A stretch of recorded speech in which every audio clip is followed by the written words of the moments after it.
Awesome. Just starting immediately into a cough. Great. Great. Great, great, great, great, great. Great vegetables. I should have put Baldur's Gate 3 resumes tomorrow in the stream title. God damn it.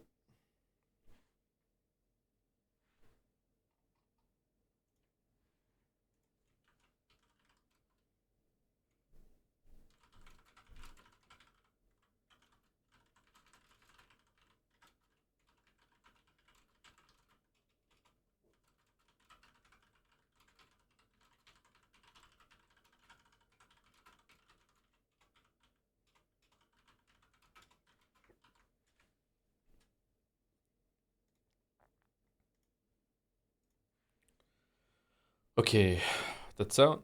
All right. Chat, I have a question.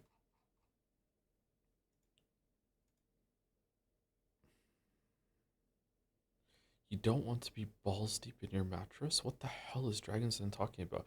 I have a question about Nintendo. First of all, when is Donkey Kong Jumble Jamboree coming up? Is it Bonanza? When's that coming out? Bonanza. Okay, so the Switch 2, the Switch 2 is coming out next week, right? Um I was recently at GameStop, just making sure that my investment is being used wisely, and I was told that they're actually gonna have like some copies or some packages that are going to be available that cannot be pre-ordered. I do not want to Switch 2. I don't want one. I have no interest in playing the new Mario Kart game right now. I will in the future, but I don't care right now. I have no interest in playing Donkey Kong Bonanza.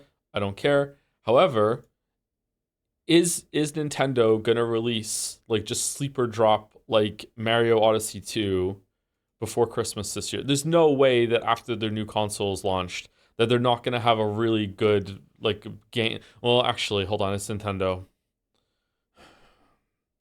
I'm worried that there's gonna be a game that I'm gonna want to play, especially for Game of Year nominations, uh, or for a video, because in the future I think I make those, and I'm not gonna be able to get a Switch 2. That's Mario Kart. No, like the Christmas season. The Christmas season, they're not gonna have a game that comes out to like have a resurgence of like um Switch 2 sales or anything like that. Metroid Prime 4. I don't think Metroid Prime 4 is going to get nominated. When's that coming out? It doesn't even have a release date yet. It's Pokemon. Oh, is there another Pokemon coming out this year? You have 4 kids. It's not going to go to waste if you get one. Lamaya. Do you think I'm going to let my kids play on the Switch 2 with the price of that? Like, and I'm not getting them all Switch 2 just yet. No way. It's Silk Song late this year. Hmm.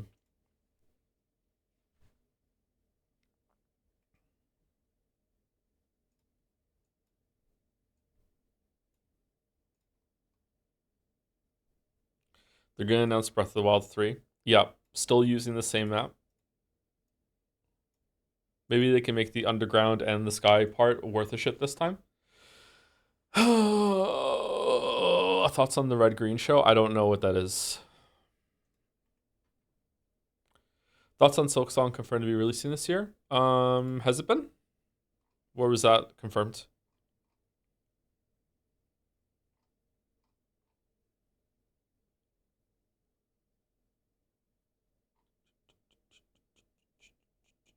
Yes, on Nintendo show. Oh, honey. Oh, honey. This isn't even the first time that one of the big three have air quotes confirmed that Silk Song is coming out this year. Next year will be Sony's turn.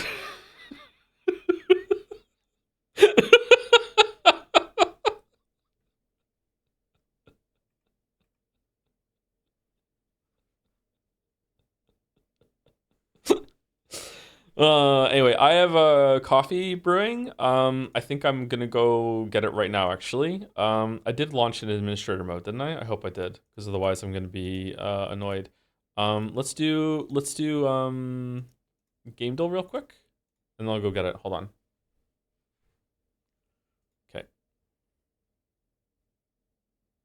Is this Danganronpa?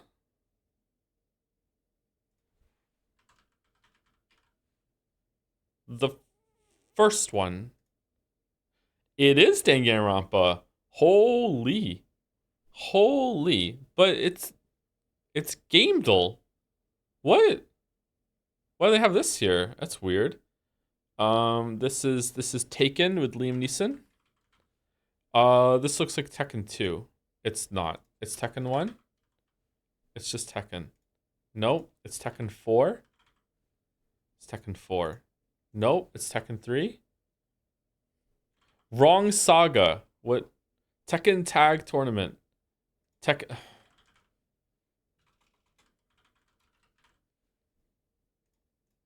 Yay! We got it. We got it. We got it. All right, can we hear it? All right, released 1979, easy, 435 million views. I don't really know music that came before the year 2000, to be honest. But yeah, okay, here we go. Can we hear it? Yeah, we can hear it? Okay. This is Breaking Down the House. Breaking Down the House. All right, that's not a song. All right, I don't know what it is then. It's the Breaking Bad theme by Dave Porter. Is it Down the House? Down the House. No, just House. Fuck. You know what? It's probably. Is it Our House? Is it Our House? Our House. It's not Our House. Why do I think it's Our House? It's not Our House.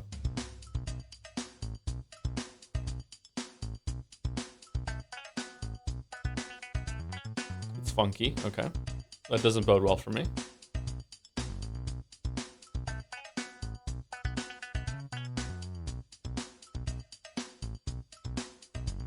Okay, I don't know it.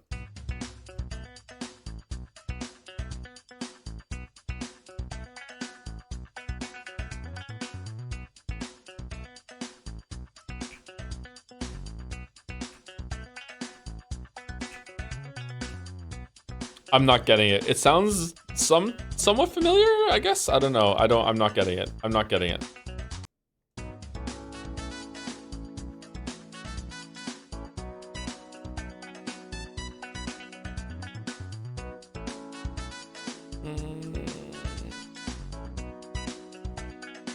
If Mouse is here, she'd have it already. I feel like I should know this. This sounds so familiar.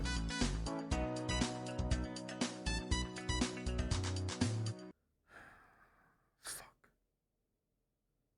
I don't know it. Glort me. Glort me.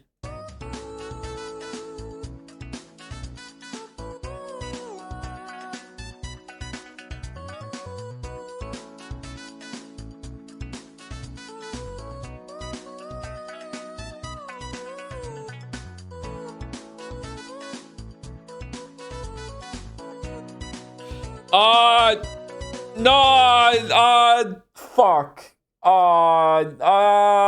Shit. I do know it, but I'm not gonna get it. Oh, that's so frustrating. Okay, maybe the clue. Keep going until you have plenty. I don't know the lyrics. Something you have enough. Did have enough? Enough? Don't stop, Michael. It's Michael Jackson? Really?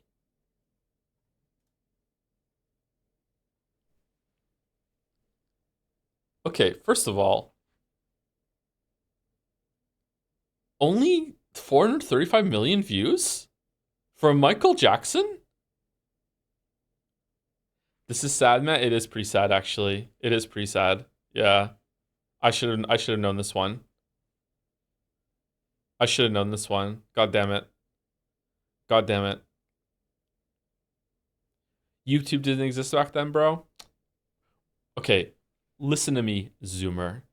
Do you understand how big of a fucking deal Michael Jackson is? This is a very low amount of view. Was this put on YouTube like somewhat recently, or they're looking at a different one? Was it taken down or something like that?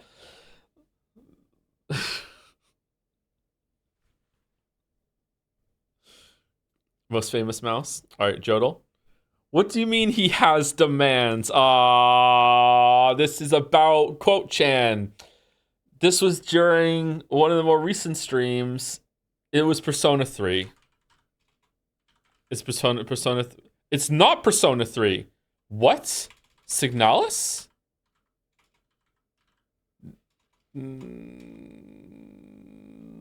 Life is Strange double exposure? No, it was after that.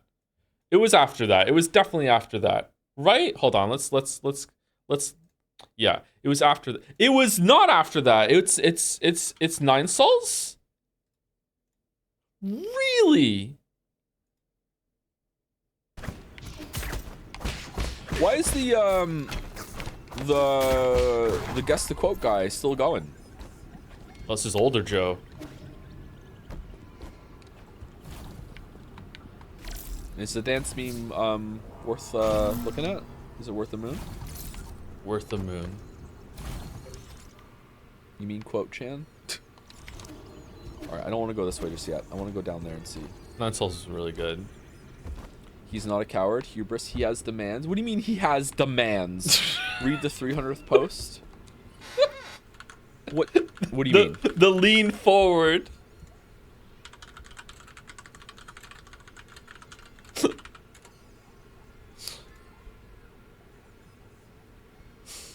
Google actually got me here. Google actually got me here. All right. Time guesser. All right. Enjoy looking at this time guesser while I go finish my coffee. Oh, no. I'm going to get this one wrong. Oh, I'm going to get this one wrong. Oh, no. Oh, no.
All right, here we go. Here we go. All right. So I don't think this is Obama voting for himself because he uses deep state operatives to do that for him. I don't know how he looks. He's leaning down, so it's gonna make him look a little older. He's pretty gray. I don't know. I'm leaning toward this being Obama voting for Trump in the Hillary versus Trump election in 2016. When did that happen? 2016. 20, I can't remember when that happened. I feel like it's probably that, but I don't know. This is how gray is this? How gray is this?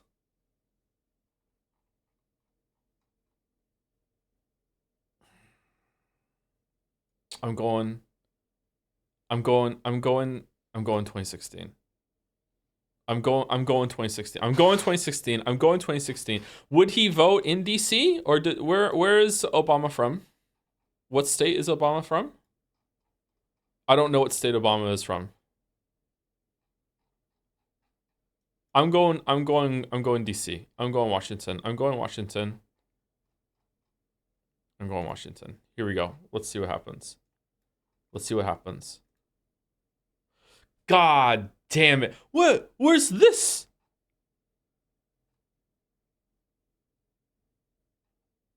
Chicago. Oh, I did know that. God damn it. I did know that US President Barack Obama casting his ballot for his second term during early voting in the 2012 election, making him the first US president to vote early. 2012. 2012. Oh, I wonder who he voted for. It's unsporting to vote for yourself, right? That's not right. That's you don't vote for yourself. No? Yeah, of course it's unsporting. Who else would you vote for? Well, if it's between two people, you vote for the other guy. It's unsporting. If it's now between more than two, I think you vote for the next person you think would do a good job if it wasn't you. It's unsporting to vote for yourself. I think it is unsporting. I think it's unsporting to vote for yourself. Imagine losing by one vote. Well, if someone loses by one vote, I don't even think that the result should go through, but that's just me.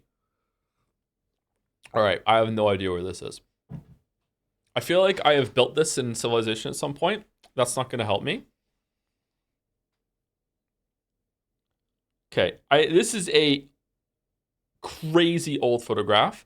I did Time Guesser yesterday, and I did 1910. I got 38,000 points on Time Guesser yesterday. By the way, I did 1910, and it was 190 So I'm wrong. So I'm gonna be more bold today, and I'm going 1905. 1905. I have no idea where this is. I have no fucking clue.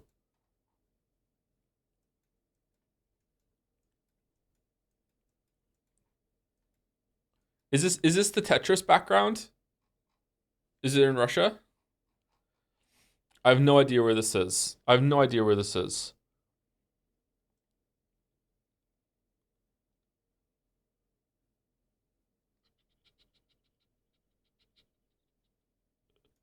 Okay. In the interest of being more open about what I'm kidding, that time I was kidding. There has been a time I wasn't kidding. That time I was kidding.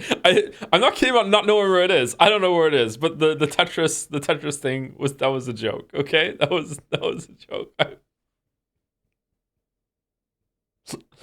I don't know where this is. I have no idea where this is. What are these hats? These hats look familiar.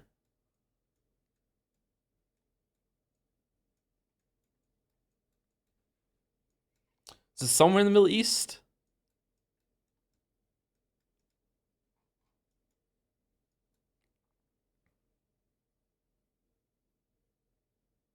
Should we go Tehran? We've never guessed Tehran before. Should we try Tehran? Fuck it, let's go Tehran. I have no idea where this is. I have no clue. Where was it? It was Turkey. Turkish protesters demonstrating again. 1919. God damn it! Really? Holy shit! Turkish protesters demonstrating against the Greek occupation of the city of Smyrna, modern day Izmir, which marked the beginning of the Greco-Turkish War. Is it Greco? I guess it's Greco-Turkish War, 1919 to 1922, which is surely a war that I am not learning occurred for the first time right now in front of over 1,000 people on Time Guesser. that's a good coffee. Oh man, that's a good coffee, man. That's a good coffee. I made a good coffee. Anyway, let's continue. Maybe we can get some points next time. Zurich, New York, Tokyo, Hong Kong, Singapore, Sydney. Singapore with Zurich with an umlaut. Singapore, where, what is this hair? Okay, we're in the 80s, 1980, and where's IKEA from? Sweden?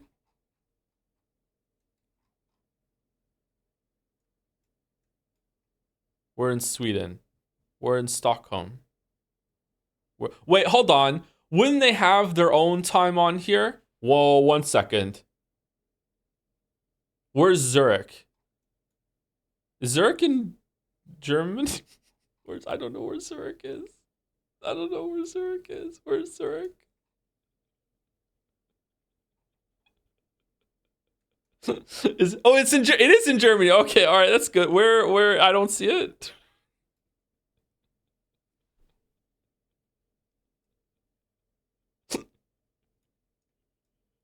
It's not in Germany. It's not in Germany. Okay, I don't know where it is. Where's Zurich? I'm looking around. I'm gonna find it. Where's Zurich? It must be a big city if it's on here with New York, Tokyo, Hong Kong, Singapore, and Sydney. Maybe we're in Singapore. What's Singapore? I thought that was just like Singapore, but spelt wrong. They just ran out of letters or space or whatever. I don't know. I don't know.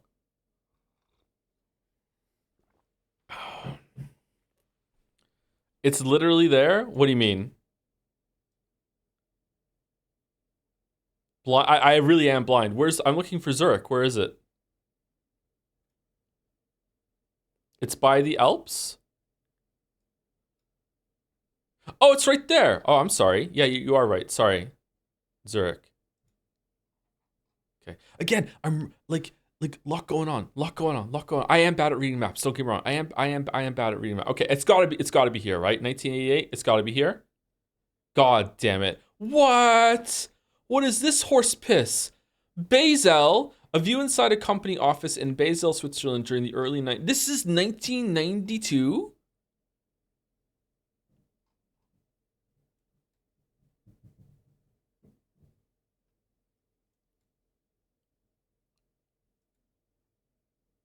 Oh, fuck.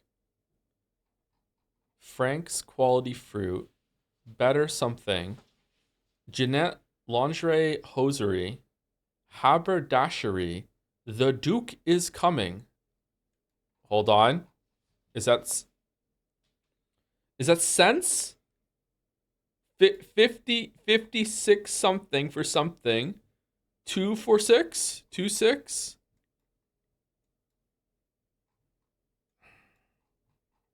Taxi cab stand. What the fuck? Getting some flapper vibes. Pens hardware. Keys, cut, paints, crockery. Is that a C? What is that? Haberdashery. Frank's Fruit.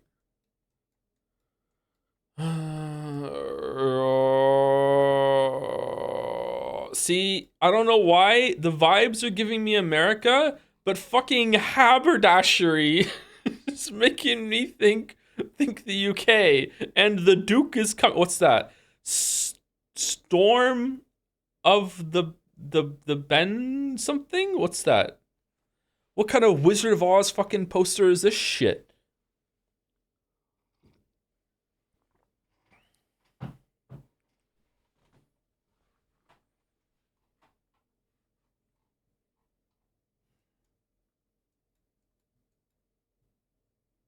Okay.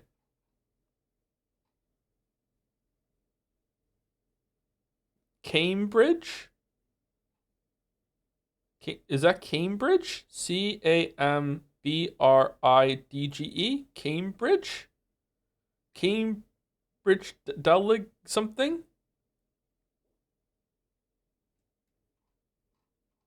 Where in America is Cambridge?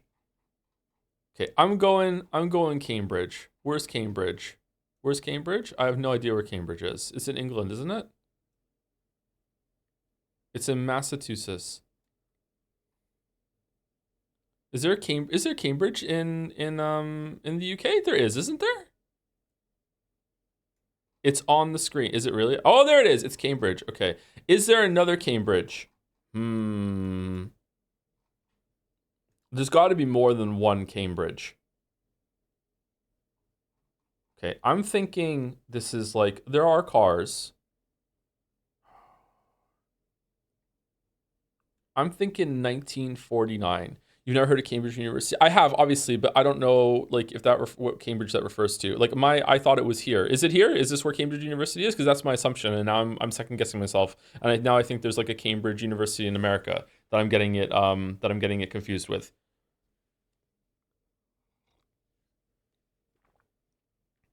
Joe, it's 1920. Do you think it's 1920s? These cars look older than 1920s cars to me. All right. I think it's wrong. Let's go. We're gonna go over to the fucking like Americas. Here we go. Here we go. Oh, fuck off. I immediately thought Australia when I saw this photograph. I didn't say anything. Fuck off, Australia. No, ban Australia. Fuck off. A street scene in King's Cross suburb in Sydney during the mid 30s. Okay, so this Cambridge thing is just like a local name of a company or something. What was the tell that this was Australia?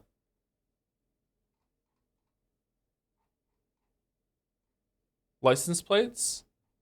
Oh, there's a license plate that says NSW. What does that stand for?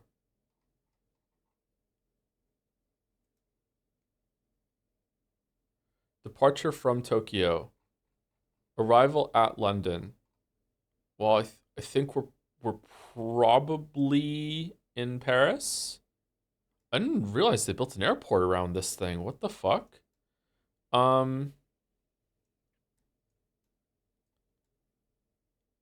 Okay, so all joking aside, like, there's no way that you're departing from Tokyo without being in Tokyo, right?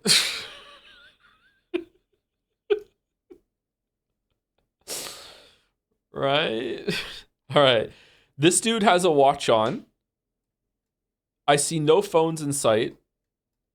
No phones. Well, hold on. Phone. Phone. There are phones. Okay. Phone. Mask. Mask. No masks.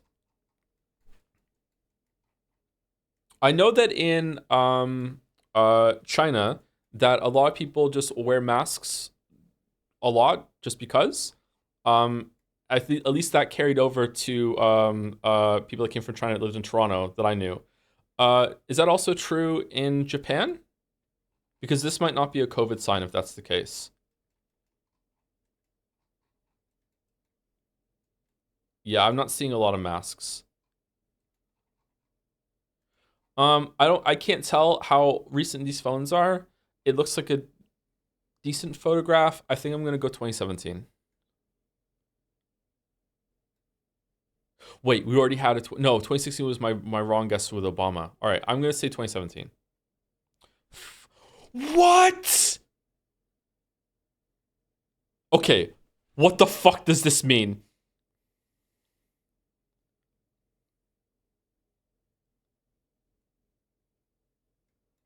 Is there a Tokyo down here? A view inside the Terminal 21 shopping mall in Bangkok, Thailand, where each floor is decorated to represent a different city around the. Ah, it's a. Ah, you fucking. You motherfucker.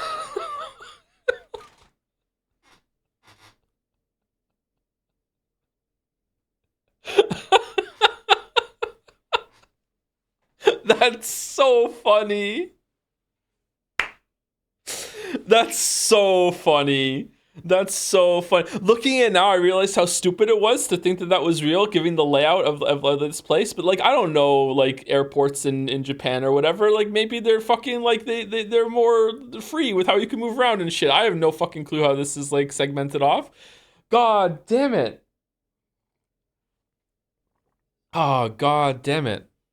No, yeah, it's not even Japan. Yeah. God damn it.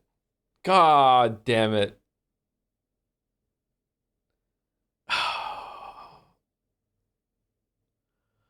Hook, line, and sinker. Well done, time guesser. Well done. Oh, disgraceful. Look at it's like I'm like making my own fucking like moving during scenes in Indiana Jones movie montage with all these lines all over the map. Look at this shit. Fucking disgraceful. Oh my god. God damn. Okay. All right. Time for Scrandle. Time for Scrandle. All right. Margarita pizza. That looks good. It's not the best looking pizza I've seen. That looks good. Barbecue skewers. That does not look as good to me. However, it's super cheap and it's got a tickling of a pint in the top. I don't know. I think Wright is going to take it because it's so cheap. Pizza is universally beloved, though. Even at $10, sorry, £10 for a whole pizza. Actually, £10 for a whole pizza. This looks like a medium pizza to me. £10 for a medium pizza. That's not a bad price. It's not a great price, but it's not a bad price. This part of the pizza looks like they just gave up. I think Wright is gonna take it.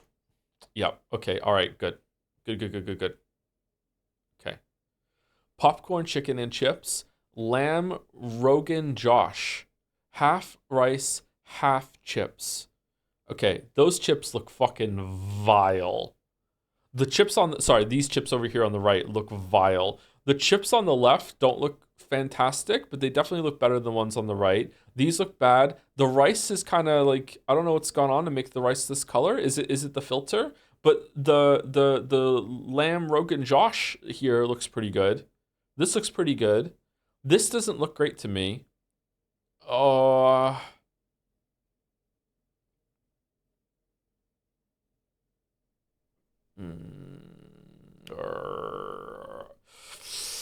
I'm going right. I'm going right. No, there is no pint buff. There is no pint buff because the pint is not included. I think I'm going right. I'm going right. Yeah. All right. Wow, that is really low for left. That's low for left. All right. Sausage, chops, and gravy, pie and mash. Okay. I think that pie and mash is chaos scrandle. I think that all the scrandle people on Twitter have just randomly decided that whenever there's pie and mash on the screen, they just flip a coin to see what happens. It is never like proper. Like it never makes sense when the pie and mash score comes in. I'm going left. Yep. Yep. Yep. Okay. All right. Oh man. Oh man. It's anyone's scran. Holy shit. This is anyone's scran. I would just destroy both of these. Loaded roast potatoes. Those look really good. With beef and gravy, Korean chicken and chips. That also looks really good. Left looks awful. You don't know what you're talking about. What are you talking about? Price is good too. Yeah, I know. Oh my god, it even has a watermark. Yeah. I think that what's going on down here, like how like the strands of meat or beef have like kind of like given way to some of the gravy, might make some people I don't really like this. I think it still looks great. These roast potatoes look incredible. Okay, roast potatoes are some like, I feel like it's weird because they should be really easy to do, but a lot of people fuck them up, including myself. I feel like there's like some random chance to it that I haven't figured out yet. Roast potatoes, like, but a good roast potato is just incredible, and that looks like an incredible some roast potatoes on the left to me. But I feel like Wright is going to take it. I feel like Wright has more universal appeal. It has some sauce on it. It's got some green going on. Everything below it looks really, really good. Presentation is flawless, whereas the presentation on the left is like a little off. I personally would take left for myself for eating. I think Wright's going to win. Yep. Yeah. 72 for that? What are you talking about? That looks so good. Fuck. Bacon double cheeseburger versus chicken tikka dirty fries.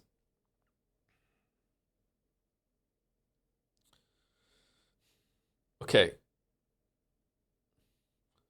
The picture on the left, it's like it wants to eat me.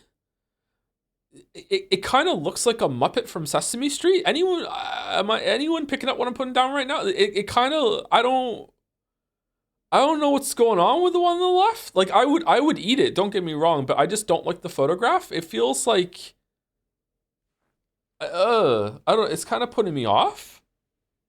Chicken tikka dirty fries, that looks really good. Those fries look awesome. Hmm. Burgers do score highly. You know what? I have faith in humanity that the one on the left is going to creep more people out than just me, and will make them score a bit lower than this burger normally would. Therefore, right is going to take it.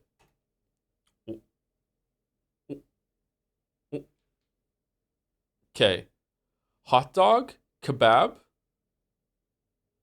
Okay, left is disgusting.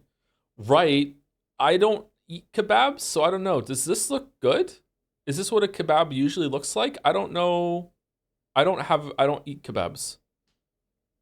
Like, I mean, even if this isn't what it's meant to look like, it's clearly meant to be better than, albino hot dog, right? It's got to be. Yeah, 60. Oh, it is 66%. Wow. Oh, fuck. Cheeseburger with a little bit of onion with one of the worst buns. It's got sticky rice and coconut. Is not going to have a lot of universal appeal, but it's only 45 pence. Hate to be wrong here. Yeah, okay. That's good. Okay, 3 more. Waffle with Nutella, jerk chicken. Okay, what a horrible photograph of the jerk chicken. Okay, is Nutella divisive? I don't know enough about Nutella. I don't have Nutella. I don't eat it. Is Nutella like Marmite? Is Nutella like a lot of people are going to be like, ew? Or is Nutella like universally beloved? It's pretty garbage. It is indeed 10 minutes ago. Hmm. I don't know. I feel like jerk chicken, it looks edible to me. It looks decent and it's like food. I feel like it's not bad. This part looks burnt a little bit. Does waffle with Nutella have universal appeal? Because if it does, £2 50 for a waffle with some Nutella on it. You know what? The Nutella looks kind of just slapped on. Like, I don't give a shit, bud. Here you go. Don't even ask questions. It's fucking waffle with Nutella. It's and waffle for 250. I don't know, man. It feels kind of overpriced to me. I feel like some people might be a little insulted. Awful. It is awful spread, isn't it? It's fucking awful spread. Whereas at least with five pounds on the right, you're getting like a decent amount of chicken. And it's burnt a little bit, but it's not too bad. Is £2 50 enough to be below the threshold of like most Scrandal pundits? It doesn't even register as like a lot of money to them, or even like who cares? I'm in a game, it's 250. I don't give a fuck. Anything below £1 is like essentially free in their mind. Is it below?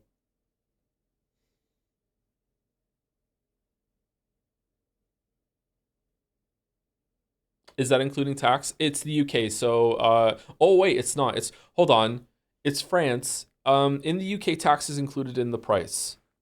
So I don't know if they've done that translation or scranlation. I'm not sure if they've done that. You know what? You know what? I'm feeling the jerk chicken. And so far my instincts did not let me down this game. Well, it was a good run. Curry cheese chips, lamb and chicken tikka naans. It's got to be right. It's got to be right. Yeah, it's right. Yeah, that looks really good. Yeah. Okay. Can we at least get a 9 out of 10? Nope, we can't. Anyone's scran. Ruby special, 2 sausages, 2 bacon, 2 quarter pounders, cheese, chicken breast fillet, 3 onion rings for £8. Chicken box, £6. Is anyone's scran? It's anyone's grand. The right, you don't understand the amount of food that you're getting in left with this presentation being pretty good for only £8 compared to the other stuff we got. Left is like amazing value. However, right has just an incredible presentation buff.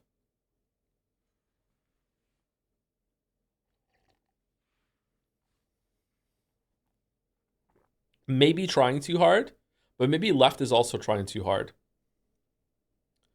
I feel like I have to go right because if I go left and I'm wrong, then it's going to be, yeah, I need to metagame this.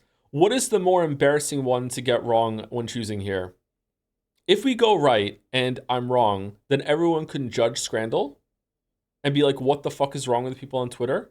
But if I go left and I'm wrong, everyone's going to judge me. So we have to go right. Wow, it was close. Oh my God. It was close. All right, 9 out of 10. God damn the fucking waffle with Nutella. Fucking hell, the waffle with Nutella. God damn it. Nutella is just chocolate sauce. It has nuts in it. A lot of people in the world don't like nuts. It's like the most common allergy there is. It's not peanuts though, isn't it? It's almonds. Not in it? What do you mean? There's no nuts in Nutella.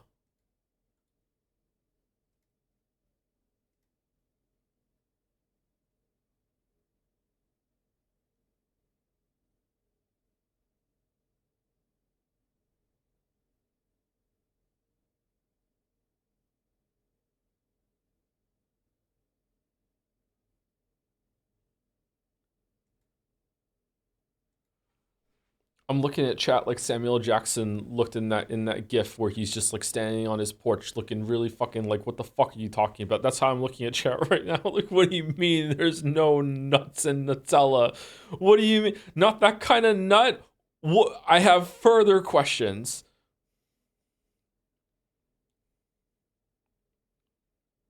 Game Master? What does that mean? Huh?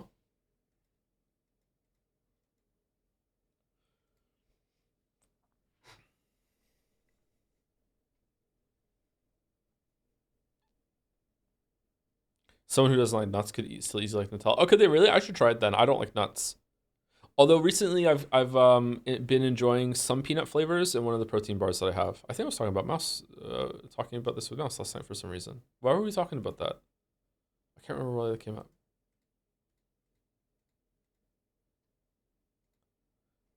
Is gluten free? You could. To be fair, apparently there's some museum show in Australia where people will be able to play silk song. What the fuck does this have to do with Nutella? And it's in September. I'm a bit hazy on the details, but apparently this is confirmation that it might come out this year. That said, people played it at PAX of 2019 last fall, and apparently they're serving nutless Nutella as the mid-game snack to all people who try. Oh, okay.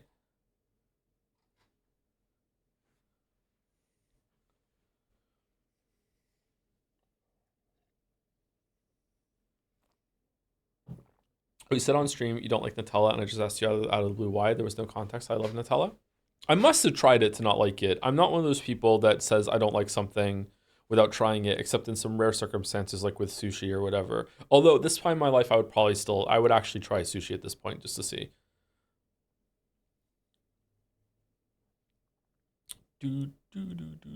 So I rescind my sushi comment.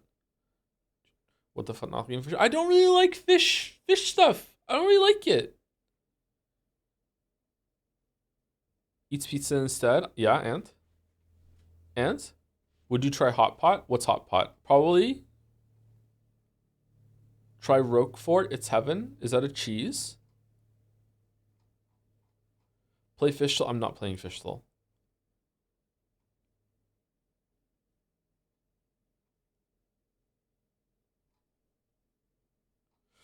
All right, so Mouse is not on the stream today, so I can speak freely when I couldn't yesterday. So here I go. All the things I want to say yesterday that I couldn't say yesterday. Here we go. So I really like episode 5. I think it's actually my favorite episode probably. And it's really tied the story together with a real wonderful bridge between episode 4 and episode 5. And I'm really excited to see where the story is going. And yeah, I just really hope that I enjoy episode 6 as much as I did episode 5.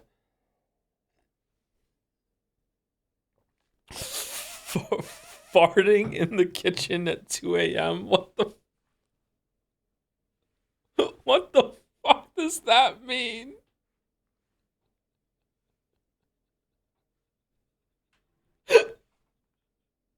Thank you for being so brave. Who did I say thank you to at the end of stream yesterday? Was it Richard? No, it was Pink Hair 3D. Just in case, thank you again, Pink Hair 3D for the resub.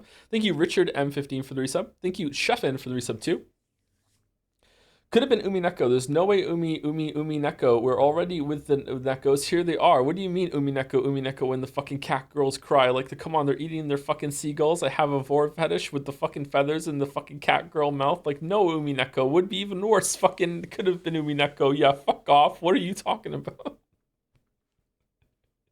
Do you know? So, for anyone who doesn't know what I'm talking about, that is a transcript of a clip, apart from one part of it that someone slipped in. That is a transcript of a clip that's on the channel of when we were playing Steins Gate, okay? So, someone said this could have been Umineko when I was reading it, and I went off on this rant saying Umineko would have been even worse, and I was completely wrong. Do you know who clipped that? I don't know if it's still on the channel, but that was clipped by fellow YouTuber Racevic of all fucking people. I don't know why he was here, but like,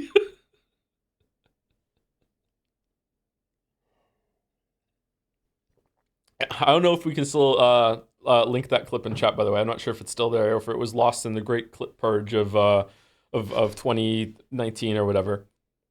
Anyway, thank you, Chefin. Thank you, Field Garf for the new sub. Welcome. Clawfest. Thank you, Moncton Anecdote Enjoyer. It's me too. Thank you very much. Welcome.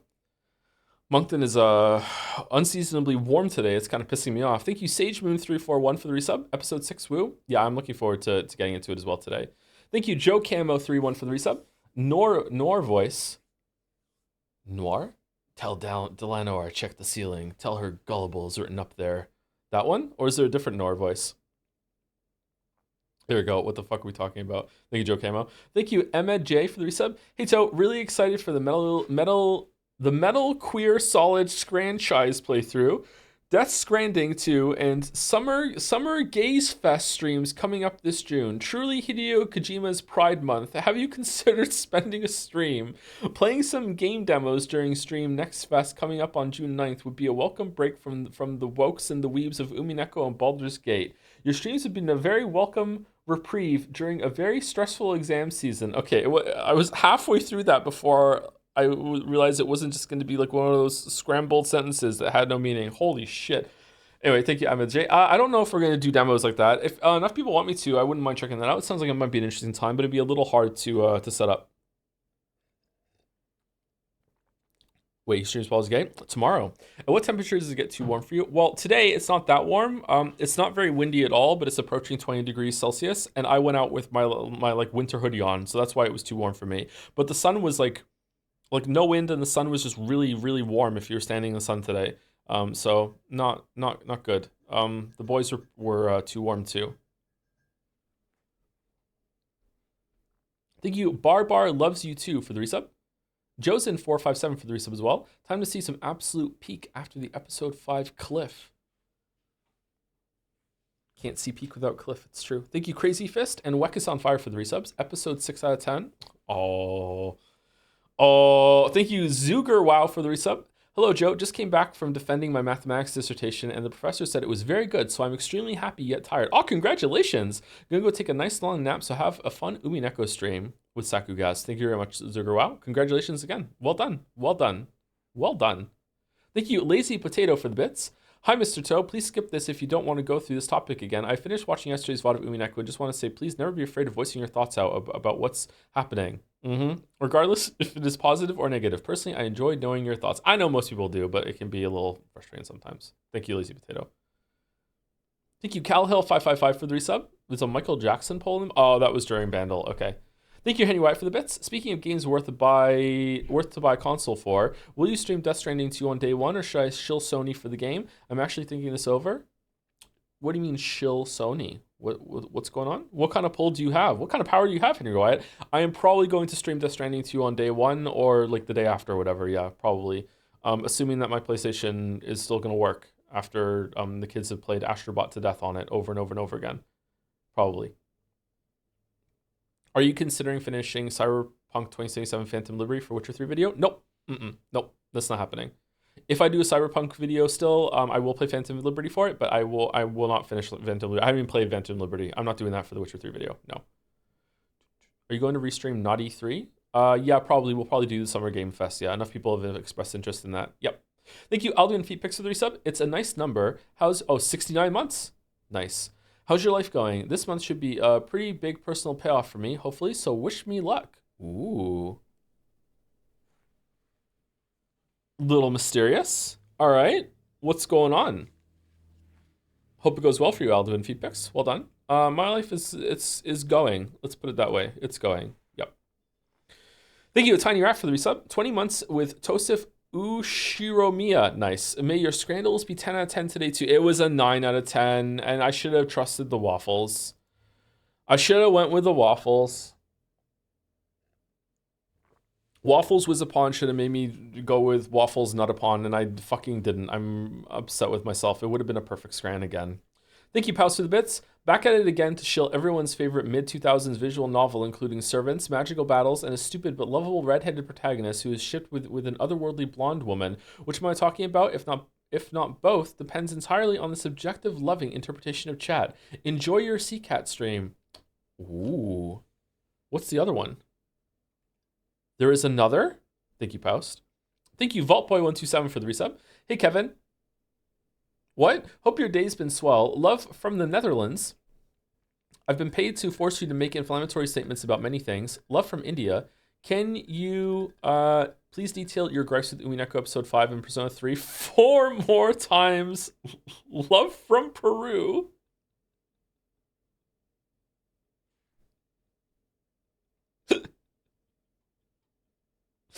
All right. Thank you, Vault Boy. Thank you, Cameron7 for the resub.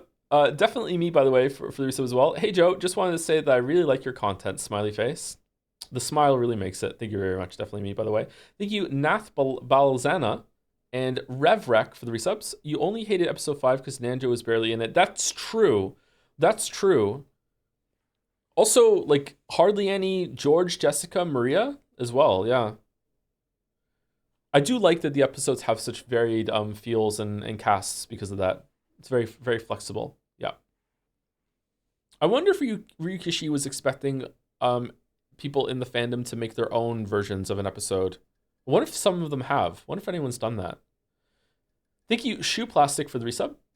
And Bingo 90909 for the resub as well. Almost as many months as Umineko streams. 32-month resub. Yeah, that's true. How many are we up to? We've got to be coming close to 30, right?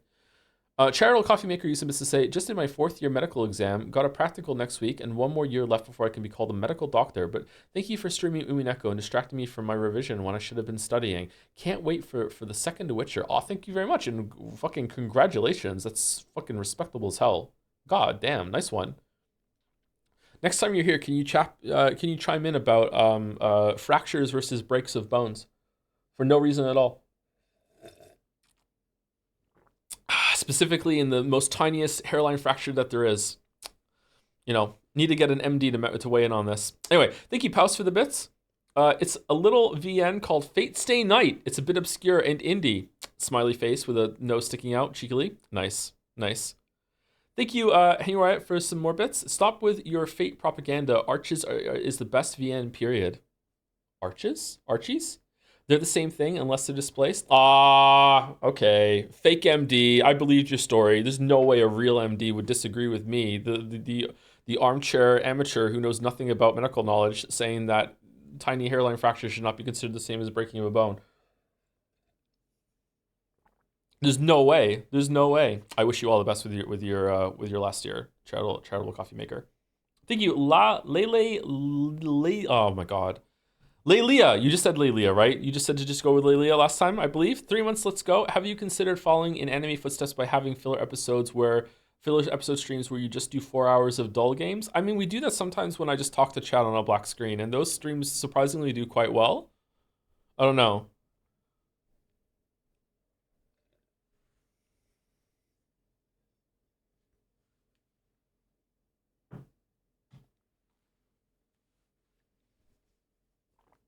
Do.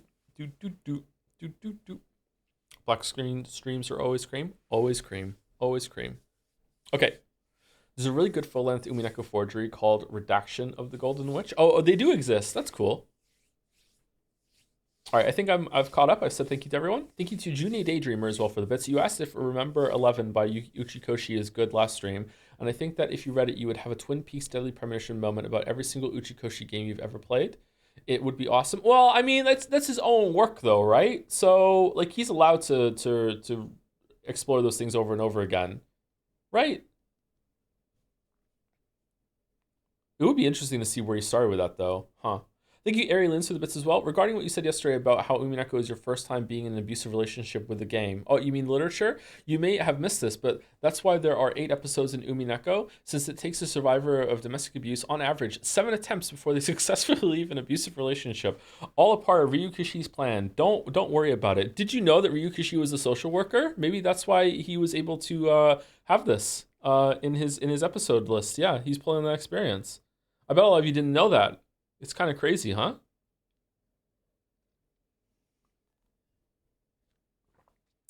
That was a wild bit comment there, Arielens. Thank you very much. Thank you, Pincerata, for the bits as well. I'm going to eat a Nutella sandwich to start off the stream. Hope you like the start of episode 6. I should try one. I should try it. Thank you, Pincerata. All right, here we go. I'm reading solo today, so wish me luck. By the time I fell asleep, I got about 7.5 hours of sleep. I've been awake since 8 something, so I haven't been awake too long. I've already gone out and did quite a long walk. I barely slept 2 nights before though, so I'm catching up on sleep. I've had a coffee. I've had some food. I should be okay. I should be all right. We should be okay to go. All right.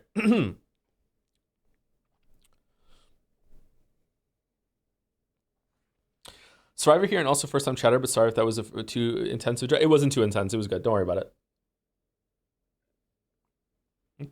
That was a clever joke. Your first time, you're not first time chatter. Your first time talking in chat without being first time. Yeah, I know you. Yeah, okay. All right, here we go. At one time, only Beato and her fellow witches had gathered in this smoking room to chat. Now, however, an unusually large number of people were present. Oh god, the light. I wonder what kind of game Battler's gonna show us. I don't care what it is, as long as it's fun enough to relieve my boredom and as I crush it. See, I told you the black screen games, they go hard. They go hard.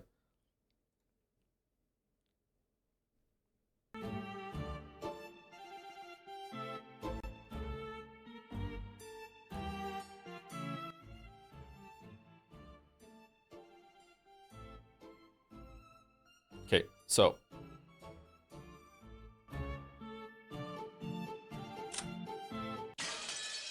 smash. At one time, only Beato and her fellow witches had gathered in the smoking room to chat. Now, however, an unusually large number of people were present. Has it fucked up the thing again? The music? Already fixed this.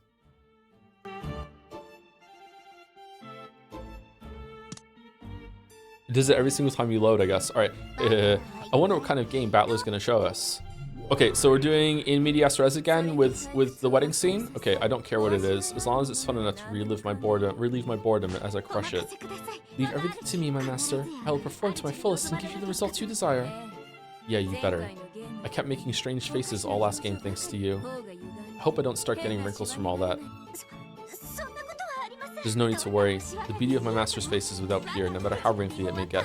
You know what? I feel like Burn Castell, and I know I'm not proposing this as criticism or whatever, I don't know. I feel like Bern Castell is a completely different person than she was in the first episode 1 and 2. She showed up in the tea party after episode 1, right? It's like she's not even the same person anymore. I wonder if that's on purpose or like she was hiding herself or whatever. Like I don't know, man. Maybe they changed direction with her.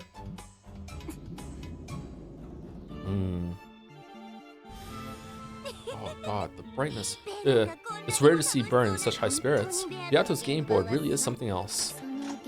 How sad it is that the master of this game board is no longer with us. The tiger dies and leaves behind its hide. Looks like Beato died and left behind her game. Not me though. Even though chess still exists, no one knows the name of the person who invented it.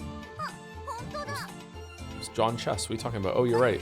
Yeah, poor game inventors. Couldn't think of it, Battler-san really has kept us waiting, hasn't he? Is he still setting up the 6th game? Gertrude, how have Lord Battler's preparations progressed?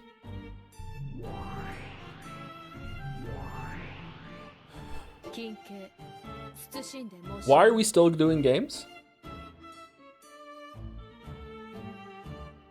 Are we gonna find out? Battler knows everything now. Did Beato not come back? Is he trying to get Battler to come back? Why are we still doing games? Please allow me to speak. Know that he will be finished very soon. If he's kept us waiting this long, he must be pretty confident in his plan. He really humiliated me in front of my master last time. I'll defeat him no matter what it takes.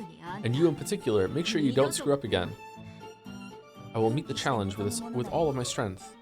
The previous game master, Lambda Delta, had confirmed that Battler understood everything about Beato's game. However, in order to prove it, Battler would have to run this game by himself and carry it through to completion. Sorry, 1 second.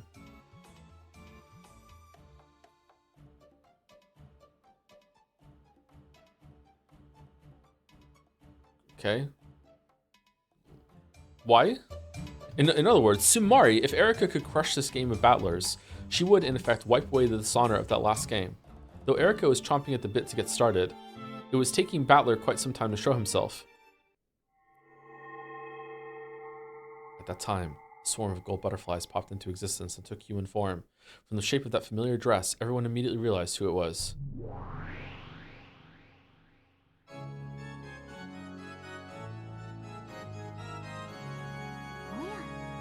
Ah, look, it's Beatrice-san, and I thought you died and disappeared last time. The one who died last time was Beatrice, the player.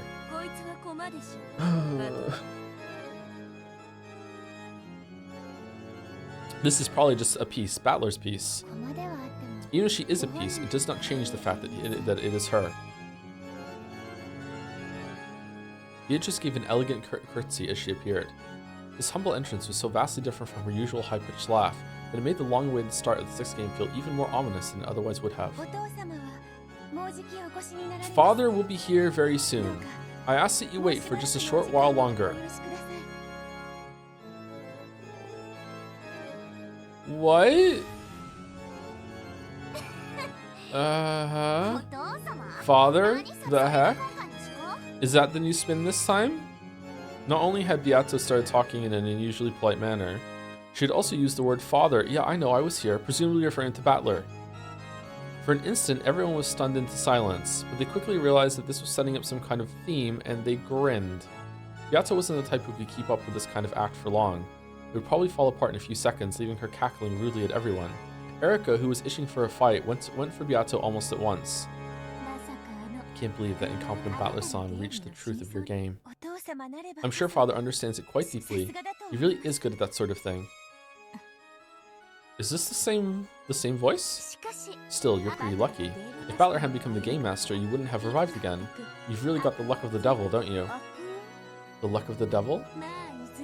Well, either way, I'm going to pay you back in full for last time. You're just one of Battler's delusions, so I'll erase every part of you and knock you down into the abyss of oblivion. Is there a bigger space here than usual? I too cannot allow you such an easy victory. Oh, I look forward to having a good clean fight. Watashi? By this point, everyone realized that something weird was going on. There was no doubt that the face, the dress, and the hair were all Beatrice's. However, her expression was different. Even though she had Beato's face, Beato would never show anyone an expression like that.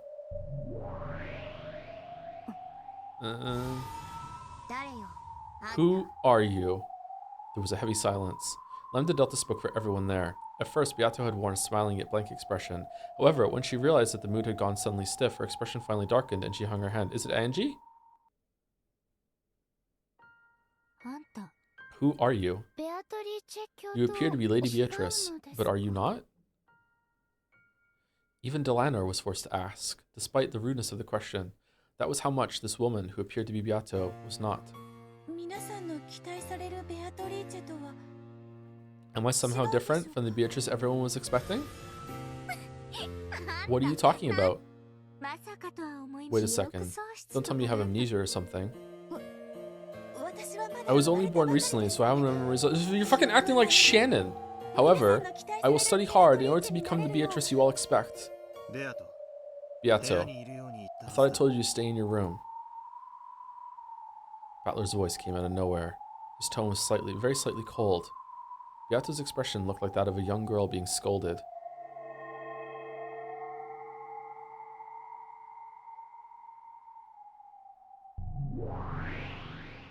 Oh, Daddy's home. With a swirl of gold butterflies, Battler appeared. His dignified bearing and appearance were fitting for the ruler of this game. However, his expression was gloomy, and his gaze was directed to Beato. Go back to your room. You aren't supposed to be here. I just wanted to help you however I could, Father.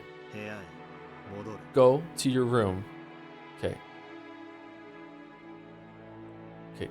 I want to compliment the drip, but if you're making her call you Father, you can get in the sack with Erica, and I don't really care which one I hit more with the stick. Like, but I gotta respect the cloak. He spoke both softly and forcefully. Battler didn't leave her any room for debate.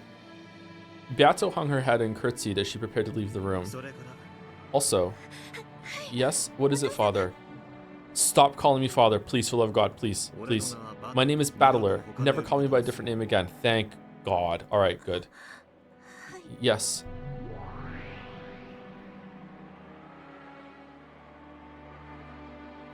Why would she think to call you that? What is she seeing when she looks at you?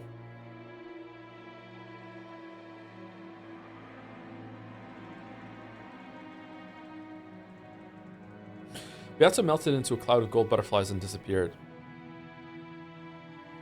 This was the first part of the tale with Battler as the game master. The witches had also assumed that he'd come forward with some flashy big developments, so this was all completely unexpected to them. Their mouths were still hanging open. This is a pretty weird take on it. Pardon me. Please forget what you saw just now. Humph, you're playing dumb, but this is all just part of your plan, isn't it? I was just fucking thinking of that. Fuck you. You're scheming to give us the wrong impression, like another North Wind in the Sun strategy, aren't you? Is there something wrong? Don't worry about it. It has nothing to do with you people. I see. Guess it doesn't matter then. Okay, Battler, start up the new game right away. You've kept us waiting so long, it's gotten totally boring. Sure, let's start the 6th game. Erica, and you too, Brent Castell. This will be my tale, proof that I've reached Beatrice's truth. Lambda Delta, please watch this game until the end as a former game master. Sure, looking forward to it. What's the title? Dawn, as in Dawn of the Golden Witch. Sure, if we're talking about a winter sun that goes below the horizon right away. Of course, my master. I'll drag it back down for you. At least your naming sense is good, Battler-san. I'll give you that much. I'm glad you like it. Then let's get started. The 6th game will now begin. Battler solemnly announced at the start of the game. This is gonna be a fucking disaster compared to his fired up attitude at the end of the previous game, where he and Erica had sworn to settle everything next time. He was extremely quiet now.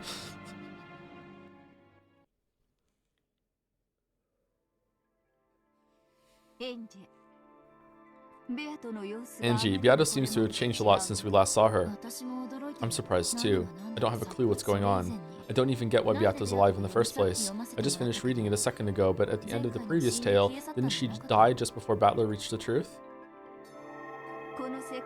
There are two kinds of death in this world. One of them is when a piece is taken from the game board. Such a death exists only within the bounds of the game, and these lives can revive over and over again each time a new game begins. That's why the witches are so merciless when it comes to taking those lives. To the witch players, the lives of those characters who appear on the game board are no different from pieces on a chessboard that take on other pieces that take other pieces and get taken. Holy fuck. After all, these pieces will be set up again when the next game starts. Maria's Sekitaro is a prime example of these. Sekitaro is One-chan's piece? Yeah, that makes sense. In the game board that represents the inside of One-chan's head, Sekitaro certainly does exist, and is a piece that always stays by her side. Though he's nothing more than a stuffed animal in the real world, on One-chan's game board, he's no less of a piece than any other. You're calling that a game board? Huh. But I wonder, if he were a piece in a witch's game, it should be possible to revive him easily, right? But One-chan wasn't able to revive Sekitaro in her world. That's because she lost that completely unique stuffed animal that was his vessel. Because of this, the conditions for that piece's existence were violated and it became impossible to revive him on Maria's game board. The only reason you were able to revive Sekitaro on the game board was because you once again satisfied the conditions for his existence, correct? A red truth. Yeah, true. Maria One-chan was only unable to revive him because she had lost the stuffed animal that was his vessel. If, like the rest of my family on Beato's game board, she hadn't needed a vessel for him, she would have been able to revive him as often as she wanted. I get it. It makes sense that Sekitaro was One-chan's piece. At least, as long as his vessel was okay, he could have been revived over and over again. Correct. As long as his vessel is safe, he can be revived over and over again. That's what the life of a piece is like. That's the first kind of death in this world. What's the second? That's the death of beings outside the game board. To continue with the Sekitaro example, this would be like Maria's death. You mean not her death as a piece, but the death of the real One-chan, right? Not necessarily. Loss of interest or concern would have the same effect. When Maria outgrows playing with stuffed animals, Maria the game player will die. It's as quick and easy as turning off the switch on a TV when you get bored of it. I see. In that case, Beato the player completely gave up on winning during the last game, so she died and vanished. Which means if Beato ever comes back, thinking she's got a chance of defeating Oni-chan, that'll mean she's come back to life, right? Logically, that is true. It's the same for humans, witches, and even gods. If they lose interest and concern, they can die at any time, and if they regain that interest, they can revive at any time. However, though the concept of time does not exist in the world of gods, they can revive whenever they want. Time shoots by like an arrow in the human world, so it isn't so easy there. It's true. Skipping school for one day might not be a problem, but if you skip for 3 days in a row, it'd be really hard to convince yourself to go back. Sure. And what if that's stretched out for a month, a year, a decade, or 1,000 years like in the world of witches? I see. If you skip class for that long, it'd mean your death socially. After being dead that long, not only would you be unable to catch up on all you missed in the world at large, you'd also lose any motivation you might have had when you left. So even though you'd be alive, it'd be fair to say that you've died once. I'm struggling to read already, not a good sign. You would never come back. You would never again be able to regain the self you once were. It would never come back to life. Okay, the dyslexia is kicking in, sorry. Beato lost any chance or hope of winning. Even though she knew this, she pretended not to and kept on fighting for many, many games. So Beato will not return. Her hopes were crushed. She spent all of the willpower that she might have used to regain the will to fight. Therefore, that Beatrice will never revive again. Oh man, can you say it in gold?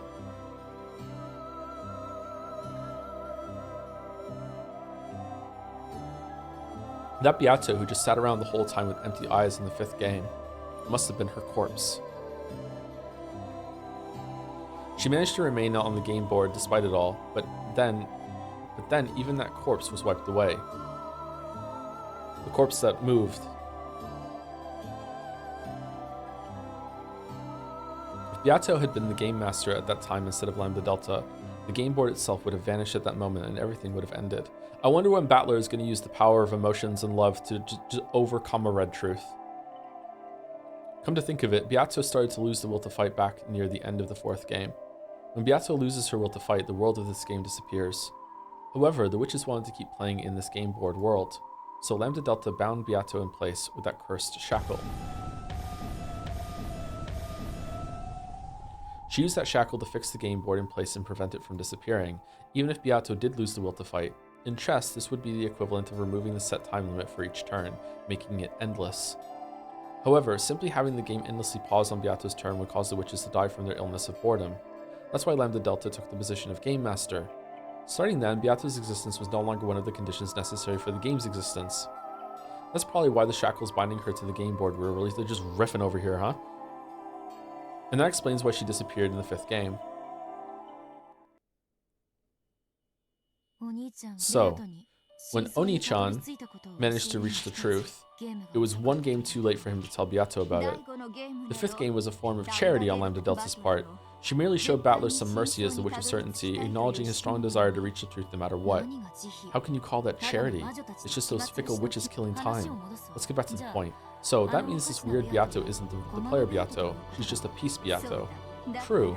If that is the case, she should eventually become the Beato everyone knows. I imagine that is the Beato that Battler wants. You mean, he wasn't satisfied with just a doll? When playing with dolls, one can project the personality they most desire onto the doll, like Lambda Delta and Burn did with every character last game. However, since you were acting out their part, nothing unexpected can ever happen. You cannot hope for any unanticipated happiness. In the human world, there's nothing so boring as a pre-established harmony.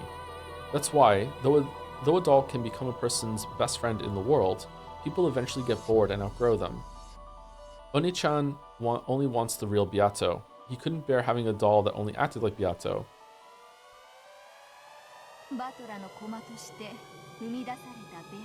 Alright, done with coffee, sorry about that. A Beato born as Battler's piece would probably move according to Battler's wishes. It's only natural for a piece. Pieces move however their players tell them to, and they can't do anything else.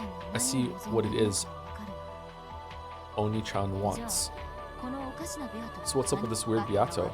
Battler might be trying to revive Beato in the truest sense. That is the never-dying dream held by children of man. You just used the red to say that it wasn't possible. That Beato will never revive. However, that doesn't mean that it is impossible for Beato to be born again. Have you forgotten? I believe that Berncastle herself revealed Beato's true form at the end of the 1st game. Now I remember. She said something about how Beato exists as an incarnation of a rule. Information began to be accumulated based around that rule, and in the end, it took the form of the witch known as Beatrice. If that pattern isn't followed once more, the same Beatrice will be born again, and perhaps one could call that a resurrection. In other words, Samari, that weird Beato is Beato as an egg, or maybe a chick. That interpretation is probably accurate. In short, this Beato is a chick who might grow to become that Beato. And that means this pure and lovable kid will eventually grow into that screwed up crazy witch. In other words, Samari, that Beato is a baby version of the Beato we all know. So just like how no person is born evil, the newborn Beato isn't evil either. Even though she really is a different person, if you measure her by her root, or perhaps her soul, then maybe you really could call this a resurrection. However, this reality can't possibly be easy to accept.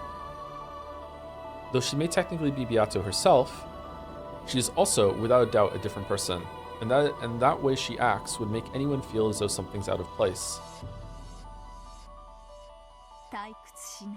How entertaining. Hearing you read aloud is far from boring. Oh, thank you. I doubt you even really need someone to read aloud for you. It looks like you already know everything. I only reached that thought because I am engaged in a conversation with you. My thoughts are more numerous than the stars in the sky. I only appear to know everything to a child of man like you. However, without you here, I am nothing but a weak, sickly person without even the power to think. If you just said that in the first place, I would have agreed to read for you a lot more easily. My mood just happened to improve. Don't get an overswelled impression of yourself. Your life means less to me than a leaf one has lost after using it as a bookmark. Oh, please keep reading already. Is that pretty much what you're trying to say? Okay. Far from boring. You really do make an excellent Miko. Okay. I've never spoken to a leaf I've used as a bookmark. Featherine rocked back in her rocking chair and looked up at the ceiling, laughing as though the conversation itself was pleasant for her. Angie was slowly figuring out how to deal with this strange witch. This person was also bored. It's not uncommon for a sick person who's bored from being bedridden for a long time to start acting rebellious. On the other hand, they can also get a little bored of being treated kindly all the time. She may want to shown respect for her superiority, but it's probably more interesting for her when she's spoken to rudely. What a coincidence. That's exactly how I used to be. Anyway, from what we learned in the 4th game, there's no doubt that there's been some kind of antagonism between Beato and Oni-chan in the past. Learning about this Beato might give us a key to finding the truth. It does seem so. It has caught my interest as well. Let's read her tale too. Oh, sure, as you wish, my master. When Angie raised her hands like a conductor, the bookshelves and the bizarre study responded. Once again, several books floated out and began to swirl around Angie.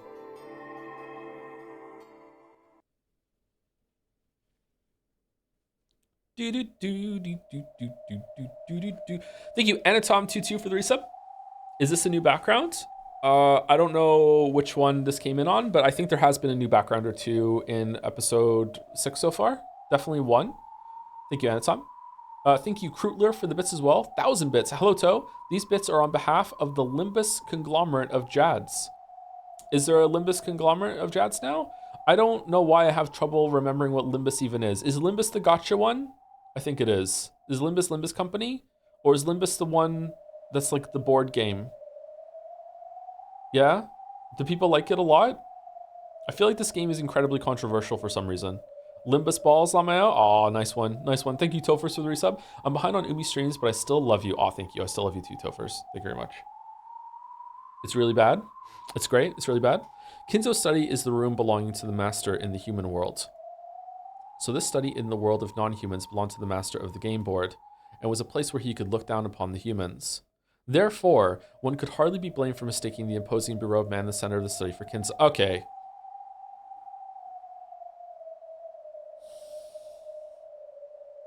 Oh, no. Oh. All right. Okay. All right. So, in the interest of staying engaged with the story, I have good news and bad news. The good news is I'm back on the Sayo Shannon canon train. Okay? I think that Sayo is the child from 19 years ago somehow. I have no idea how she or he survived. I have no clue how. But that also means that episode 5 is even more horseshit than I previously thought. I also think from stuff that I'm barely remembering, I theorize now, I remember thinking that Shannon was his daughter or granddaughter, probably daughter with a mistress. So remember, I remember saying something like George is like dating his aunt or something like that. I think that's probably true, but Shannon isn't, because Shannon is like furniture of Sayo, maybe? I don't know. I'm still not really sure about the mechanism how that works. I think that Sayo is probably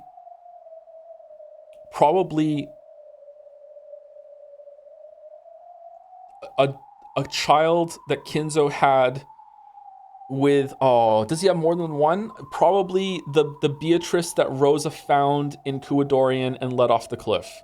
That's what my guess is. Oh, maybe not though. Like, did she have a kid?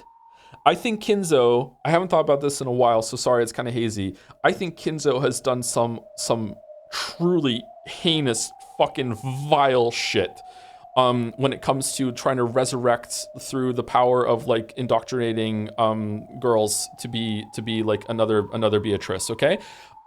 So I feel like that's where the story is going, and I just got another clue, which is why I'm saying fuck off, is that, you know, mistaking for Kinzo. Oh wait, hold on. Would Sayo know that? Oh no, maybe I'm wrong. How would she know? Maybe she wouldn't know.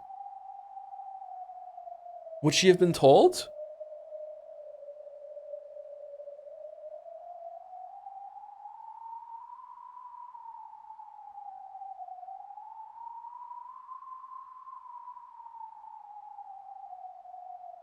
Maybe? Why would she still be here? Okay, my read now is that so Kinzo lost his mistress, Beatrice. Beatrice was a real person, I'm guessing. Mistress that he loved more than his actual wife that he married for whatever fucking reason, I can't remember now. I think it was like a diplomatic kind of marriage that that resulted in this family. He had his mistress Beatrice that he had somewhere. I don't know if that's exactly the same that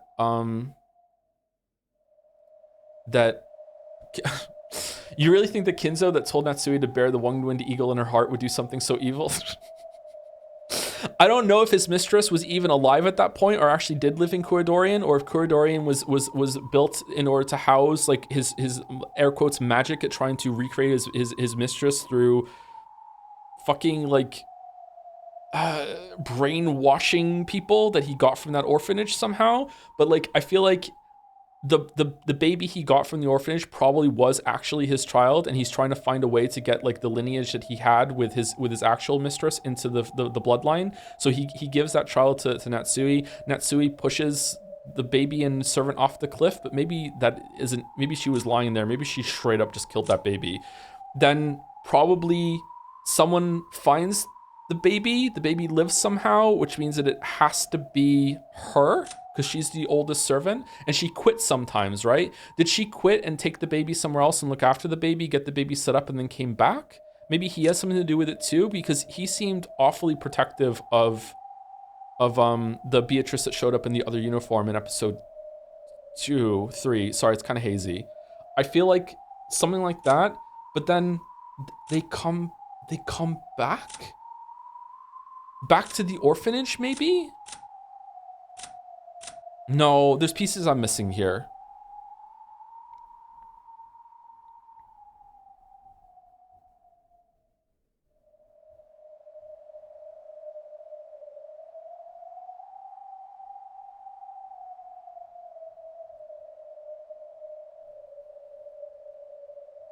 Anyway, sorry. That's where I'm back on with the overarching mystery of what's going on with Beato on the island and everything. But like, I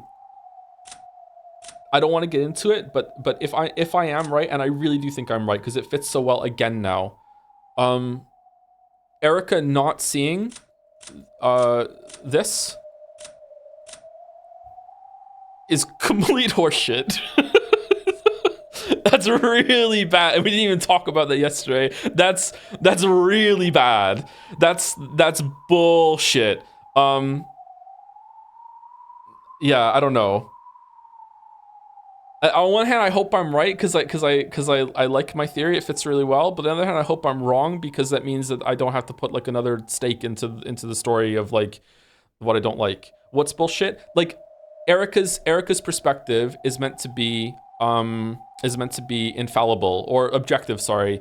And there were multiple scenes in episode 5 where like one of the reasons why I got like on this line of thought was that Battler never saw them in both at the same place at the same time, and it didn't really, there weren't many scenes, if any, of like them both interacting with a bunch of different people, except for maybe other servants. Does that mean the servants know about it? I can't remember. I'm sorry, it's a really long story. But Erica, like, it felt like episode 5, with the way that sometimes when Kanan and Shannon would talk in episode 5, they would talk together at the same time. The way that the Red Truth kept like not naming them, and it was like everyone else was there, that sort of thing, is like very, like, it was like trying to lie while also telling the truth. But Erica was like, who has the detective's viewpoint that's meant to be objective, was in multiple scenes with Shannon and Kanan in it, and Shannon and Kanan were talking independently. Like there was even that head count in that parlor scene, I think, or the not the parlor scene, I can't remember what, the breakfast lounge, whatever, the lounge scene. So even if we had established in episode 5 that Erica, if something gets out of Erica's line of sight when Battler jumped through the window in the study, then that can become magic if the detective doesn't have eyes on it. So I guess you could make the very strained I see this with love argument that, well, Erica just so happened to not look behind her, or didn't look in the corner, or wasn't aware of it. But because we don't see all of the scenes that happen in their totality, like there's bits that are missing in different conversations and people are talking, you just don't hear it, because like multiple times we return to a scene and there was like, hey, there was this whole part of the scene that you didn't see. It is completely and utterly bullshit and unfair to me that you're saying that there was all these people that were in this scene, presumably talking with Shannon and Kanan at some point, and Erica didn't notice that there was someone across speaking to like a vacant void in the air. And then that also comes back to, I don't understand why everyone in episode 5 was just going along with it, but that's a different problem. Like, I don't know. Anyway, that's enough of that. I'm sorry. I was like 80%. I think I was like 80% before episode 5 about this. And then episode 5 dropped it down to like fucking like 10%. Maybe there's bullshit explaining it. And now with like the Kinzo. Oh, maybe it's just gonna be explained in the next line. I'm gonna lose my shit, and Battler's gonna be like, "But I've never been in this room before." But now like Beatrice calling like Kinzo father when Battler, sorry, Beatrice calling Battler father, thinking it's Kinzo with that line when Battler doesn't want her to do that is just jump me back up to like 90. Like I don't know. I don't think I explained that very well. I'm sorry. But that's my chaotic thoughts at the moment. Anyway, therefore, one could hardly be blamed for mistaking the imposing Baroque man in the center of the study for Kinzo. Maybe this is just a link back to how Kraus became Kinzo in this room in episode 4? Maybe. If only for a second. But it wasn't Kinzo. This was Battler, the one who had taken up the position of Game Master, becoming the new territory lord of this world. Around Battler was a swirl of glowing fragments sparkling like the night sky, and on the floor was what appeared to be a red magic circle. To an outsider, it would seem to be nothing more than an incomprehensible geometric shape. But to Battler, who stood at its center, it was the outline for a new tale. A new line grew across the magic circle, following Battler's gaze. Then, at the instant it connected with a complicated symbol, the entire magic circle flashed brightly.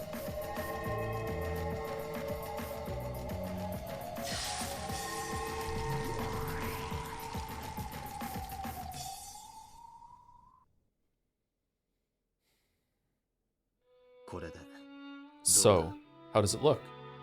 It is splendid, Master. The 6th game is complete. As Battler wiped his forehead and finally relaxed, Genji, who was standing behind him and watching over his every move, nodded deeply in response. I always thought being a game master meant you can make the tale however you want, but this is seriously harder than I thought. You must write up multiple tales and make the inner and outer sides of the story match. Unless you're Lambda Delta. Though truly you have displayed such skill, it is hard to believe that this is your first time. I believe even Erika-sama will be satisfied with this game. Well, hopefully it matches that great detective's tastes. Still, I've got to honestly respect Beato now. I can hardly believe that she managed to make tales that complicated and do it so easily. Easily? Far from it. Beatrice-sama also worried, racking her brain over various contradictions each time she created a tale. She was constantly battling with logic errors. Logic errors? That is when two sides of the tale do not meet, creating a contradiction. When this happens, it becomes a fatal violation of the rules known as a logic error. And the game board will immediately collapse and destroy it. Nah, it doesn't. Nope. It is the greatest and worst form of error that the which side can make, and the one which must always be avoided. Oh no, Battler, what are you gonna do? Oh, for fuck's sake. So Beato got close to bumping into those many times in her games. She fought with him every time she created a game. I believe it grew even more difficult for her as he became a more formidable opponent. So, do you think this game I've made is good enough to show Beato? Yes, of course. Beato hasn't woken up yet, has she?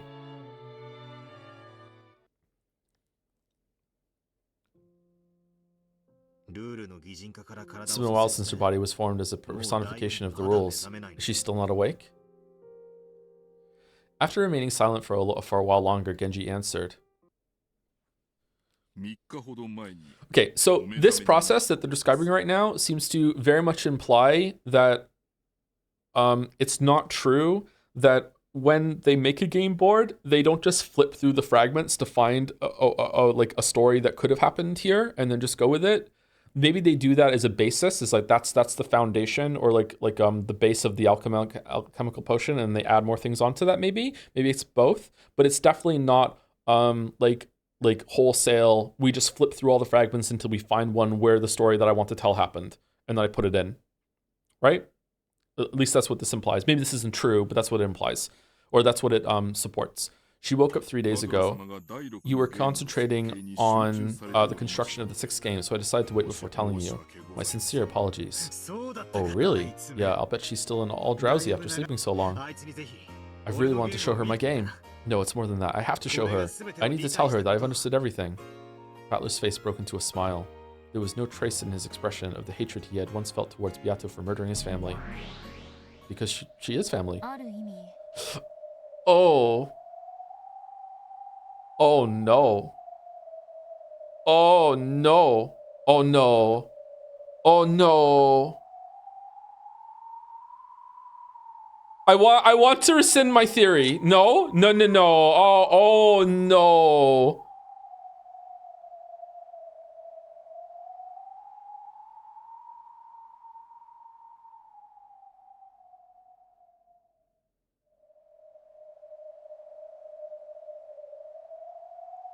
Oh no. What are you thinking? What do you mean, what am I thinking? If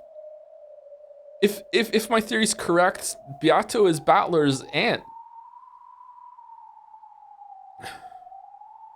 And all three of them are in love with their aunt.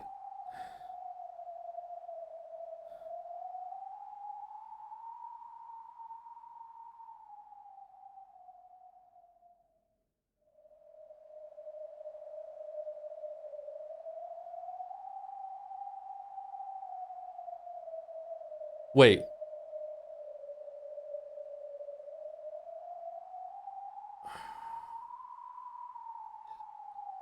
Aunt slash cousin? Oh. Oh. Oh. Oh.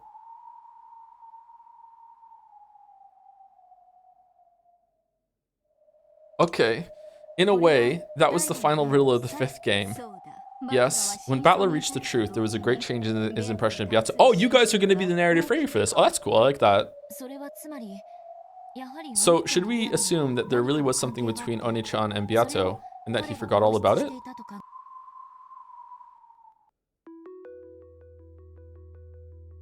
However, Battler suspected that this in the 4th game and asked Beato about it. According to the tale, this was denied by the Red Truth. 6 years ago, no person called Beatrice existed for Battler. Yeah, because it was Sayo. We can read this as saying that Beato did not exist 6 years ago, or it could simply mean that she had no connection to Battler at that time. However, either way, Battler did not visit Rikenjima at all for the next 6 years. What the fuck did you say to her? October 4th, 1986 should have been the first time Beatrice and Oni-chan met. If so, why was there already some kind of antagonism between them? I don't have a clue what that means. That sin of Ushirimiya Battler's, which Beato took Battler to task for in the 4th game, might give us a clue. The result of that might have been Beatrice herself. The result? The result of Oni-chan's sin was Beato? It almost sounds as though Oni-chan created the witch Beatrice himself. Almost as though Beatrice was Battler's piece. Huh? Battler sinned 6 years ago. Because of that sin, people died. The one doing the killing was Beatrice. If you consider the possibility that everything's connected to Battler's sin 6 years ago, then the one who created Beatrice was Battler himself. I thought it sounded almost as though she was Battler. Okay, that... Fuck. What did I even suggest like 2 months ago? Battler saying to someone who is in a really like deep emotional pit, and like has maybe no sense of control, no sense of family, has been like has gone through like several atrocities, was like almost killed when she was a baby, that sort of thing. And if Battler just like had a connection with her and he didn't even realize it, and he said something like I wish Beatrice was real and just showed up and would take this family to task, like maybe would that be enough? Maybe, I don't know. Have we seen that? Haven't seen it? Nox's bullshit makes me think yes. I don't remember that. I don't get it. Even if Oni-chan sinned in some way, his crime couldn't have been anything close to murder. If this huge massacre is in retaliation for what he did, then it's totally out of proportion. Beato killed our family, dad, mom, Oni-chan, everyone. I can't believe that Oni-chan's sin was anything deserving of that. The weight of a sin depends on the person measuring it. Even a sin so light that Battler might have forgotten would have been so serious to Beato that she hated him enough to massacre his whole family a full 6 years after the fact. Well, even I find that a bit excessive, and more importantly, if she were a person like that, I would find it hard to accept that Battler would act so friendly towards her after discovering the truth. Feathering's observation was an interesting one. In a past game, Beato clearly said that Oni-chan's sin 6 years ago was the cause of this 2-day tragedy. Still don't know what kind of sin that was. However, he figured out what it was at the end of the 5th game, and he even apologized to Beato, even though she was the witch who had like at this point it might even be like because of the way it's dealing with like meta story. I'd be really unsatisfied this is the answer. The way it's dealing with like meta stories and looking at narratives and what's real, what's not, it just could be like, oh, like he said something and just inspired her to write a bunch of stories about what would happen, like inspired a book mystery, and then, you know, it just so happened that it's getting, no, that's really unsatisfying. It's getting lumped in with like a tragedy that happened on the island years later. That probably did happen. Man, it's so hard to know what's even fucking true. Especially considering that magic does definitely seem to be real when it comes to Burn Castell and Lambda. And maybe this witch now too? I don't even know how Angie is here. Even though she was the witch who had massacred his entire family in retaliation for sin 6 years previous, Battler apologized to her. Of course, it was the player Battler who apologized, not the Peace Battler whose family had been murdered over and over again. But even so, Battler must have remembered something at the end of the last game that made him feel like apologizing. Does that mean the sin from 6 years ago is hidden somewhere in the tales you've seen so far? Oh, I forgot to say, I'm sorry. Did I say why I'm back on this train so much? Sorry. The reason why is because Nox's, did I say it? Nox's rule about like the culprit has to be named early on in the story. Sayo was named in episode 1 and just never came back. That's why. I was thinking about it last night. That's why. Because like it has to be someone that's named early on, and there's clearly someone missing. Is that Sayo was first named in the scene when George proposed and said what's your name or whatever, in outside under the fucking veranda or whatever the fuck that is, right before the shed scene. I think that's when she was first named, right?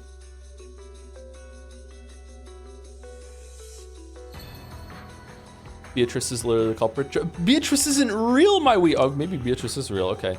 Anyway, does that mean this sin from 6 years ago is hidden somewhere in the tales we've seen so far? I've already formed a certain theory on that matter. Oh, let's hear it. I cannot tell you yet. I want to enjoy being the only one who knows the answer for a little while longer. Well then, I guess I'm done reading for you. Haha, well, we can't have that, can we? Have some patience and read a bit further. My theory is still nothing more than a guess. Once I'm certain of it, I'll tell you. Okay, my master. I actually do want to hear what comes next after all. Just what kind of connection do Oni-chan and Beatrice have with each other? Understanding that will probably give me a massive clue towards finding the truth of this world. After all, because he remembered that, he was able to reach the truth. You're not real, Joe. I actually am not. Joe is a pseudonym, a made-up character that has a made-up life and everything. Yeah. Beatrice! Joe's Tom's piece. Exactly. Thank you, Krutler, for 500 bits to say, hey, Toe, do not play Limbus Company. You'll hate it. Play Library of Runia instead. And then play Limbus Company afterward, after you're hooked. I see what you're doing, Krutler. Thank you very much for the bits. Welcome, Master. Beatrice Sama is waiting for you. This way, please. This place was a villa set aside for Beatrice's use. It was a sacred site for her only, built so that she could spend her days without being affected by the outside world. My heart began to race. I'm so glad she was able to revive, and that everything's okay. Beato is a personification of the rules. Is she? So even though she was destroyed once, it's possible for her to be reborn again. Battler quickly succeeded in reviving Beato's body, but he had trouble summoning her soul back. However, during the time he'd spent immersed in the creation of the 6th game, she had woken up. And this had happened 3 days ago. Battler let himself be led into the dining hall. The dining hall had been set up for his and Beato's use. It existed so that they could enjoy some black tea while having conversations that were only possible now that he had reached all of the truth. I want to tell her. I want to tell Beato that I found the truth. I want to go to... Battler couldn't hold back his excitement over this miracle he'd been granted, the miracle of Beato waiting for him in the dining hall to hear what he had to say. How is Beatrice? Same as usual? Is she doing well? Oh yeah, she's doing quite well. She's been waiting for you all this time, Master. Oh yes. So, she's in the dining hall. Is she eating something? That's okay. It doesn't matter either way. Oh, you'll be surprised. Beatrice. Uh-oh. When he swung open the doors to the dining hall, Battler was greeted by a wonderful sight. Though the food laid out on the table wasn't particularly sensational, it wasn't made by goat or anything, it was arranged beautifully, and a champagne bottle stood there waiting.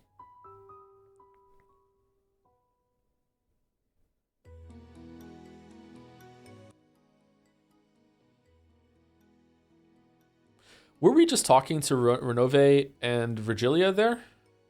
And instead we're seeing them as Genji and Kumasawa? Then the person clad in that familiar dress with the beautiful golden hair bowed deeply in greeting. Beatrice, you have my sincerest gratitude for giving me this form.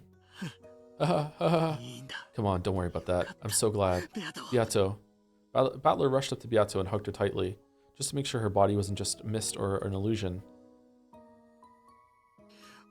I solved your riddle for you, but then, before I could tell you about it, you went and disappeared.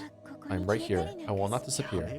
It's okay, you can stop talking like that. I'm not going to ask you for anything in return. Anyway, I want to apologize, and I want to talk with you. I don't even know where I should start. You have done nothing that you need to apologize for, Father. Oh! I'm glad just to be of service to you. Oh. Okay, I was wrong. Fuck.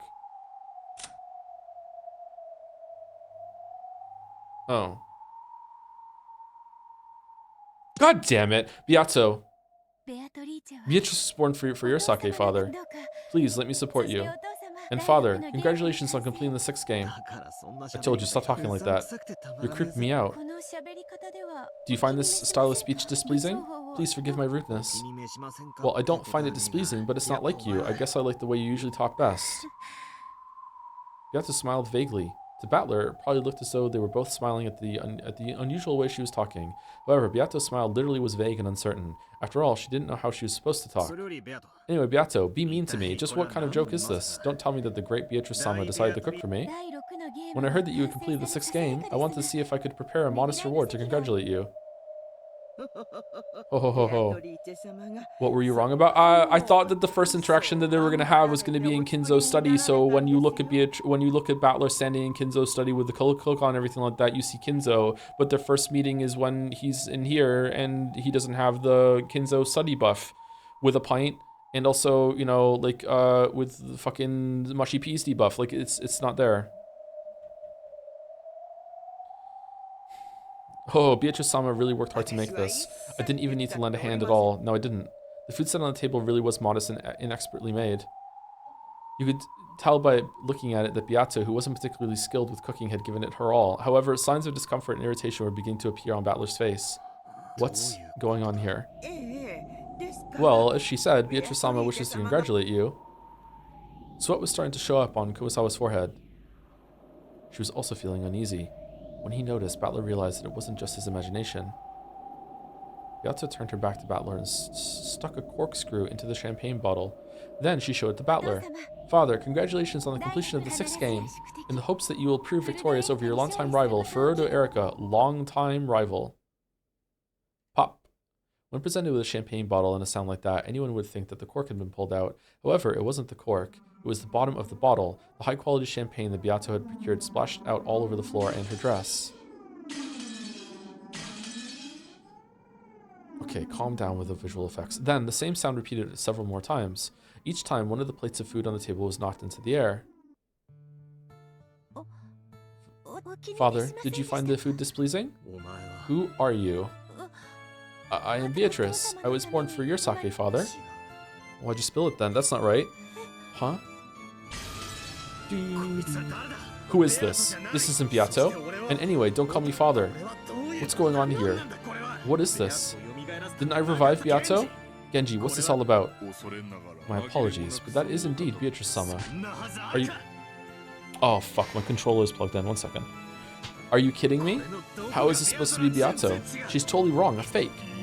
No, this is Beatrice-sama. This is, without a doubt, Beatrice-sama, who was born in accordance with the rules of the game board. No, this isn't anything like Beato. Beato would always talk in that weird way and laugh rudely and flirt with me. And this is no, this is most certainly Beatrice-sama herself. Then why is she talking like that? Why is she calling me father? Beatrice-sama was only born a short while ago. It would be far too cruel to expect her to act as she once did so soon. Are you saying that her memory hasn't returned yet? Master, this person truly is Beatrice-sama herself. However, she is not the Beatrice-sama you know so well. What are you talking about? I'm the game master, right? Why can't I revive Beato? If it's like an earlier version of her, and she's acting like an earlier version of herself, Why did it start here of all places? Beatrice-sama has arrived, however the old Beatrice-sama lived for 1,000 years. This Beatrice-sama, on the other hand, was only born a short while ago. If she appears to be a different person, well, that just can't be helped.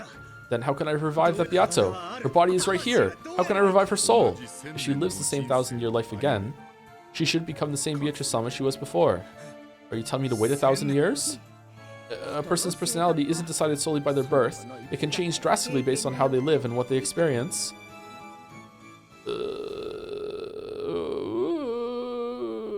Don't do it, Battler. Do you understand? Even though she is the same Beato, she is not the same. Thank you, Ryukishi. I get it. Even if you had two of the exact same person, they could change enormously depending on their upbringing. Even though they might be both the same human to start with, their upbringing could change them so much that they effectively become two completely different people. Usually we use the term person to refer to a person, not their personality.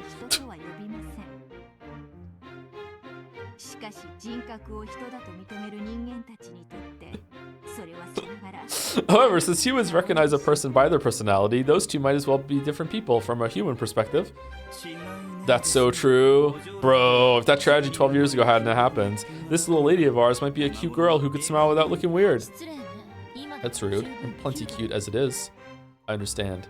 If a personality is what makes a person in our eyes, you could probably say that a second personality represents a different person entirely, even if it inhabits the same flesh body. At the very least, I'm a completely different person than I used to be 12 years ago, and if my family had come home 12 years ago, then the Angie that resulted would surely be a completely different person from me. Even a single human can become a different person. In fact, depending on their upbringing and endless possibilities, they could become an endless number of different people. Very true. So just because I think about this all the time, so just because this is Beato, there's no guarantee that she'll become the Beato that Oni-chan knows so well. And on top of that, Beatrice is a witch who lived 1,000 years. People can die and be reborn in just 3 days. 1,000 years is such a huge amount of time. It seems you're quite a skilled reader.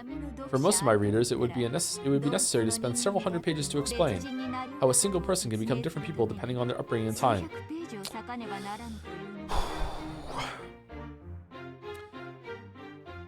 Man, Ryukishi was mad when he wrote this one, huh? Don't understand your readers. Don't underestimate your readers. We aren't just reading. We read and we think. If you make 100 people read it, about 90 will be able to. However, only 50 will actually understand what it means, and not even 20 will actually think beyond that. And all I ask is that they think it over a bit.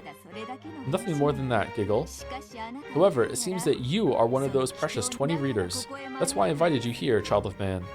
It was seriously hard to like this Hachijo Toya person. However, though this forgery she had written was still in its first stages, it definitely felt as though it contained something very similar to the tales in those message bottles. Speaking metaphorically, one might call it a scent. An indescribably unique and stern atmosphere, like a stuffy library. The Beatrice who wrote the message bottles and Hachijo Toya are different people. And yet, this is the same scent as that tale. I see. This is why some of those curious witch hunters are so intensely devoted to her. Their keen sense of smell is able to sniff out that familiar scent. Very well then. Please continue reading.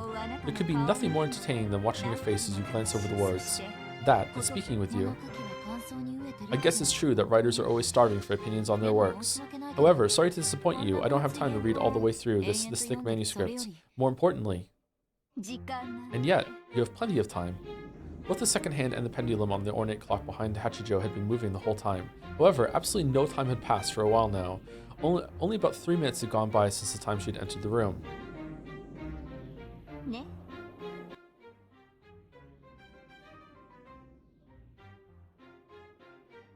Okay, so 3 minutes passed and then it stopped. Right? Okay. See? Time isn't one of your problems. No sort of time will chase you away until you finished reading. Next page, lady, next page. Oh, you just rolling with this? Okay, bro. Amakusa badgered me to turn the page, so I returned to the world of the tale once more.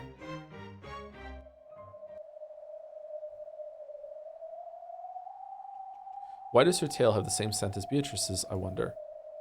Is it because she actually has reached the truth as she claims? Does this mean that anyone who knows the truth could create an endless number of message bottles? Is that how the Catbox world works? I see. I guess she might also be an endless witch. In fact, maybe anyone who knows the truth can become an endless witch. An endless tale created by the endless witches. The 2 days starting on October 4th, 1986, where my family is being toyed with endlessly. I have to end it. I have to find a hint of the truth from within the story and end this endless tale. The never-ending story. Ooh. Oh, Charlie Chan is here. Thank you very much for the resub, Charlie Chan. Always good to see you. 28 months of Charlie Chan with a Joms. Thank you, Charlie Chan. What do you think, Beato? How's this 6th game I've made? It sucks. Well, you're not the type to give me an honest compliment anyway. You'd probably say something more like, not bad for an incompetent fool like you. Cackle, cackle. Not bad for an incompetent fool like you. Now that I've seen what it's like to be a game master, it's pretty clear. I wasn't the only one who had it rough each and every game. Creating a game is far from easy. I certainly never expected us to recognize each other's efforts like this. Creating a game is far from easy. I certainly never expected us to recognize each other's efforts like this. All wrong. This isn't Beato. This is a bathtub. Sorry. Battler slammed hard on the desk, but the piece Beato showed no reaction. After all, Battler hadn't ordered her to react. It would be easy to revive the Beato as a piece. However, it would only move... according to Battler's wishes. Having a conversation with it was no different from talking to himself. The Game Master could summon any kind of piece. He could move those pieces in any way he wanted, reigning as an absolute god. Interesting. However, for that very reason, they were just pieces. That made it unbelievably lonely and sad. You created many kinds of furniture, as well as several tales in the past. When I saw that, I was sure you were having a great time doing it. But that's all wrong. You were unbelievably lonely. It must have been such a relief for you having an opponent like me who could actually go against you. Yep, I'm painfully aware of that now. That weird, polite Beato really was you, wasn't she? The way you were 1,000 years ago. And yet, she's a different person. The way she looks just like you is what I really can't get over. I can't stand it. However, she isn't a piece, so she can go against my will. That Beato is much more alive than a piece like you. I get that. But it's all wrong. This isn't you. She's a completely separate person, like a long-lost little sister or something. And that's why I just can't accept her. As much as he hated the piece version of Beato, Battler felt an even stronger dislike for the chick Beato. Even after a whole 1,000 years, she still wouldn't become the original Beato. Even if she were ordered to act like the original Beato, it would just be an imitation. This was a very similar but separate person, and definitely not Beato herself. So, in the previous game, Beato really did disappear for all eternity. Even after becoming the Game Master, there was no way to revive her. Laugh. Laugh at how pathetic I am. Cackle, cackle. Yeah.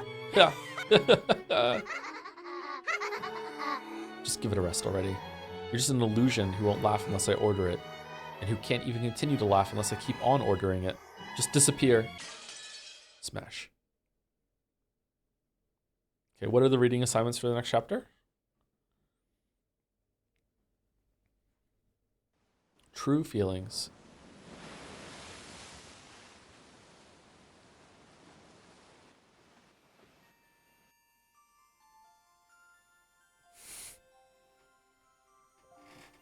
Oh! All right, we're at 2 hours. Let's take a break. What am I gonna do? Am I gonna get a drink? Am I gonna make a tea? I don't have time to make a tea. Okay.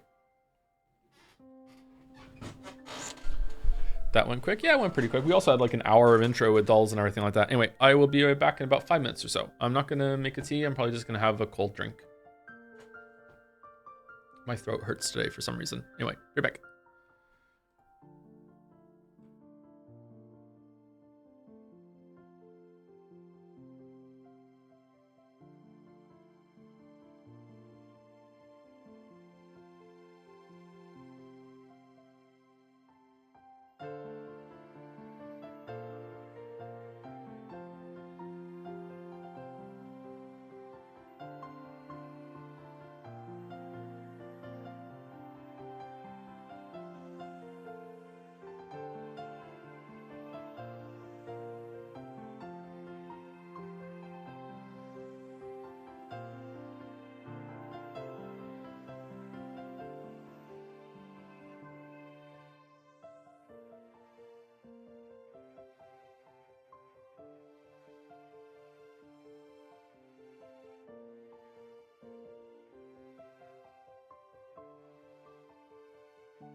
All right, hello chat. Sorry, I was eating a protein bar. Oh no.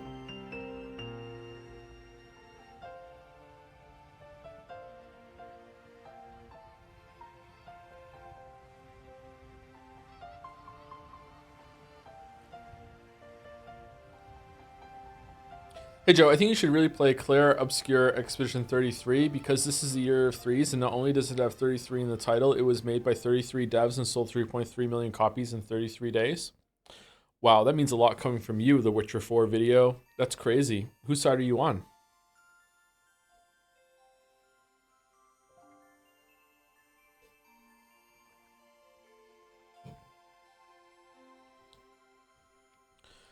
All right, let's continue.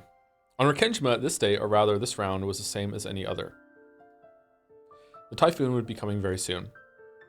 The sky was still overcast, but the clouds were moving quickly.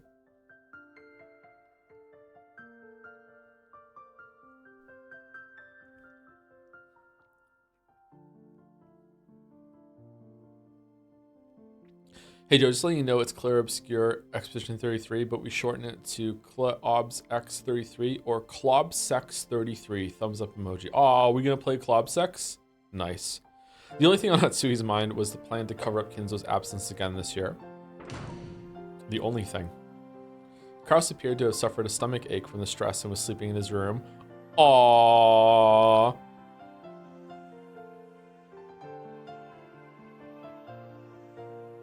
Jessica and Kumasawa had left in a boat to go shopping and greet the incoming relatives on Nijima.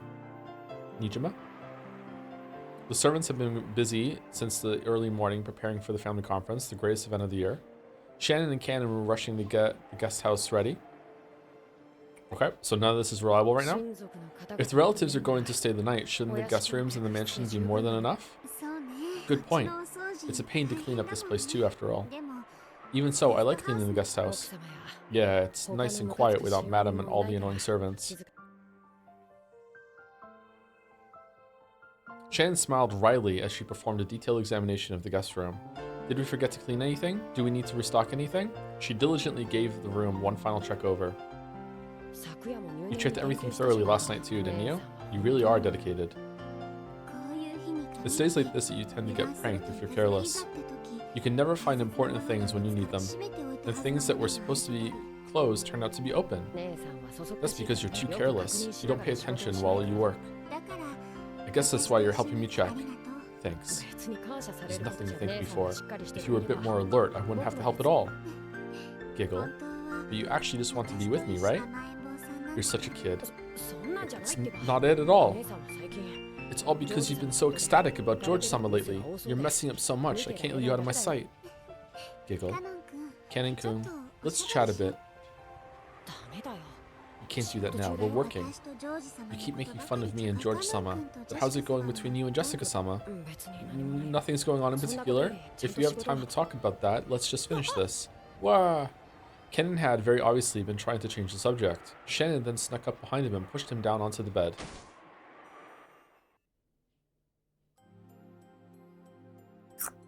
What are we doing? So why did you turn down Milady when she asked you to go with her to welcome the relatives? Because I have work to do. Liar. You don't actually have any work at all. Shannon and Cannon had switched roles.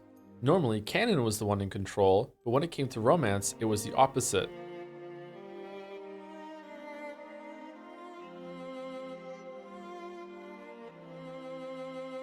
Kind of wavering a little bit. As Shannon had said, Jessica and Cannon were supposed to have been the ones to greet the relatives at the harbor on Nijima. However, Cannon had suddenly claimed that he had work to do, so Kumasawa had gone instead. Cannon didn't have any work to do. Shannon knew this. Because Tyler knew this. Milady told me, despite what happened after the cultural festival, she really does like you, Cannon-kun. Even though I'm furniture. That's right. And I'm furniture too. But despite that, you're in love with a human. Even though you can't do that. You think so? Maybe we're furniture, just because we take that for granted. I don't have any special feelings for Milady Jessica. I only think of her as the daughter of the family we serve. Really? Really? What? You know, there is a chance that George-sama will propose to me tonight. You knew? Shannon wore an incredibly peaceful smile on her face, but Cannon could tell that there was no way she'd let him change the subject. Cannon realized that she must have made him help out here in the guest house in order to talk to him about this, and he clicked his tongue softly. You really think you can marry a human, even though you're furniture? I think I can. It won't work. Why not? That dream future that George-sama has imagined for you two is something you can never give him. Well, we aren't humans. We're furniture, inferior to them. George-sama only thinks that you're human. Well, that is true, but I'm impressed that you've managed to keep him fooled this long. Do you really think you can keep tricking him like that forever? Even though you still haven't been able to tell him that you're furniture? Being furniture or being human has nothing to do with this. I believe that George-sama will accept everything about me, and yet you don't have the courage to check and make sure. You know what? Fuck you, I think I'll accept his proposal. Shannon looked up at the ceiling. She spoke of the imagined future that she and George would create. though some anxiety over the future appeared on her face. So did the joy of knowing what it was like to live with love. As Canon watched this vivid dream he was being shown. So it's going to be a George and Shannon episode, huh? Alright. He knew that none of his words would reach Shannon anymore. Humph. You can just do what you want. Once you've said you'll do something, you can be incredibly stubborn. Yep. I want to live my life my own way. I'd like to stop being afraid over whose furniture and who's a human.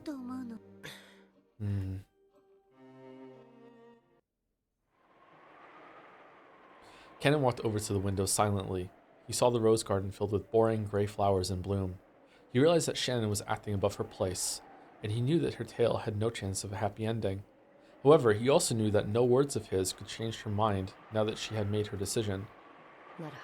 In that case, it doesn't matter what I say. If I tell you to stop, you won't listen. If I tell you to do what you want, you'll do what you want. Why are you talking to me about this? It's not like you care what I have to say. What I want to know is how you feel about Milady. I have nothing to do with the two of you. Do you really feel absolutely nothing for Milady? No, I don't, as I keep telling you. Just gross. Liar. What makes you think it's a lie? I can tell. I'm your Nason, aren't I? You don't know. You can't know what I'm feeling. I do. I know everything about you, Kenan-kun. If you really do know, then why did you ask? Your head and your heart are completely filled by George-sama, aren't they? And it's that sincerity of yours that I love. That's why I'm rooting for you in the only way I can. Otherwise, even I wanted to love Milady. Kenan finally turned to face her, honestly and openly telling her how he really felt. That was what Shannon had wanted to hear. And after hearing that, she pressed Kenan even further to reveal his true feelings. You can't leave it at that. I won't let you. Then what should I do? What do you want me to say? Don't try to dodge by saying I wanted to love her. All you need to do is honestly tell me what you really feel. Milady is too dazzling for me. The way she lives is dazzling, like the sun. That's why I love her. I was so happy when Milady stretched out her hand and asked me to walk with her. No, I still am happy. You love her, don't you? Yes, I do. I love Milady. Oh man, Canon fucking like folded like me saying that it was Pokemon RP. Holy shit, finally. Canon confessed his feelings in their entirety. In fact, by saying it aloud, he finally understood how he truly felt. As passionate tears welled up in his eyes, Canon finally accepted it. He couldn't stop the tears from dripping down his face. Both of us are exactly the same, locked up on Rikenjima and living without any hope at all. And yet, Milady was able to light her own path and create her own fate. She was so dazzling that I envied her. I felt as though if I could be with her, I could find my true self instead of being the pitiful person I am now. Really? Jessica and George, though? When you turned down Milady's confession, were you sad? I was. I never realized that a lie you make to yourself could be so sad, so painful, so excruciating. And I couldn't forgive myself for hurting Milady with that lie. I believed that I didn't have what it takes to ever fall in love again. That wasn't true. Do you know what's needed to fall in love? It's something you can't get from anyone but yourself. Being furniture or not has nothing to do with it. If you decide for yourself that it won't work out, then it won't. You mustn't leap to such rigid conclusions. That's why I, over-ambitious furniture that I am, gave myself what's needed to fall in love. So you have it too, Kenan-kun. You mean, I have what it takes to fall in love? Yes. If you won't give it to yourself, I'll give it to you. Thank you. I feel as though I can finally see the sea. Oh, that's it? Okay. Battler wasn't cooking with this one, I gotta say. I'm certain of it. George-sama will propose to me tonight. When he does, I will accept. I intend to leave this island and start a new life in our new world. With Teddy. If that's the path you've chosen, then I have no say in the matter. I'll leave this island, and after that, I'll never return again. I'll have to say farewell to you, Kenan-kun. You're right. We won't see each other again, will we? If you do love Milady from the bottom of your heart, and if your feelings are at least as strong as my feelings for George-san, then you and I will have to settle whose feelings are really stronger.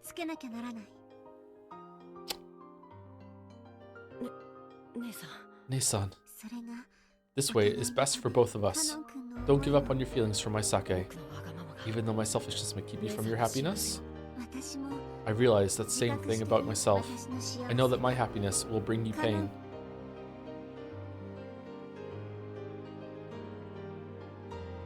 Okay, I'm up to 99% now. We have no choice but to hurt each other. As she said this, Shannon turned her back to Kennen. As Kennen watched Shannon from behind, he was struck by her strength and the love she still felt for him despite everything. Nei-san, living with you made me happy. Me too. I wouldn't have lasted this long without you. And that's why I was able to meet George-san. Yeah, and I wouldn't have realized how dazzling Milady is if it weren't for you. I won't abandon the way I feel. I'll focus on that feeling alone, ignoring everything else, and I won't look away when I trample over your heart. Me too. I won't use you as an excuse to hide the way I really feel. Whether my love bears fruit or yours does, we'll both support the victor. Yes, I promise. 99.5% now, and if I win, I will love Milady and treasure you. Thank you. But if I win, I'll forget you and this island and leave this place forever.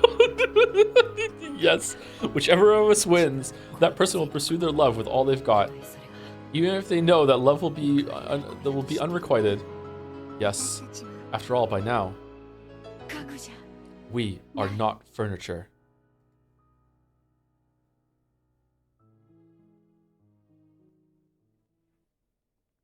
Joe, just say 100% have some balls. But it could be Sweden or Norway! So let's just go, you know, Switzerland. Somewhere in the middle between... Switzerland is not in the middle between them, is it? Fuck. It's Sweden's between Norway and Finland. It should have done Norway and Finland and put Sweden in the middle. That's what I should have done. The boat carrying the relatives docked at the harbor. They left the boat one by one, making fun of Battler. Wow, making fun of himself in his own story, based. Goto wasn't the only one to greet them. Cannon was there too. It's been quite some time, everyone. Allow me to welcome you to Rokkenjima. I hope that your long journey went smoothly. Welcome to Rokkenjima. Okay, can we have a scene of Erika on the boat, partying with her party detective boat, solving some murder that just happened on the boat at the end? And then she's like, well, solved another murder. Gonna sleep well tonight? Go, attention everyone, I have now solved the murder. I will now go to bed, and I have absolutely no intention of falling overboard in the typhoon tonight. This line of thinking is only possible for Haruta Erika. What do you think, everyone? And then meanwhile, the next scene is that, no, she didn't fall in the typhoon. Everyone on the boat was so sick of her shit that they actually all conspired to break into her room, carried her out, and then they actually argued over who was going to be the one that got the privilege of throwing her overboard. I'm sorry, I made myself laugh.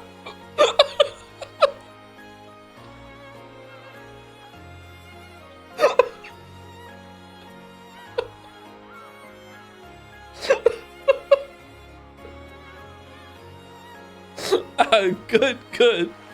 Go to compliment to Kennen in a whisper. Kennen ignored this, looking just a little sour, and continued to greet the incoming relatives. This is your first time meeting Goto-san and Kennen-kun, isn't it, Battler-kun? Ooh, it's my first time meeting Battler too. Giggle. Goto-san's a great chef. He's the only reason anyone ever want to come to this island. I'm most honored, Battler-sama. I do hope that you look forward to your meals during your stay. I can't wait. I'm counting on you. An exciting luncheon. Long time no see, Kennen-kun. You seem to be in high spirits today. That's great. You think so? Oh yes, your face is looking brighter today. Maybe it's your complexion, or maybe it is that your gaze looks a bit more gallant, or you forgot to take your makeup off. Ah, it must be a growing phase. That's how a boy becomes a man. You usually look as though you're about to pass out from anemia. You're a bit different today. You've got some spunk. A boy can change a lot in just 3 days. I guess that... 3 days again? I guess this means even Kennen-kun's getting a bit more manly. We aren't making fun of you, okay? We're all complimenting you, Giggle. Kennen had sworn to start changing the way he lived bit by bit. However, he had only meant to change within himself and hadn't expected it would show on the outside. He was a bit shocked to hear that his expression had changed so much that people had apparently noticed as soon as he opened his mouth. No, maybe the real surprise was that his normal expression must have looked so incredibly sullen in comparison. Ooh, Goto led the way up to the guest house. Kennen brought up the rear, helping to carry some of Kumasawa's shopping or something. Does my face really look that bright today? Oh, it looks that way to me as well. Did something good happen? Even Kumasawa was saying it. Kennen, unable to see what his own face looked like, hung his head in embarrassment.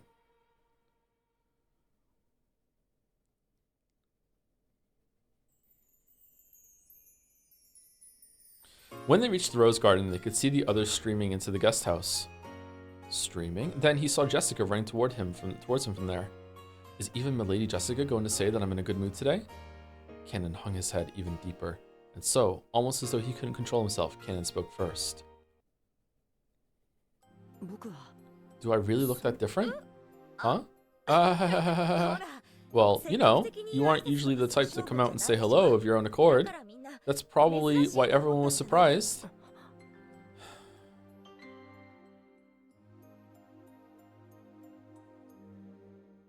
Do you know? How could you know? Oh, she's done. Is that fair?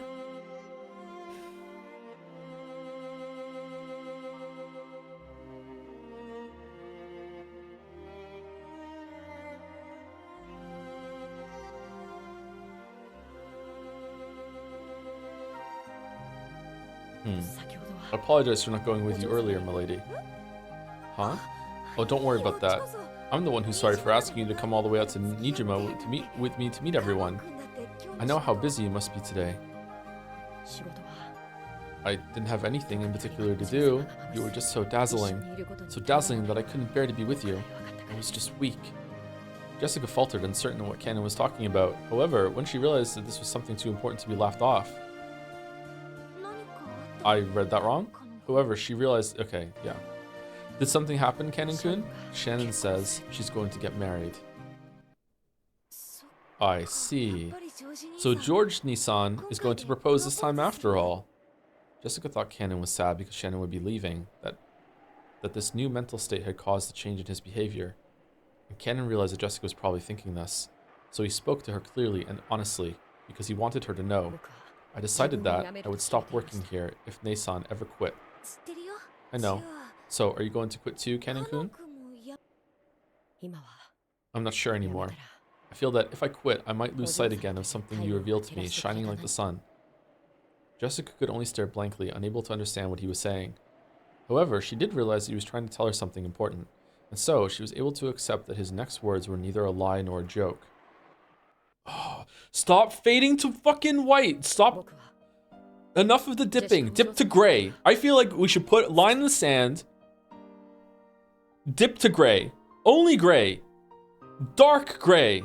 Fucking Milady Jessica, I love you. I love you too. And all you guys, you live your life like the sun, and I want to try walking that path alongside you. I have a feeling that with you, I'll be able to break free from the me that I despise as furniture. You aren't furniture, Cannon-kun, and you weren't born just so that you could become a servant. A boy your age should be enjoying life much, much more. Ha ha ha. I'm dazzled too. You're so dazzling, I can hardly see. This is how I truly feel. I'm sorry for trying to hide it for so long. I apologize for hurting you on that day in my cowardice. Okay, so is the rest of the family just watching this?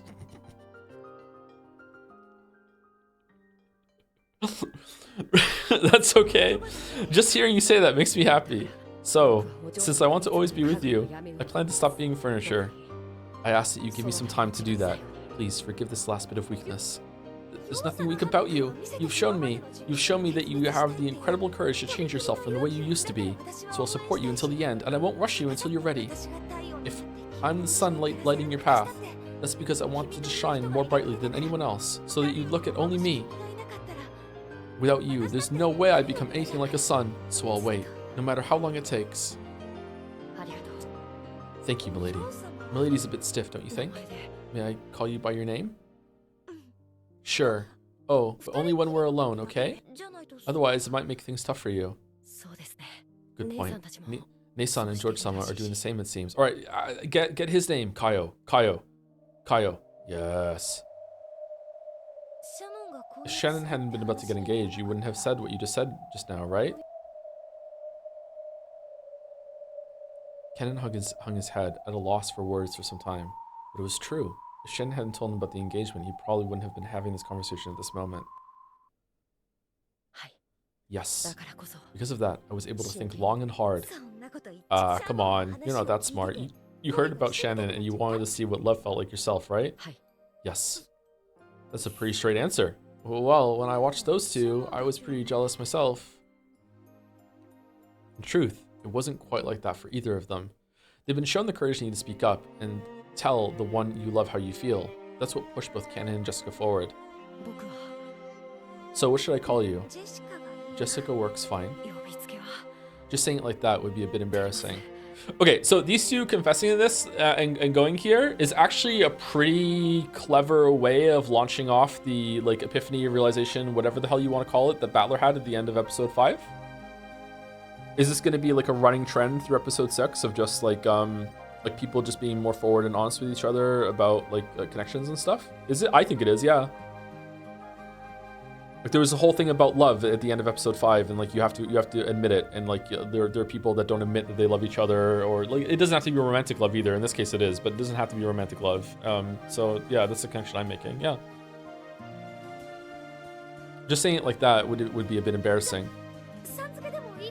Then you can use san at least at first. Why not try it out? Come on, Jessica-san.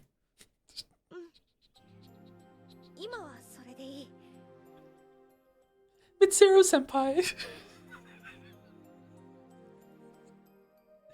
Junpei-kun. Good, that'll do for now. And I'd like to call you by your name, Kenan-kun. You have a real name besides Kenan, don't you? I'll bet it has the character something in it like Kenan does. What could it be? My name is Yoshiya.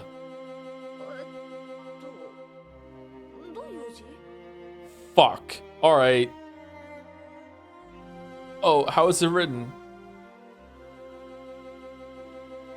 Jessica tried tracing out various characters on the palm of her hand.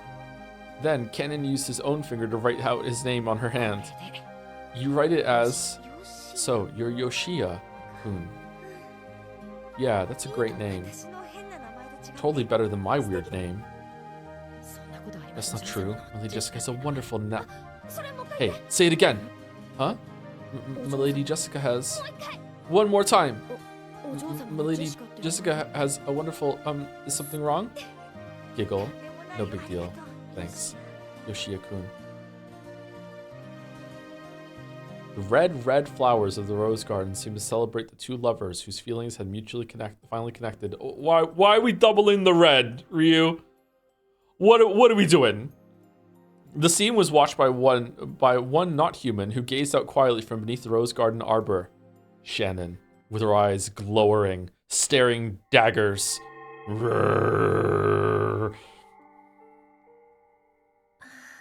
Oh. Come to think of it, those two had never called each other by their names until now. Jessica hadn't known Kenan's true name. Kenan hadn't called Jessica by her name. When people call each other by name, they acknowledge the worth of the other's soul. Sure. That's why names are sacred.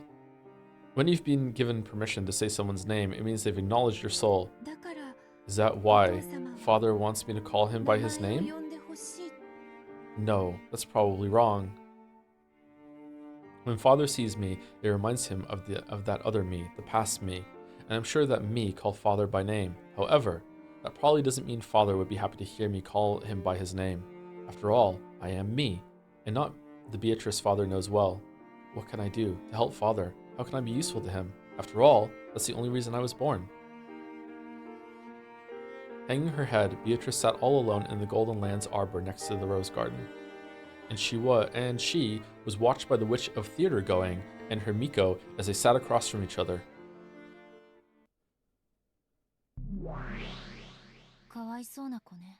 Poor kid. I never thought I'd see you feel compassion for Beato. It'd be too cruel to call us Beato and the former Beato the same person. They're completely different people. So when you busted through the window and like tried to like steadfastly make it so Battler would resist the witches and everything, you were just wrong, huh? That just... Damn. Alright, it may be that by the rules, this Beato is the Beato. However, saying that would be horribly unfair to her. Battler must be very depressed to have things end up this way after reviving his former rival. I sort of get Oni-chan's despair. She's a little stupid. Is that why we love her? But I can understand how this kid feels too. No person can become a replacement for another, not even a past version of that same person. Compared to the young boy and girl who had found new versions of themselves by calling each other by their true names, this witch looked very feeble. The witch knew that she was an illusion created in the image of the person she once was. And she also knew that it would only hurt Battler if she were to try and pretend to be that person. We haven't had a Sumari in a while. Can we get one? Nope. And despite all of that, this Beato wants to be useful to Battler. How admirable. Is that the purpose for the witch known as Beatrice? That is what she claims. She says she was created to be of service to Battler. So, a Beato who was born for Oni-chan's sake eventually commits a serial murder, and drags Oni-chan into a bizarre game that she calls eternal torture. I don't get it. I believe you also understand that one can become a different person over 1,000 years. At the very least, Beatrice was once a pure creature who was born for Battler's sake. It's also very clear that, in her current feeble state, she doesn't possess any of the courage or motivation needed to bring about such fearsome serial murders. Okay, I'm now Sumari. Come on. God damn. Okay, that's kind of a Sumari. It's Sumari light. That means the sinister witch we all know must have changed during the 1,000 years since her birth. It's basically a pseudo Sumari? A Sumari? Sorry, we keep getting this 1,000 years business, but I get the feeling that those words are just a metaphor for a really long time in the world of witches. As you get closer to the world of gods, the concept of time becomes increasingly vague. 60 years can become 1,000, and 1,000 years can be nothing more than a quick nap. One can fit an eternity long enough to be deserving of the title 100-year-old witch in a mere 2 weeks. In other words, yay! Sumari, the pure Beato transformed into the cruel Beato. During 6 years, it could be called 1,000. So, does that mean something bad happened during those 6 years that made her hate Oni-chan? That doesn't make sense. During those 6 years, Oni-chan not only stayed away from Rikenjima, he even stopped using the Ushirimiya name.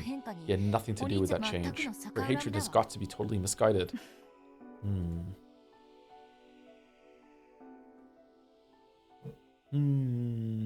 Thank you, Paus, for the bits. Say that again. The family is going to what exactly? I can't remember when this was, 25 minutes ago. Oh, yeah. They're going to Rikenjima? They're going to Dotaris? I can't remember, sorry. Thank you, Weekry, for the resub. For the past month, I've been fighting the urge to start Umineko literary analysis while I'm in therapy. Thanks, To. You're the best. That sounds like a fun time, actually. I think you could do that. Yep. I think there's definitely enough here to analyze, and the story is worth it, which is a rare compliment coming from me. But as I said yesterday, I don't think the mystery is really worth it, but hopefully I'm proven wrong by the time we get to episode 8. I think it is worth it, actually. Thank you, Zero Tough, for the new sub as well, or O Tough. Thank you very much, Zero Tough. How are you feeling about the Angie feathering thing? I like it. I like the framing. I like that there's I was just messaging Mouse during break saying that I like the read along while we read along, the double read along. And then she replied with something that really makes a lot of sense, which is that if Battler gets ahead of you, then it's good to have Angie there, which is also like it's important usually for the audience, or the reader, whatever you want to call it, to have someone that is at the same level of knowledge as them. And since Battler jumped way ahead of us permanently last stream, it's I should have actually anticipated that something like Angie was going to come back at some point, because you can't ride with Battler all the time anymore. Like you have to be seeing it from somewhere else, yeah. But in general, I just really like narrative framings. I like this bullshit. Yeah, I really enjoy it. That's one of the reasons why I like the Witcher book so much, because the Witcher book is just full of narrative framings. In fact, it probably gets too decadent with it by the end of the last book, but like, yeah, I do enjoy it. It's actually genius to introduce Erica in chapter 5 because the reader has already fallen for the sunk cost fallacy by that point. I wonder if this was the plan all along for Angie, because Angie, looking back, was a lot of setup and then just like not a lot of payoff at the end of episode 4. I still don't know if that was worth it, to be honest. Yeah, I don't know.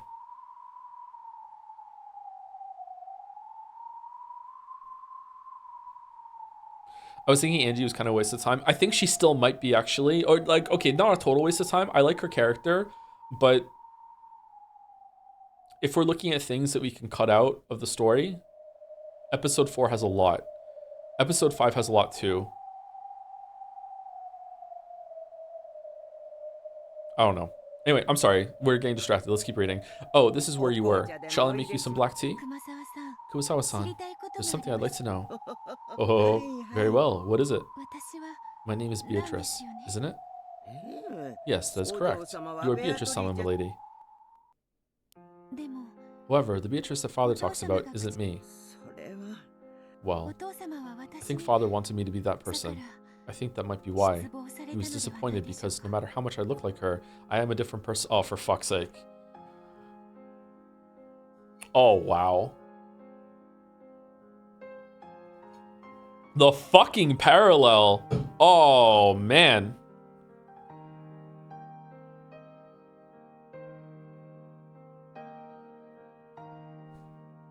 Alright, pretty well done. Pretty well done. This isn't true. You are you, Beatrice-sama herself. You have merely lost your memory of the past after being newly reborn. Even without your memory, you are still Beatrice-sama. You are the same person whom the master loves. So then, how can I regain those memories? Well... Beata looked at Kumasawa with hopeful eyes as though praying that she would tell her the way. Kumasawa averted her gaze unhelpfully as though trying to say that she'd like to if only such a way existed. Like, honestly, is this even the present scene, or is this just like the Kurodorian part where Rosa came in and found this Beatrice? These scenes could be like the exact same thing at the exact same time. That probably is what it's representing. Like goddamn, if I can't regain those memories, can't you at least tell me what kind of person the Beatrice's father loved was? That much I can tell you, but I was born for Father Sake, so I want to become the golden witch Beatrice that father desires. But Beatrice-sama, I cannot use magic. However, if the witch father desires could use it, then I will learn. I want to become the witch he desires. That's the only way I can repay father for creating me. That's admirable. Without the 1,000 years gone wrong, she really is an incredible kid. Chick of a witch, very interesting. Taken a liking to her, Angie. I shall allow this chick to make use of my library. Let us open the door that leads back to the world of witches. Depth in my weeb VN. This has a lot of depth. Are you how are you here and you're surprised? Is this your first time watching? Because Umineko is not your typical weeb VN. Like, the depth has been here the whole time. Oh, sorry, I'm sorry. Just to be clear, because I feel like maybe some people are salty after my reaction of episode 5, but like it's not a bit. I'm still all in on the larger narrative between all the characters. Like I'm not checked out at that at all. So I'm sorry if people were expecting me to just be like a salty fuck about the whole entire experience now. This isn't like Danganronpa. This actually has something else other than the mystery to enjoy. This isn't like, you know... Like there's more here to it than one side, man. Yeah, of course it still has a lot of depth and a lot to enjoy, yeah. And the depth that it had in the character interactions before, it hasn't gone away either, yeah. Anyway, sorry. Chick of a witch, very interesting. A fool of a took. I've taken a liking to her, Angie. I shall allow this chick to make use of my library. Let us open the door that leads back to the world of witches. So you're going to make her read aloud the stories about her previous self? Yes, I want to know too. The creation story of the Golden Witch Beatrice. Okay, so now you're fucking with the story? Very well. If you wish it, then let us open the door once more. Kumasawa-san. A golden splash welled up around them. It was a cloud of gold butterflies.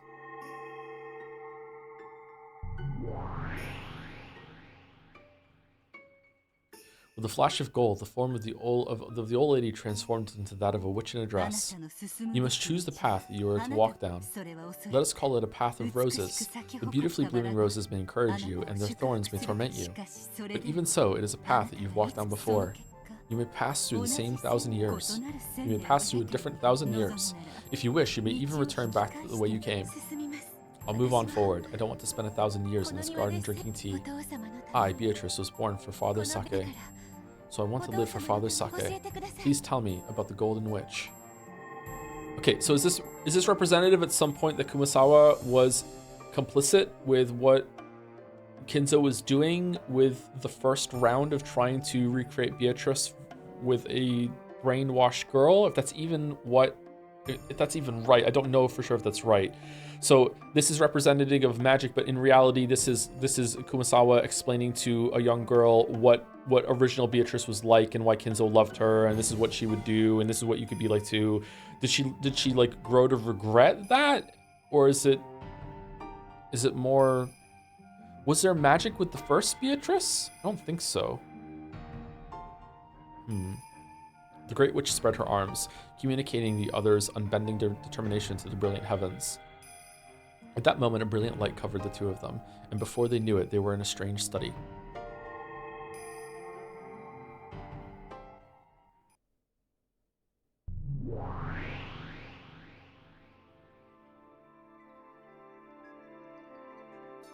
There sat the master of this library, the great old witch, and her Miko. Virgilia gave a deep and elegant bow. What up? It is the greatest of honors to be in your presence, Lady Federine, Augustus Aurora, the majestic witch of theater-going, drama, and spectating, fourth of her name. Raise your head, child of man. I shall give that child the privilege of using my library however she likes for a time. Angie, my Miko, you will see to her needs. Sure, as you wish, my master. You know, you could just say, let me read your story. Miko of the Witch of Theater-going, I leave Beatrice in your care. Pleased to meet you. The Beatrice you're trying to become was suffering from something in her own way. At the very least, you've been released from that for the time being. Will you really go on a journey to regain those shackles? Yes, I want to become the Golden Witch. Sorry, the line's not funny, it's just the Taurus meme. That is the reason I was born. I, the endless and finite witch, Publius Virgilia Maro, ask that you make her journey through purgatory a pleasant one, granting her your protection. Huh? Let it be known that as the Miko of the Witch of Theater-going, and as the Endless Witch and Apprentice Witch of Resurrection, I, Angie Beatrice, do humbly accede to your request or whatever. Featherine snorted. So, you also bear the name Beatrice? That's right. I know a lot about you. Please teach me. What kind of person was I? Sure. And I'll want you to teach me. Why did you become the person you were?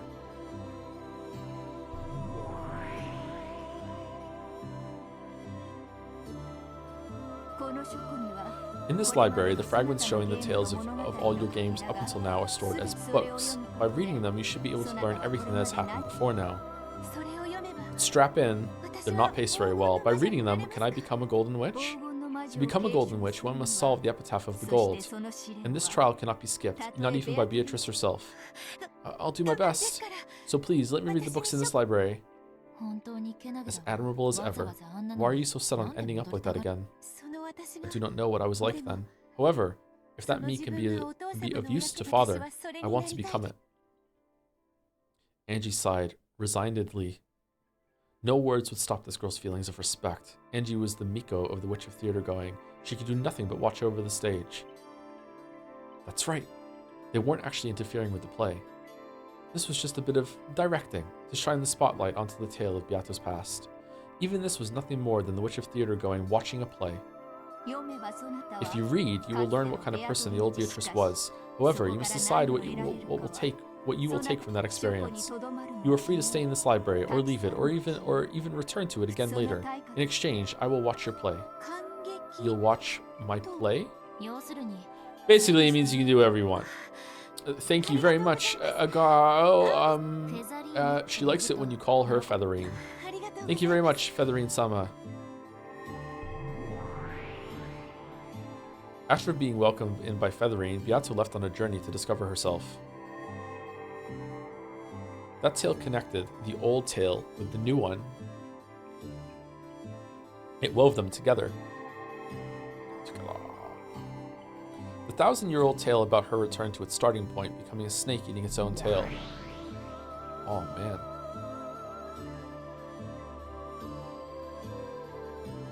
The ring of that snake began slowly, bit by bit, to turn into the shape of a small island floating on the sea. And that was Rikenjima. 1,000 years of the witch born on this island were tied to the island.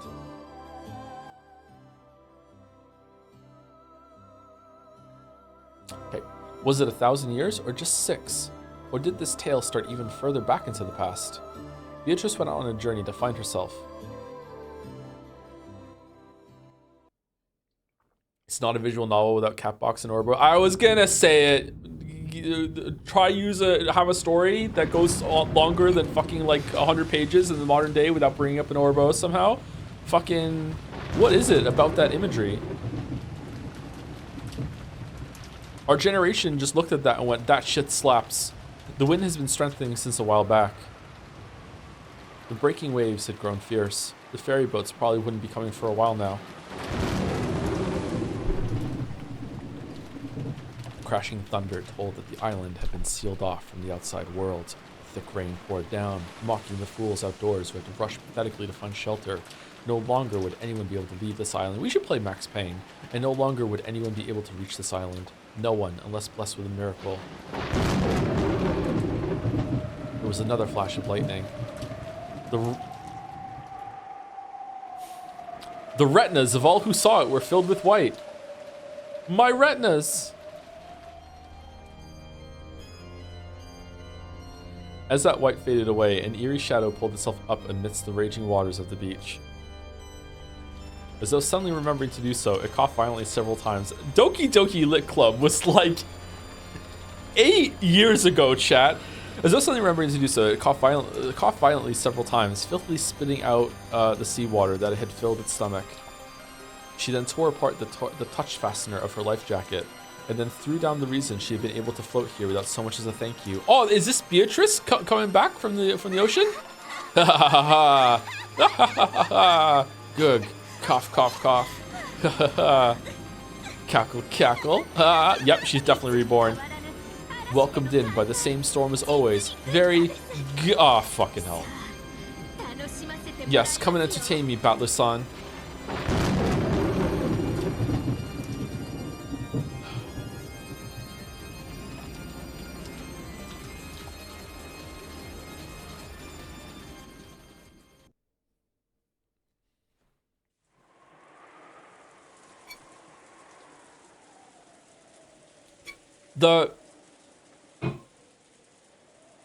The sequence there of putting that with the supernatural storm representing like the magic coming to life, and then having it appear like a resurrection, magic coming out of the ocean, and then after the Beatrice thing before, and then and then it's just Erica. That was really good.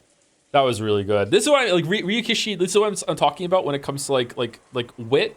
You have to be witty to be able to write. Like that's not funny, like haha funny, but like it is funny. It's like funny didn't laugh. It's very funny, very didn't laugh. You know what I mean? I don't know how else to explain it. It's just really well done. Yeah.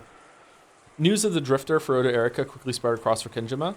Erica had been welcomed in politely, and it was decided that she would be treated as a guest until the typhoon passed. In the dining hall, Goda's wonderful dinner had ended, and everyone was relaxing, enjoying some after-dinner coffee and cheese. Apparently, Battler was a bit relieved that Erica had come and turned into a good scapegoat. It drove away some of the attention he'd been getting piled on him for finally coming back after 6 years. In fact, she turned out to be very talkative. I'm not even mad, but you still look mad? What do you mean? What are you talking about? When the conversation turned into about Battler? When the conversation turned into a sophisticated discussion of the mystery genre, even the adults were drawn in. She was apparently so well versed that even Nanjo, who had a vast knowledge of the subject, was impressed. Okay, what are we doing with Nanjo? Nanjo has had a lot of mystery connoisseur development recently. What are we doing with Nanjo? Whoa, good point. A strange family in a western mansion on an isolated island during a storm. Now that we have a detective stopping by to take shelter from the rain, we've all got the major factors lined up. Have no fear. No matter how difficult the crime, I will solve it. That's a detective's job. How reassuring. It almost sounds as though you want a bizarre crime to occur. I hope I don't have to play the part of the victim. Dear, you mustn't say such things. Well, the history of the human mystery genre is only about a century old. Its tricks and ideas are limited to a few recycled patterns, so there's nothing left to show. No matter what kind of impossible crimes or closed-room murders might occur, it will be nothing more than one of the same classes of tricks dressed up to look like something new. The only reason mysteries still make for popular books today is because self-proclaimed fans, those who work off pieced-together knowledge and who have hardly read any of the classics, mistakenly think that a classic trick they didn't know about through lack of proper study is actually something new and surprising. Everyone couldn't help but gape at this imposing claim. If an aged critic had said it, that would have been one thing. But to think that a young person like this could say it so boldly. Mystery is a genre that ended a half-century ago.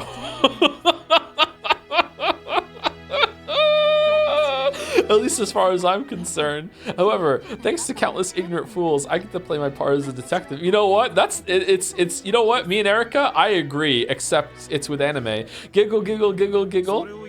By that argument, wouldn't it mean that romance was perfected back in Shakespeare's time, so everything after that isn't worth reading? Yes. Exactly. So if you just read Romeo and Juliet, it's the same as having understood all of romance. That's ridiculous. It's not like there's any need to read more books than everyone else just for its own sake. But on the other hand, Sumari, you can't be so satisfied with just a few stories like that. Sticking to classics of the past and never reading anything new is a sign of excessive nostalgia, don't you think? That sounds to me like the excuse of an old person who can't be bothered to read more.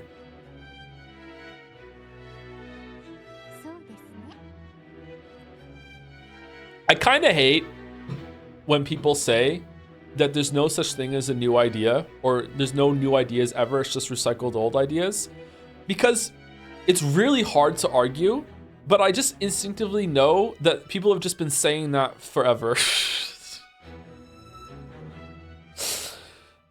It's such a frustrating conversation. I see. I guess I'll need to read at least as much as you, or else I'd probably lose in an argument. Me? Haha, I don't read books.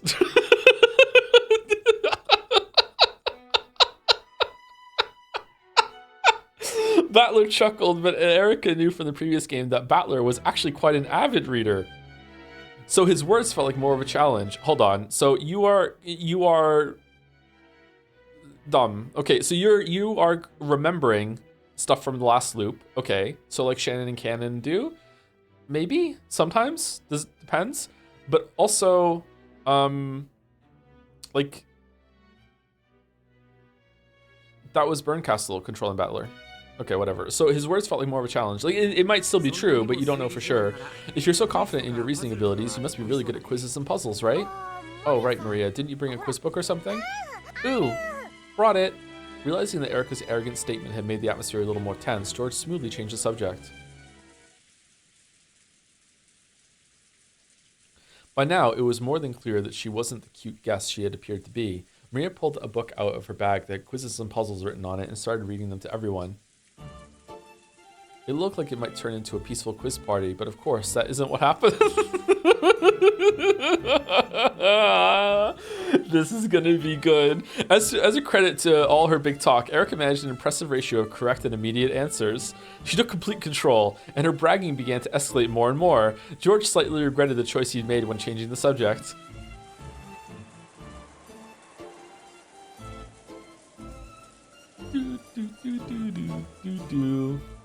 Okay, so the cousins are definitely not dying this game. They've actually had too many voice lines for by this point. This is going to be the adults are dead round. 106 matches. No need to even write a tournament chart for it. The question, how many matches would you need for a tournament with 107 teams, was answered instantly by Erica. This is less of a puzzle than it is a test of knowledge. There's a formula which shows that the number of matches is always the number of teams minus 1. Well, if you just look at the example showing 3 matches for 4 teams and 7 matches for 8 teams, it should be easy to figure out the pattern. Ooh, Erica, that's awesome. Erica One-chan, right? Say it. Erica One-chan, that's awesome. Really impressive. So you don't call yourself a detective for nothing. I couldn't very well act the part of the detective if I was incapable of handling puzzles of this sort. Incredible. I'm sure you'll be able to become a real detective in the future. Well, I'm pretty sure I already am one. The cousins all thought about the answers to the questions, but Erica always answered first.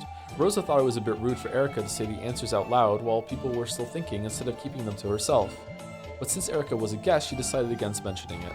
In truth, Erica was perfectly aware of this when she answered the questions instantly. Each time she would grin broadly, as though saying, "You all still haven't solved such an easy problem?" A great detective like you shouldn't really need to take these too seriously, right? Good point. Even though these are just childish questions, I was getting a bit too serious. I'll take more care, so let's have the next question, please. Alright, I won't lose this time. Maria, next question. Which of these is higher on Scrandle? You have one large piece of cheese. A single slice with a knife can split it into 2 parts. So, what is the lowest number of slices you can make to cut it into 8 parts?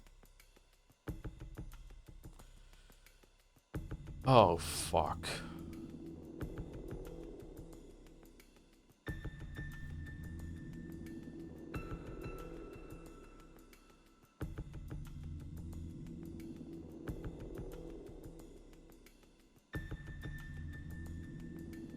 Three? Three? Three.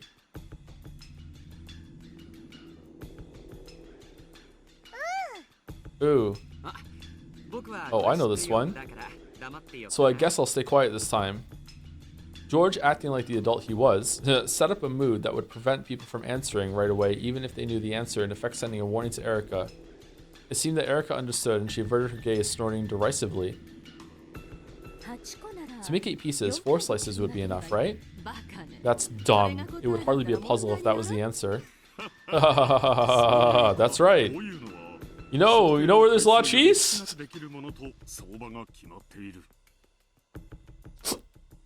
I know where we can practice it. These are usually set a smaller number than you'd expect as the answer. But still, how exactly could it be done? Oh, got it. You can only do it because it's cheese. True. If you try to do it with a birthday cake, there'd be a huge fight. That's right. You might be able to do this with cheese, but you'd never cut a cake like this. All of you know the answer? Damn it, am I the only one who doesn't? Oh, I've got it. Yeah, you gotta think 3-dimensionally. Wait, even Jessica? I don't get it. What should I do?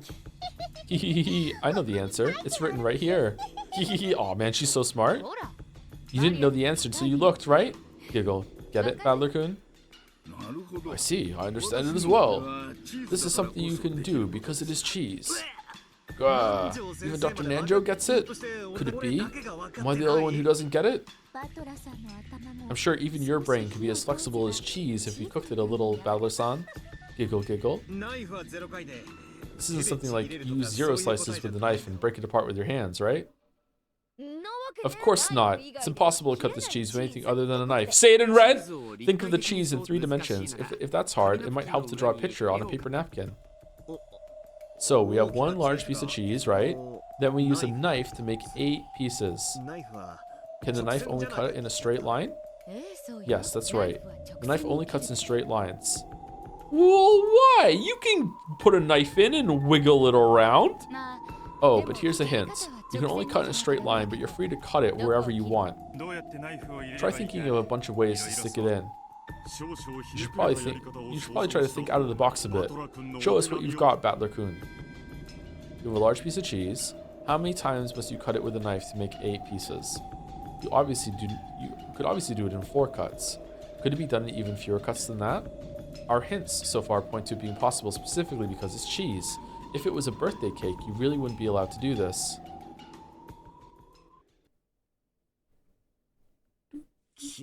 Cheese. Something you can do because it's cheese. Oh, I've got it. I was totally tricked. This isn't something you could think up if your mind's all stiff and rigid. Seems like you finally hit on it. Hopefully, it actually is the right answer. It's impossible to cut the cheese with anything except the knife, right? The knife can only cut in a straight line, right? There aren't any other rules, right? Ooh, not really. Alright, then that's gotta be it. Phew, that was a tough one. Almost like a riddle. You just gotta get beyond cutting straight down from the top all the time. You make 2 cuts from the top to get 4 pieces. If you keep it like that and cut across the side, splitting it into the upper and lower halves, you get 4 times 4 times 2 equals 8 pieces. It's an answer you can't reach unless you think 3-dimensionally. In other words, Sumari, the correct answer is 3. Huh? Really? I thought the correct answer was 1. Whoa, what kind of magic did you use? There's no way in the world you can manage it with 1. Giggle. This isn't a riddle, it's just a normal math problem. Huh? Oh, really? I thought of the 3-cut method right away, but I figured that was too easy, so I tried to twist it too far. I've never, ever been more a character. Ever. In the history of everything. Fucking hell. Thank you. Reservation at Dorsia? Reservation at Dorsia? I think that's it for the resub. After it became clear you enjoyed the themes in Umineko, the house in Fata Morgana should have been the #1 VN rec in chat. And yet, these weebs are talking about fate. Never been more disappointed in fellow weebs in my life. I don't know y'all. Fata Morgana has been vetoed as the next VN. That's why. We have to have a couple before that one, apparently. For no reason at all. I think that's probably why. But you guys can have Weeb Civil War as they're calling in chat. Sure, go for it. Thank you very much. Reservation at Dorsia. Battler's answer is smaller than the one in the book. Is Battler right? Yes, he is. Battler-san is right. The correct answer is 1 slice. Battler was happy that someone had confirmed his answer. However, at some point, Erica's face had lost its cheeriness. To think that a human other than myself would give the answer 1, and that it be you of all people. Your answer was 1 too, Erica? I guess you were also thinking out of the box. After all, it would be truly foolish to simply assume you knew what shape it was after hearing that it was a piece of cheese. That's impossible. Oni-chan got it wrong, didn't he? How could you cut into 8? Didn't they say it was a wheel? Or is she absolutely right that it was yeah? How could you cut into 8 pieces with less than 3 slices? How foolish, child of man. Giggle, giggle. It says to cut it into 8 pieces, but nowhere does it say they have to be of equal size. It's still impossible. Do you cut it with something other than a knife? The rules say that only the knife can cut it, and that the knife can only cut in a straight line. However, to turn it around, the rules do not say anything besides that. In fact, the shape of the cheese is never specified. So if it's some weird already shaped cheese that has like 8 fucking diamonds in a row, and if you just cut down the fucking middle of it, then there's only a sliver left of cheese left that it just fucking just breaks apart or whatever afterwards. Like, yeah, you could totally fucking like do. I see. When you all heard a large piece of cheese, you thought of a flat cylinder like a camembert or something. I was thinking about sliced cheese, like the kind you might put on your toast for breakfast. Because, you know, full blocks of cheese you cut with a knife aren't something I come across that often. The shape of the cheese isn't specified in the rules, a mistake by the one who made the book. I imagine that there's a picture of a flat cylinder of cheese there in Maria-san's book. Ooh, there is, right here. Then that means that's the shape of the cheese that we're cutting! My cheese. As Erica had guessed, the book Maria held an illustration of a piece of cheese just like Erica had described it. With cheese of the shape, 3 slices really would be the correct answer. You can cut a plus pattern, cross pattern for the top to make 4 pieces, then cut it from the side to double that and make 8 pieces. However, since the illustration hadn't been shown, the interpretation of the cheese had been left to the answer. That's true, pretty true. That's right. At the moment the problem was stated, no one said anything about how the cheese was shaped or how flexible it was. Exactly. It seems that Battler-san was the more flexible one when it comes to both brains and cheese. I don't get it. How does making it sliced cheese let you cut it into 8 parts with a single knife slice? Why not try it with that paper napkin? Pretend it's sliced cheese. Okay. I have never in my life, ever, have I come across a cheese slice that has been so malleable that you could fold it and it wouldn't break. But I guess he also is like, you can't, just because it won't break when you do that, it means it's something that you can fold. Skill issue? Honestly, maybe it is a skill issue. Yeah, maybe, really. Yeah, most of the time the cheese slices have been like in the fridge for a bit and they're cold and they're a bit more brittle, right? If they've been sitting out, or maybe if they've been heated up a little bit, maybe you can fold them. I don't know. It said you can't break it. What is breaking if not? Objection, in order to fold the cheese, there would be micro fractures in the surface of the cheese. And as we know from our resident MD, soon to be, Fractures are the same as break. Therefore, it did break. It's like this. You fold it accordion style. How many times do you need to fold it to make 8 sections? 6 times.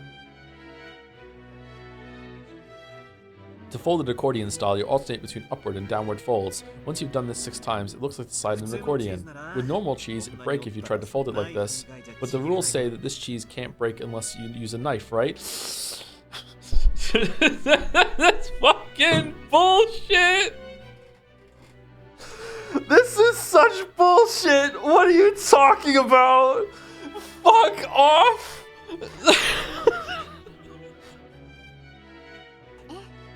Yes, no problems there.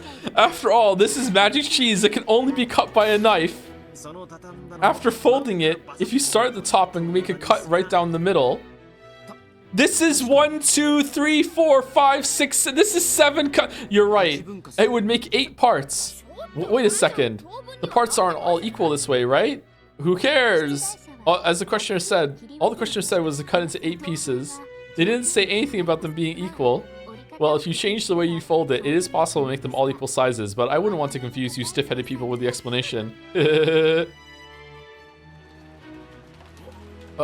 Oh.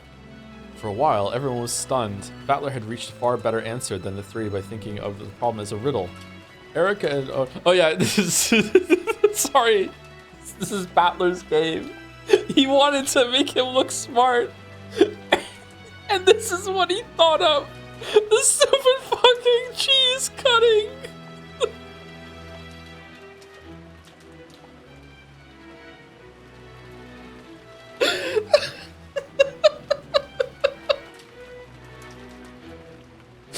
Eric had already known both answers and had even spotted a mistake made by the book. The others could do... It's not a mistake by the book. It's not a mistake. The book provided a picture. If anything, it's Maria's fault for not specifying. The others could do nothing but stare at those two in surprise. Incredible. Man, you guys should get married. So we were the stiff-headed ones? What an utter defeat.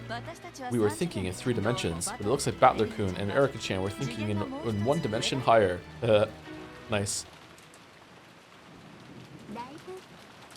It seems the game with the witch has toughened you up quite a lot.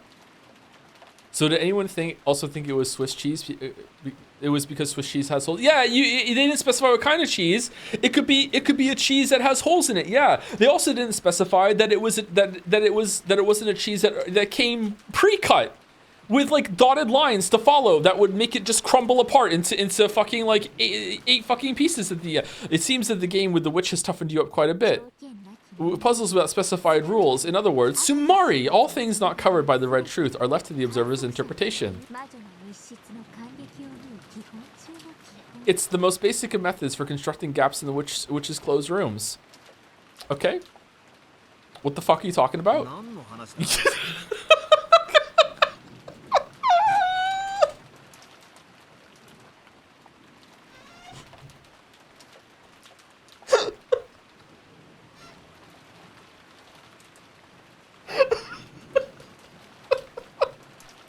What are you talking about? Is that a quote for some novel? Well, let's call it that for now, shall we? Anyway, I guess this means that everyone's brains are as stiff as rock-hard cheese. Giggle, giggle, giggle. Without any signs of restraint, Erica looked at everyone and laughed sarcastically. Only Maria didn't notice the venom in that laugh as she happily turned to the next page. Oh, for fuck's sake, we're still ooh. Then on to the next problem. You have 3 cups and 6 coins. Split up the coins so that there's 1 coin in 1 cup, 2 coins in another cup, and 3 coins in the 3rd cup. Ooh. Wait a sec, that's easy. Just stick 1 coin in the first cup, 2 in the next one, and 3 in the last one, and you're done. However, can you do the same thing with only 5 coins? Ooh. Here's another cliche problem. Can you just put 1 cup inside the other cup? Don't tell me that you all need to waste... Here's another cliched problem. Don't tell me that all you need is... that you'll all need to waste several precious seconds on a problem like this. By now, Erica was gazing around with an unpleasant look, acting in a manner that was completely inappropriate both for a guest and for someone of her age. She was no longer a guest who would be staying until the storm passed. they were staying with her. She had transformed into an annoying guest who wouldn't leave until the storm passed. Everyone thought this, but they were unable to say it aloud.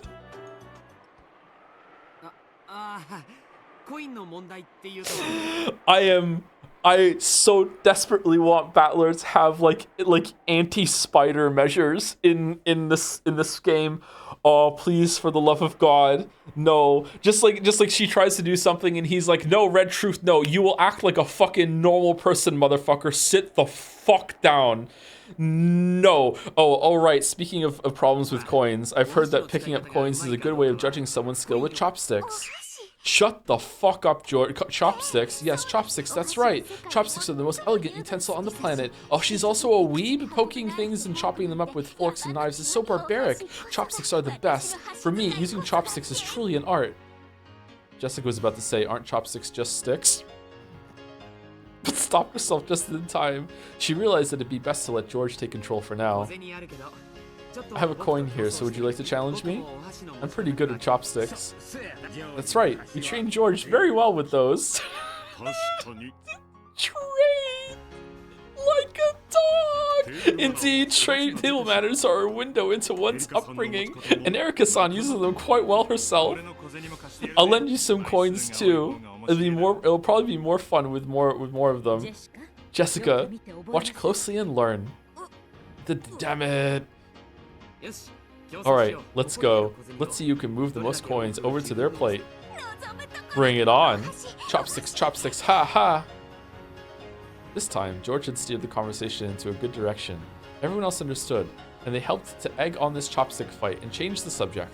They were fully aware by now that Erika was extremely proud of her intelligence, and apparently she had the bad habit of using that to look down on other people. She spun her chopsticks around with the deft hand of a juggler, staring at the coins scattered on the table like a dog who had been told to stay after having a meal placed in front of it.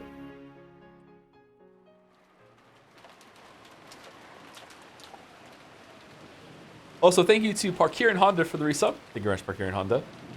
Thank you, Huli Gordo, for the bits. Nobody knew the answer, but then a student stood up and folded the cheese into 8, slicing them a single cut. Everyone clapped, including the teacher, and that student's name? Chodler Steinsgate. Thank you, Kever Clarung, for the bits as well. Slides next to you at the bar. So, you want to see what I can do with cheese? Ooh. Would it work? Would it work? I'm as flexible as a cheese slice. Oh, that might work. The unsettling sound of the wind had now blended in with the sound of rain, mimicking the howl of some monstrous beast. Just when it seemed to be crying out sadly, it would suddenly turn into a roar and rattle the window, striking up even more fear and unease within me. Light from the hallway poured in through the thin crack of the slightly open door, and it seemed to carry with it laughter that was warm and happy but very distant. I've had dreams that have stayed with me, and I've woken up into rooms like this where I feel like I've lost all sense of self, and I just can't get out because I'm really confused. I can't find the door. It's really unsettling. It's quite disturbing.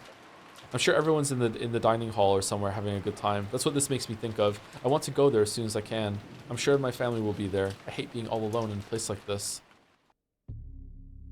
Dad, Mom, I stubbornly tried again and again to get that door open, but the merciless chain wouldn't let it open any further than that crack. On the contrary, feeling this close to a way out just made me more impatient. Gulping and trying to ignore the fear lurking behind me, I quietly closed the door. That light coming out of the crack is just a trap, an iron shackle, making it look like I'm an inch away from freedom. Though that door will never actually open, a shackle trapping me in here for all eternity.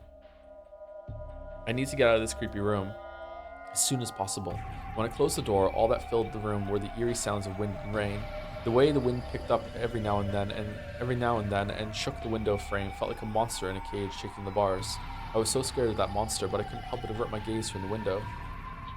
Gotta search. If I can't get out the door, I need to find another way out. Who is this POV? I don't think we know yet, but I think it's Battler. Just to the side of the door was a closet. There was only enough space inside to hang overcoats. Of course, it didn't connect to anywhere outside the room. If this were hide and seek, it'd probably be fun to hide in there. However, inside this creepy room, it'd be no better than stepping into my own coffin. If I go in there, maybe I'll find myself trapped in the closet next. This fear I didn't understand sent a massive shiver up my spine, and I closed the closet door in a hurry. There's one door left. Oh. When I opened it, there was the bath and the toilet. Oh, you drew the lavatory? A lavatory? That sucks for you. Of course, there was no exit. There weren't even any windows. If I turned the faucet, water would probably come out, then disappear down the drain and flow outside. But I couldn't get it out. But I couldn't get out that way.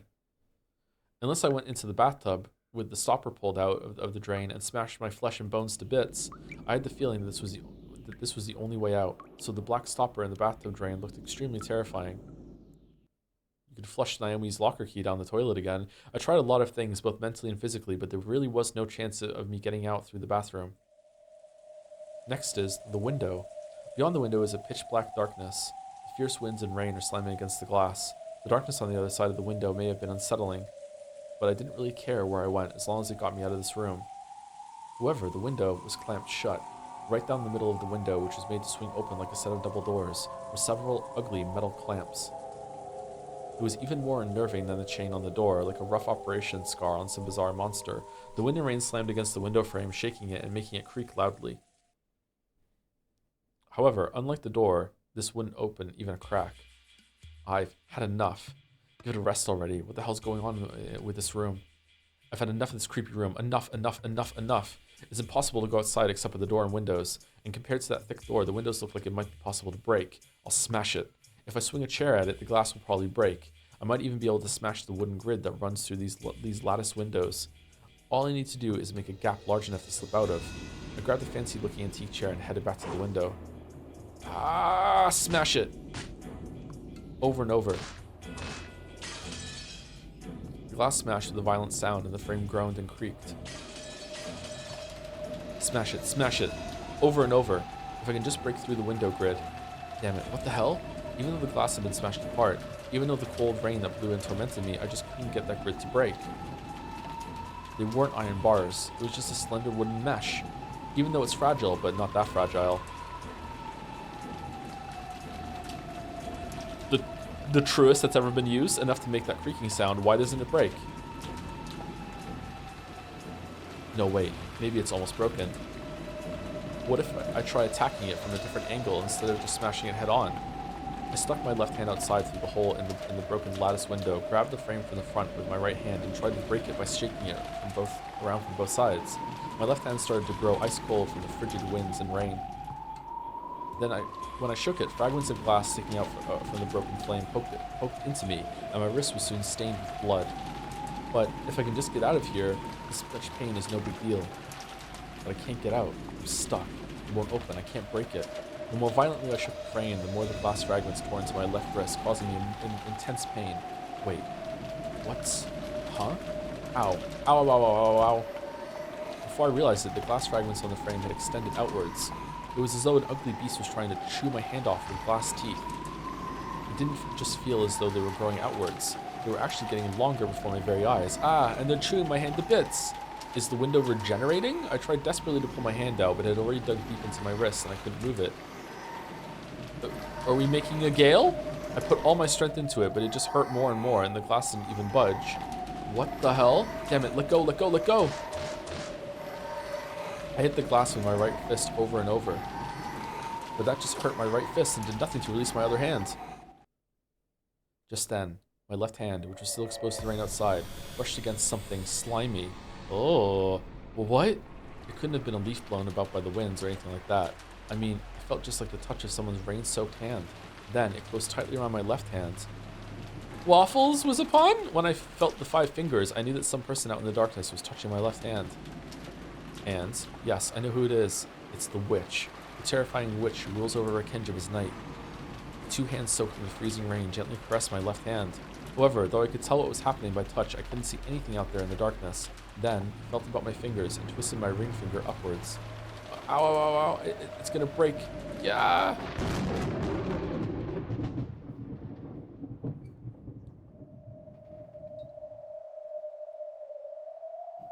At that moment, I saw something in the darkness for the first time. It was white. The darkness grinned and bared its white teeth. Then, that mouth filled with eerie white teeth approached my finger that had been twisted up so far that it was about to break. It opened wide.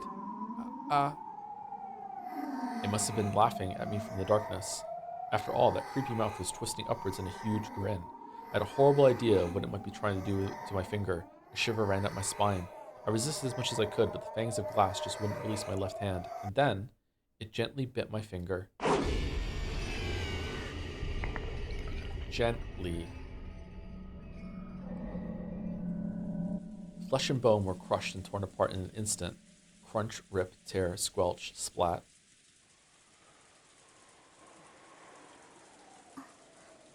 Did you hear something just now?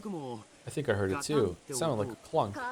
It's probably just the wind hitting a window. Yeah, this is a beat-up old mansion after all. Yeah, it's pretty creepy. When I was a brat 6 years ago, I remember spending a lot of nights all scared that the witch really was walking around the mansion. Ooh, she exists! Beatrice exists! What's at the other end of this hallway? There are guest rooms there, but they aren't being used now. Yeah, after all, we have the guest house now. Until then, we would always stay in these guest rooms. Yeah, I remember too. When I saw the guest house today, I was surprised at how beautiful it was. Well, that's because it was just built. I wish I could move my own room over there. Shannon, Erica's...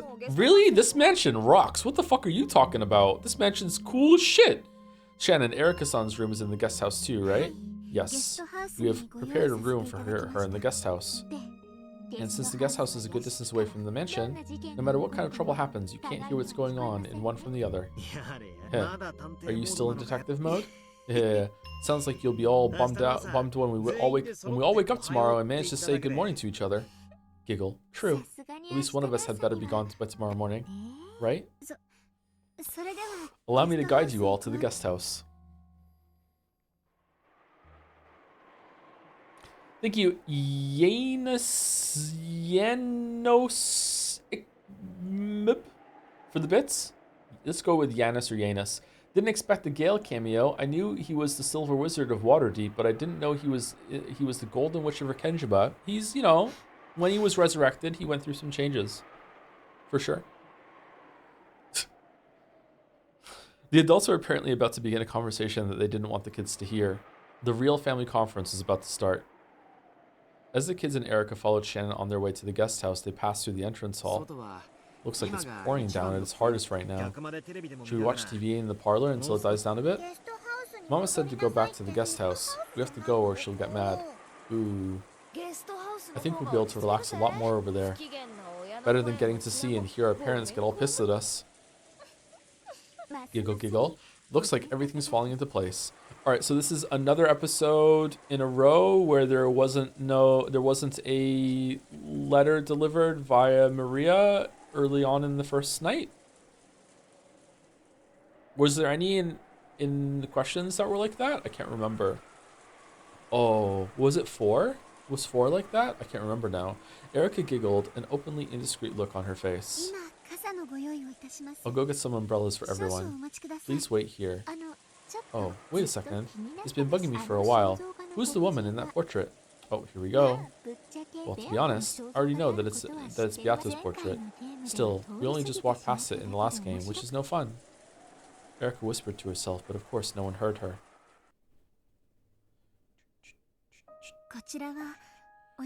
This is the master's benefactor, Beatrice-sama. They say she gave grandfather a vast quantity of gold, meaning that she's thankful for the Ushirimiya family's revival. Wait, she did what? She's just a witch of grandfather's delusions. Supposedly her ghost walks the corridors of the mansion every night. Hey, quit it. That story always freaked me out when I was little, and it always made this mansion feel terrifying after night fell. Oh right, it's true. What about now, 6 years later? I'd totally forgotten, but looking at this portrait head-on, applied directly to the forehead, I can feel that old fear coming back a bit. Ooh, Beatrice isn't scary, at least as long as you respect her. If you don't, right, Shannon? Yeah, that rumor does exist among the servants as well. Rumors about servants patrolling that night bumping into mysterious silhouettes or gold butterflies. Yeah, was it last year or the year before? Didn't one servant fall down some stairs and get so badly injured that they quit? Wasn't there a rumor that it was Beatrice's curse? Jessica told it like a ghost story, trying to scare Erica, but Erica just laughed disdainfully. Come on, that's creepy. It was probably just an accident, right? Just a coincidence. It happened just after grandfather had this portrait hung here, so it was probably the year before last. In fact, if I remember, this here is the staircase that servant fell down, right? Yep. After all, this insanely huge portrait really stands out. Shortly after it was put up, everyone was talking about what it might be. And then, when the accident happened shortly afterwards, people started calling it Beatrice's curse.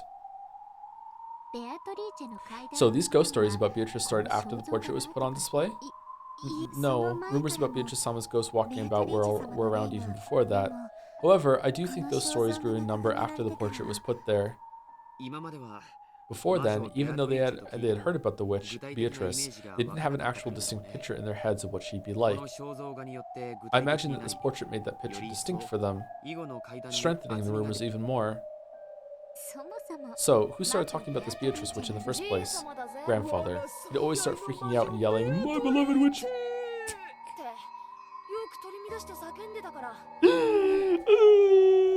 Good joke. My beloved witch, Beatrice! Though until we saw that portrait, we had no idea what she looked like. It's no surprise that you get one or two ghost stories with a creepy portrait like this hanging around. You always find ghost stories cropping up around things like a portrait of Beethoven in the music room or the statue of the school founder. True. Play it again? Alright. Where is it?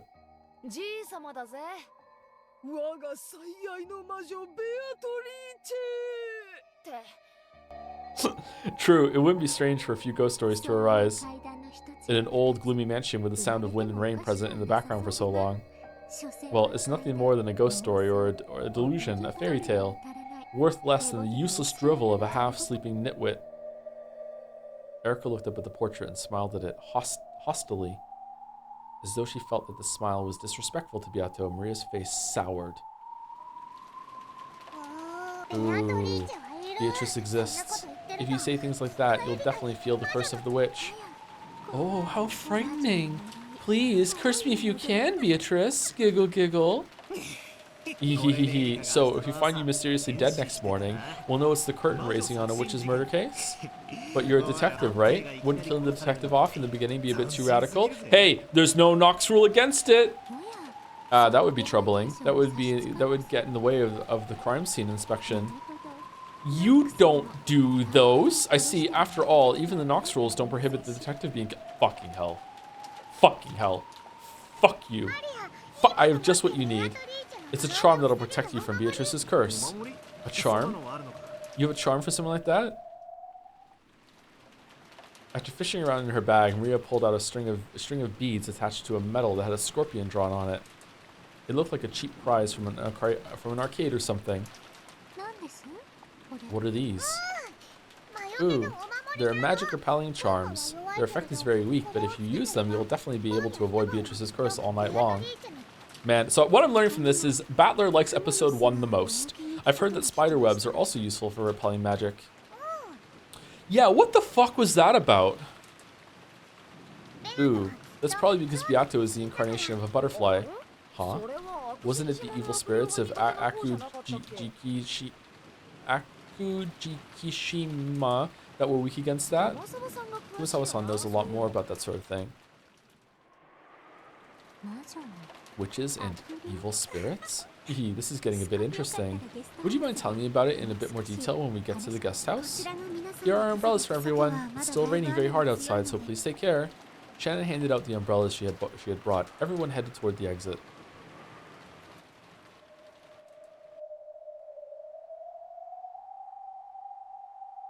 And then, when there were none left standing in front of the portrait, a gold butterfly appeared.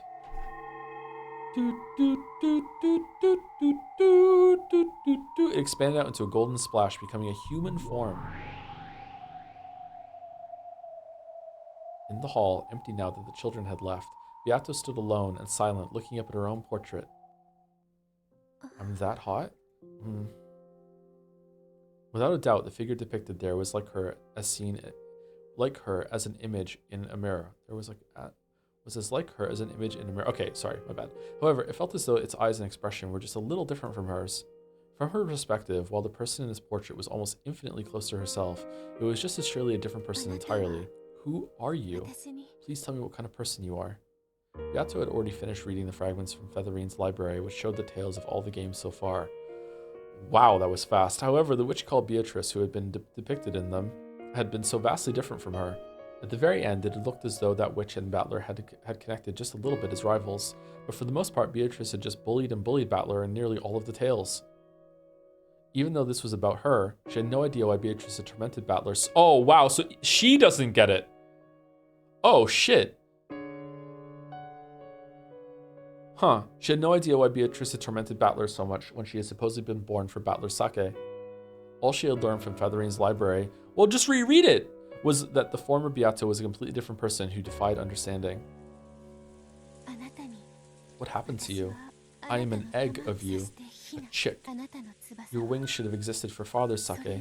Just when did you have one of those torn off and end up so drastically different? One wing. She had listened to the conversation Battler and the others had just been having. Beatrice can't handle scorpion charms. Beatrice can't deal with spider webs. She wouldn't have wanted to touch either of those by choice, but it wasn't as though anything terrible would happen if she did. Was being perfectly fine when around those proof that she wasn't Beatrice? Even though this involved her own self, she didn't understand it all. So she quietly gazed into her own eyes on the portrait. It felt as though the truth hid behind those eyes. Beato slowly approached the portrait, and then she lightly touched it. Ba, ba, ba, ba, ba, ba. Let's go. When she did, it felt as though the portrait rippled slightly. Yep, yes, this is a doorway. A doorway to the long path that will lead her to the Golden Witch Beatrice. Beato felt a bit dizzy. She lost her balance, feeling as though the world was twisting around her. Then, when she couldn't tell which way was up or down, she was swallowed downwards. Plunk. With a soft, watery sound, Beato was sucked into the portrait. Oh, water level? I actually like the water levels. Joe has two tapeworms in his head. One of them is Erica, and the other one is Battler, and they are trying to kill each other. You mean tadpoles? The world inside the portrait was pitch black. However, there was nothing unsettling about it. It was a comfortable darkness, like when you put your head under the covers in bed at night. Beato realized this was a world inside herself. So, despite the darkness, she felt a warm embrace. As long as she asked for nothing, this world would ask nothing of her. But she couldn't remain like this. She didn't want to spend eternity inside the darkness of this world. Yes, I need to hatch out of my egg. This darkness is the shell surrounding the gold butterfly called Beatrice. I will be born for father's sake. I will be born to live for father's sake and to serve him. Sake. She took her goal, her reason for being born, and put it into words. As if in response to those words, the seal on the shell began to melt away. Cracks appeared in the darkness, and a brilliant light enveloped the world.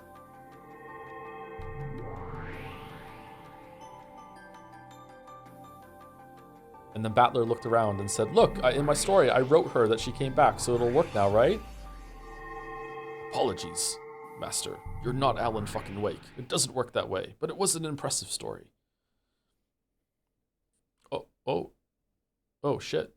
And so, Beatrice was born. Huh? Oh? There I stood, along with another me. For a second, I thought that the me in front of me was the real Beatrice, the one I wanted to be more like. However, she was looking back at me with the same bewildered eyes, so I realized that wasn't quite it. That's right. I wasn't the only one born from that egg. She was also born. Is she my twin? No, it feels a bit different. How can I put it? Both of us are lacking something and immature. Yes, both of us are chicks. Okay, so I'm guessing that this is a translation issue, but we are also fragments of the true Beatrice. It felt as though we could become the real Beatrice together. No one explained this to us. However, we naturally understood. I decided to talk to this other me. Unless I get to know her and become one with her, I won't be able to become the Beatrice father desires. In other words, Sumari, the thing that father wants from me and was so heartbroken to find missing, must be something that she has. Hello? Konnichiwa?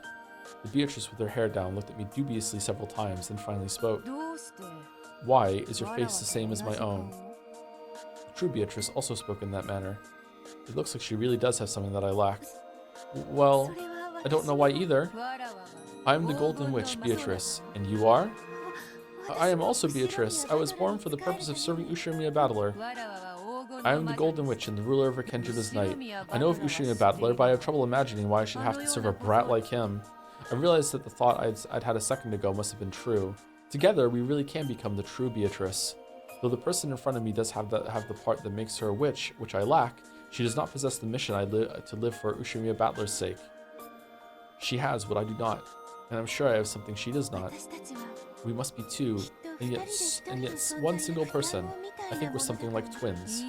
No, that is not so. You are my little sister. I have been here since long before you were born. Huh? Is that so? Whoa. I was born later. So does that mean the mission to live for Ushirimiya Battler's sake was born later on? However, I don't think my whole existence is something quite as faint and intangible as a mission. I have enough of a personality to think and act as I'm doing now. So the Witch Beato and I are separate people, with both of us possessing something that the other lacks. In that sense, maybe it's fitting for us to call ourselves sisters, as she says. I want to know about you. I also wish to know. I understand that you are also me. Why is it that you speak that way, and why must you serve Battler? Until we grow to understand this, it seems both of us will remain immature. I want to become a complete Beatrice. Until you were born, I was complete. However, now that you have appeared, I believe that accepting you is my fate. I also wish to know about you. The Witch Beato's tone was very slightly arrogant, which fitted her self-proclaimed status as the older sister. However, since we both realized that we were the same person, there was no need for her to be a bully. She probably realized that, after meeting me, her current form was no longer her real self. Where are we? Is this the hall of the mansion? Oh. Beato gasped. Her portrait wasn't there. Did that mean that this was at least 2 years in the past? Precisely. This is the hall of the Ushirimiya mansion. What are we doing? The night is my time, and the nighttime mansion is mine as well. That fool Kinzo is still so desperate to catch me or revive me. How truly ironic. Here I am, openly ruling the mansion every night. Cackle, cackle. So, what do you do here? I mostly just walk around and, like, you just open windows and rattle some doors, and then, you know, when the servants wake up, they have to do some shit. Mwah! Behold my evilness. One time I was bold enough to make one trip down the stairs. Oh, I haven't done that. I have lost my body, and due to the effects of that hateful shrine, I have no magical energy. However, my power is reviving bit by bit every day. I can't wait to eventually undergo a spectacular resurrection and have a good laugh at Kinzo. I can't wait to tell him that I've succeeded in escaping from his cage.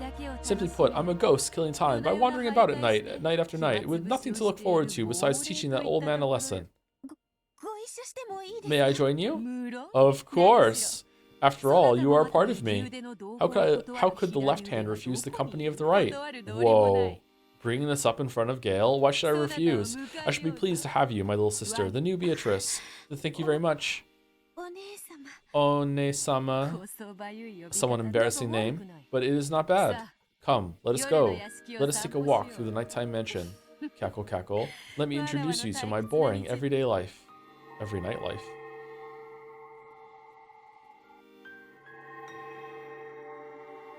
And is this how you do it? Yes, rattle the window as hard as you can. My god. The disturbance. You're a natural at this. Thank you very much, One-sama. The two Beatrice changed their forms into two gold butterflies, flitting silently into the depths of the shadowy mansion.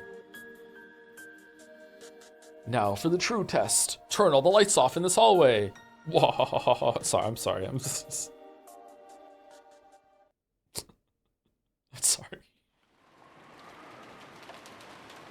The source of magic.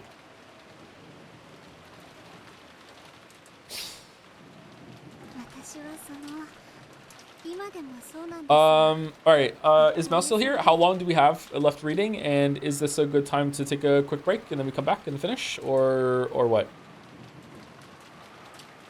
Oh, Mouse is here. Okay, good. Hey, Mouse. How's it going?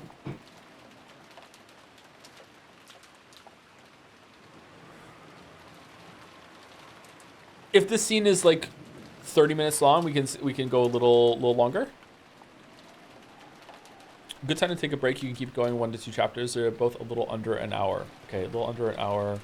Okay, that should be enough time. I have to go a little bit before 7, or at least right on 7 today. Okay, all right.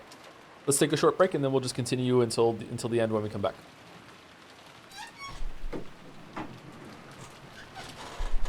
I mostly like to pour industrial grade oil onto each of the windowsills in case someone tries to climb them. And you know what? That industrial grade oil is also has a warranty that it would last on any surface, even if in a typhoon or anything like that. And it was also made in the 1960s, so it's been established and it's been around for a while, and it would last on there for at least 10 years. Knowingly turns to the screen, glares at the landlord. I have established now a preemptive rule that fucking spider era can no longer climb all over the windows, and it was a substance that was made 20 fucking years before the thing, and it was also established with all the rules, and it was a clue that. Anyway, we're back.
I don't hear it at all. I don't know what the hell you guys are talking about. It doesn't sound like someone messily eating egg salad sandwiches at all. It just sounds like rain. What are you doing?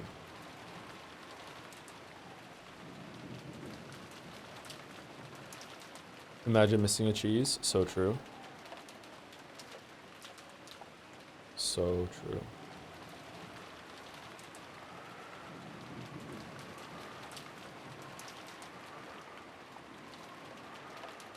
Well, you also can't hear the difference between an 8 and a 30-year-old, so what the fuck does that mean? But like, imagine 100 of them, like 200 yards away. Still mad at episode 4. Whoa.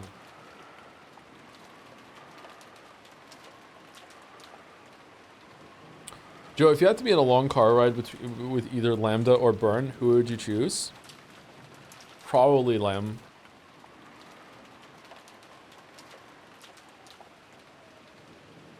Like, Lambda seems bored and desperately trying to entertain herself, and does have like a mean evil streak, but Burn is like legitimately, genuinely evil. So I feel like in terms of like a safety thing, I think I have a better chance of surviving that car ride with Lambda than I do with Burn. Really? Oh yeah, really, yeah. Which is weird because at the beginning it presented that Lambda was the more unhinged one. But I don't really think she's unhinged. I just think like she's like a bit unpredictable, but within some amount of like moral limits. Like she'll let things go if they entertain her and anything like that. And I don't think she's vindictive either. But like maybe she is, and I'm misjudging her, or I've forgotten the part where she's vindictive. But like Burn Castle is like legitimately like genuinely deep evil.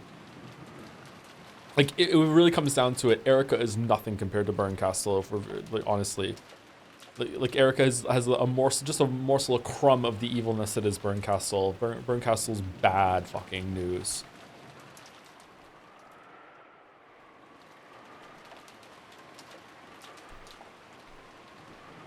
Lambda would play I Spy with you. Yeah, and probably get angry when you're bad at it.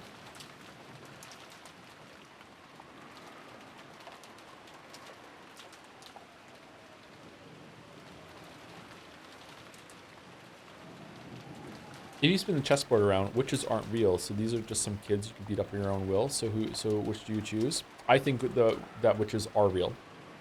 I don't think all witches are real, but I think witches are real.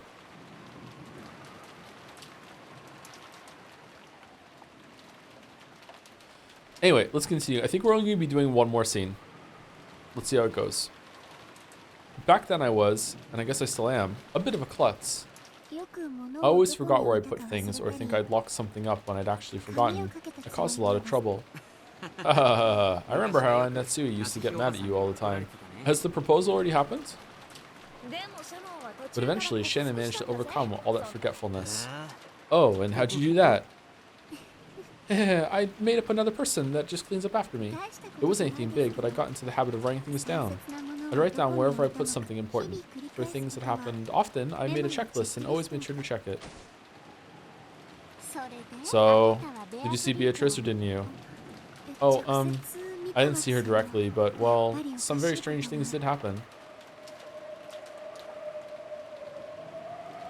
She was talking about a certain summer night. Shannon had been doing the nightly rounds. From her perspective, it was a ghost story.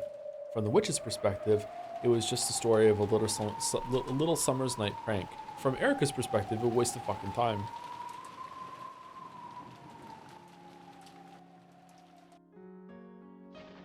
Oh, fucking hell. Stop doing that.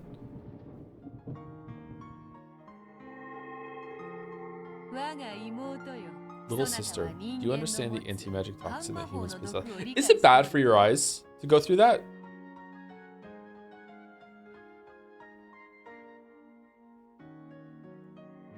Or can your eyes can just tank that? Is it fine? Probably not. I guess it depends on how dark the room is when you suddenly have a bright light shined on you. No. What is it, One-sama? Well, The time of witches is long since past. Those vile humans who claim to rule over everything came to deny our existence and possess a powerful toxin. Is that toxin harmful to us? It is extremely dangerous. If we were exposed to it, our forms would probably evaporate in an instant. However, one thing we do have in our favor is the fact that our existence is still extremely weak. Because of that, the toxin does not affect us greatly. At worst, it can only transform us into mist for a time. However, we'd rather avoid it if we can, right? Correct. Yes, I see that you are indeed me. You catch on quickly. The older sister appeared to be haughty at first, but perhaps because she was so happy to have met her double and little sister, she was more than willing to teach her anything she wanted to know. Great. All right. Awesome. So in Battler's story, he duplicated his wife. Okay, great. Awesome. Good job, Battler. He's the same old Battler still. The first thing she taught us was that they were witches, a different type of being than humans. Beato had thought her inability to use magic meant she wasn't a witch, but apparently she was still a witch nonetheless. And she learned that witches like her were bound by various limitations, unlike humans. The greatest of those restrictions was the anti-magic toxin possessed by humans. So, in other words, Sumari, did I say it right? We mustn't enter a human's field of vision. Correct. And also you did say it right. You can think of it as though human eyes radiate the toxin. If they see you, it is the same as your body being burnt. And though the effect is weaker, being heard or sensed can also result in contact with the toxin. So even just getting close to humans is dangerous to us. Wasn't Father a human? Why am I not burnt by Father's toxin? If we stock up magical power and have it acknowledged by humans, that toxin can be reduced drastically. In other words, Sumari, by having our existence acknowledged by humans, we make them lose their toxin, making it possible for us to appear before them once more. I see. Simply put, as we are now, we can only exist when humans aren't around. We are still very lacking in magical power, which makes us inferior to even a stray cat hiding from humans in the shadows. Also, you could have said Sumari there instead of simply put. The main goal of the older sister was to gain a large supply of magical power and be revived as a great witch strong enough to have no fear of the anti-magic toxin. For that purpose, she had wandered around the mansion night after night, striving to regain her magical power and reduce the anti-magic power of the humans. The powerful previous Beatrice, whom she had read about in Featherine's library, had appeared openly in front of humans and had even toyed with them at will. According to her big sister, such a level of power was most impressive. To think that a witch could appear openly before humans and use magic at will. A witch like that would be so great that even I can hardly imagine it. Is that what we will eventually become? Yes. She was like a witch from a picture book, appearing openly before the humans of the mansion and summoning magic and underlings at will. How inspiring. If that is our future, it means that all of our hard work will have been worth the effort. That's right. Anyway, Onisama, how is that goal connected to going around and locking windows like this?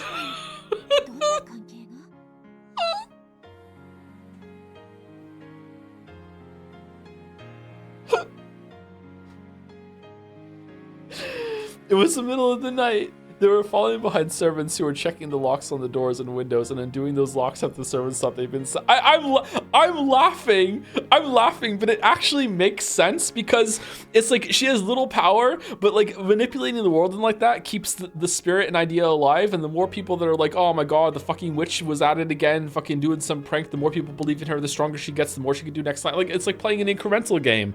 Oh, incremental mansion haunting game? Oh, that would be good, yeah.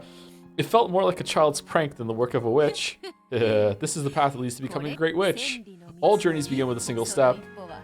To those who could not understand, that first step may look quite foolish from time to time. However, it is still a momentous first step. With pride, as though making the first step for mankind on the surface of the moon. Kraus smiling in the chat. The older sister undid the lock on a window with a click. Whoa! Do you not understand, little sister? Can you not see why a little thing like this is so momentous? No, Onisama, I don't really understand. The older sister closed her eyes lightly, smiled, and opened the unlocked window with a crack. Cool outside air flowed in, making the curtains flutter. Let us put it in the toxin-filled words of a human. We are not supposed to exist on this island. I shall go further. Right now, there is no one in this corridor, and yet the lock has been undone, and the window has opened. Can you see how a great miracle, a work of magic, a proof of our existence that is? Even you should understand the coolness of this breeze. I do understand. It's nice and cool. The coolness, the softness of the breeze, and the feel of the fluttering curtain touching your hair. All of these things show that we truly are here.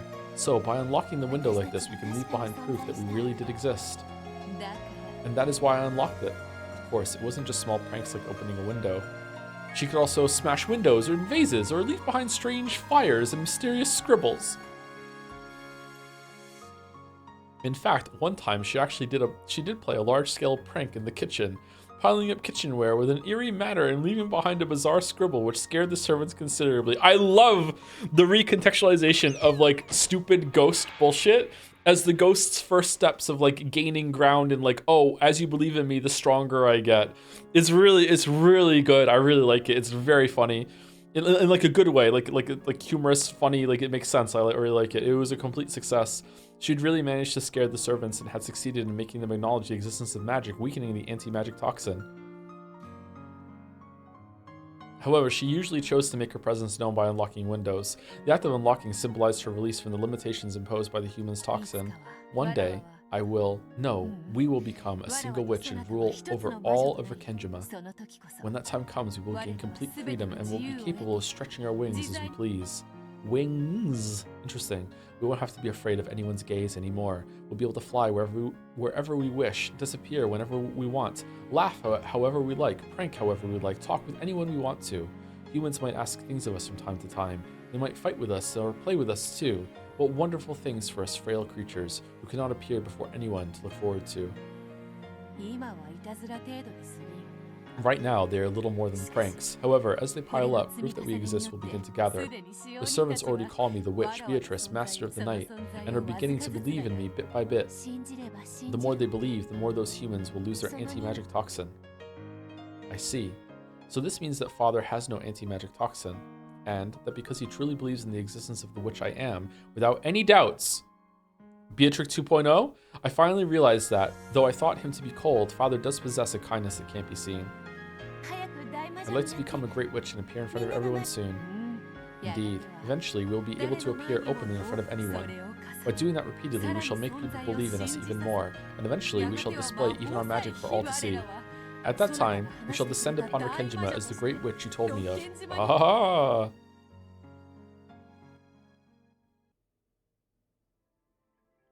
The logic of the witch side is quite interesting. It keeps me entertained. It does sound credible in a way. When humans are frightened to hear that they've entered a ghost hotspot, they're likely to start yelling, "Ghost! Ghost!" at the drop of a hat. It's true, actually. That's right. At a fundamental level, all phenomena are neutral, indifferent, and dull. If you want them to be viewed in a certain way, you must first create a suitable environment. All the ghosts in your house wait for the horror movie to be done to finally come and get you. They just sit around lazily just waiting, and then suddenly, oh, tense and scared of the movie that he watched. Go, go, go, go, go. If a person has charisma, people will interpret what they do in a positive way, even when they screw up. I see. I guess in that sense, the Beato's small efforts aren't misguided. If it was just the mansion's locks being undone, everything could be resolved by saying that someone forgot to lock up or there was some kind of prank. However, the rumors of a witch wandering about the mansion night after night slowly began to take shape as the existence of the witch.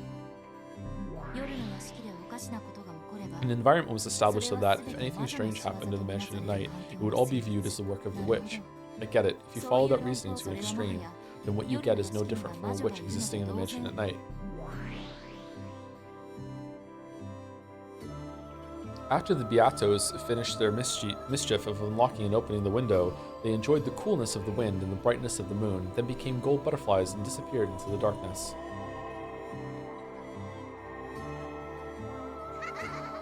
There was no way of knowing whether the window they had opened had actually been opened by them. The servants might have forgotten to lock up, or one of the family might have opened it after the servants had locked up and forgotten to shut it again, or maybe someone had played a prank. In the same way that none of those possibilities could be denied, it was also impossible to deny the possibility that the witch really had opened a window to enjoy the night breeze.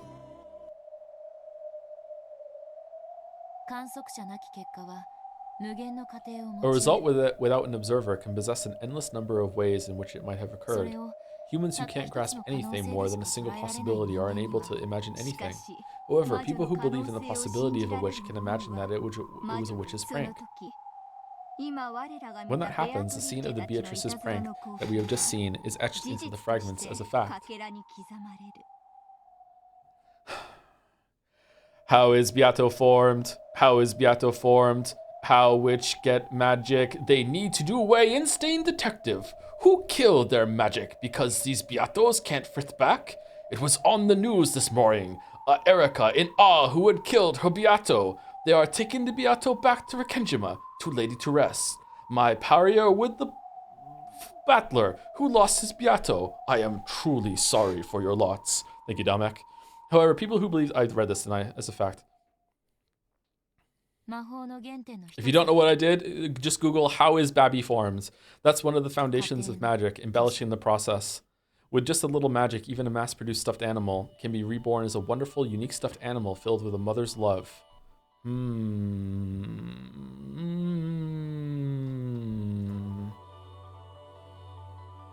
If you doubt it, it'll be burnt by the anti-magic toxin. If you believe it, that magic will become the truth. Not all magic is bad. Maria Oni-chan was right.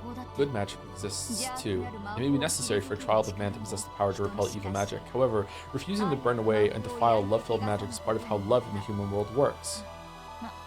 Well, good magic is the only kind I can forgive. For all other kinds, the best remedy is to deny them and burn them away. So I don't know how many different kinds of magic there are going to be at the end of this, but there's definitely magic as like a coping mechanism. There's also magic in just the general like magical thinking that everyone does, even if they don't admit it. There's also like magic in thinking the best of someone or having the best intentions. Then there's like actual literal magic, which I don't know how that plays into it at all. And love also, like love without love, it can't be seen as a different way too. There's also like an interpretation, or sometimes it feels like it's kind of saying that some amount of magical thinking is only human. And if you don't have it, like, are you human? You're just like Erica at that point. Although Erica has some magical thinking too, so maybe not. I don't know.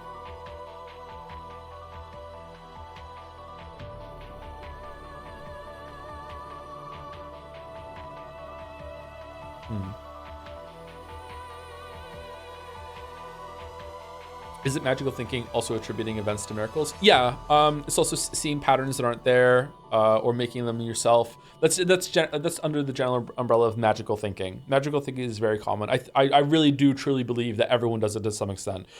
Even to some people who steadfastly say like, no, I don't. I'm completely rational, completely logical. I think there is some amount of magical thinking that you do, maybe if you don't even realize it. I would be really shocked if there wasn't even just a little crumb somewhere about that. I think it's only human.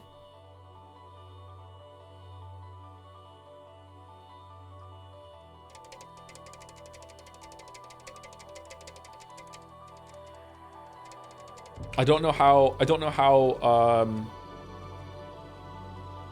explicit the VN is going to be in differentiating those different kinds, or if it is going to at all.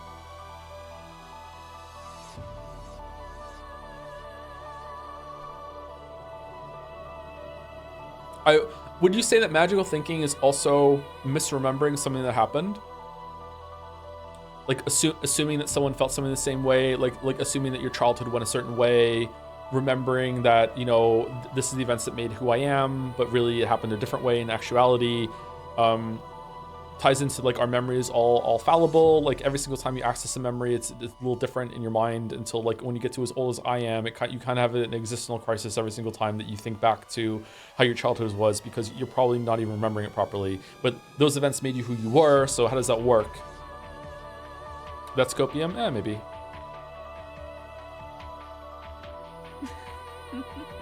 A typical answer for a child of man. Getting back to the point, knowing this much, I guess this means that the ghost Beatrice, who is called the ruler of Rekenjima's night, doesn't really exist. It's nothing more than a general term for any inexplicable occurrences that take place in the mansion after dark. In other words, Mari, Beatrice isn't the name of a person, it's the name of a phenomenon. If anything bizarre happens, it all becomes the work of the Golden Witch. That environment in which a witch could exist is what Beatrice is. Which witch? That keeps building on itself until we reach 1986. This is the veil that the true culprit is hiding behind. And the person hiding behind it is, without a doubt, a human. And it could be me, because I was 1 year old. Perhaps that holds true at this point in the witch's tale of the past. However, I doubt you can use that argument alone to fight all the way through 1986, don't you?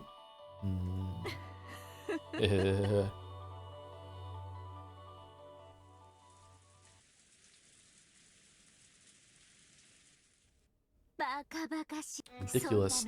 Wasn't that obviously because someone forgot to lock up? Well, you may say that, but this isn't just something that happened once or twice. Because I did it way more times than someone did it. In other words, Samari, you're a klutz, a fool, and a moron of a servant who forgot to check not just once or twice, but many times over. Shannon isn't the only one. That same window was always opened, even when other servants did the rounds.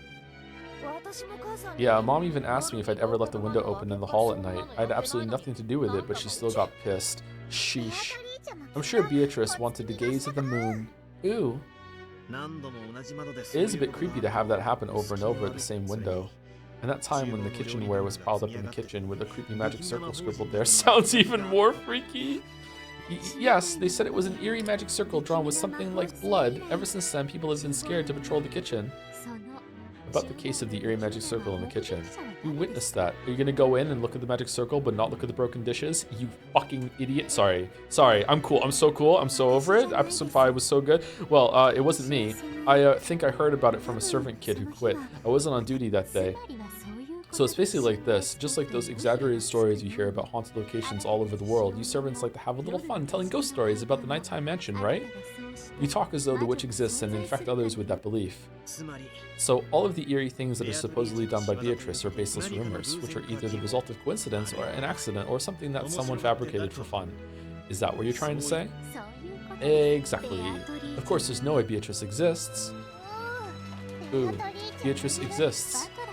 I'm glad you understand so well, Battle-san. There's probably some person by that name, or else multiple persons of a fixed or unfixed number, who do things and attribute it to that name.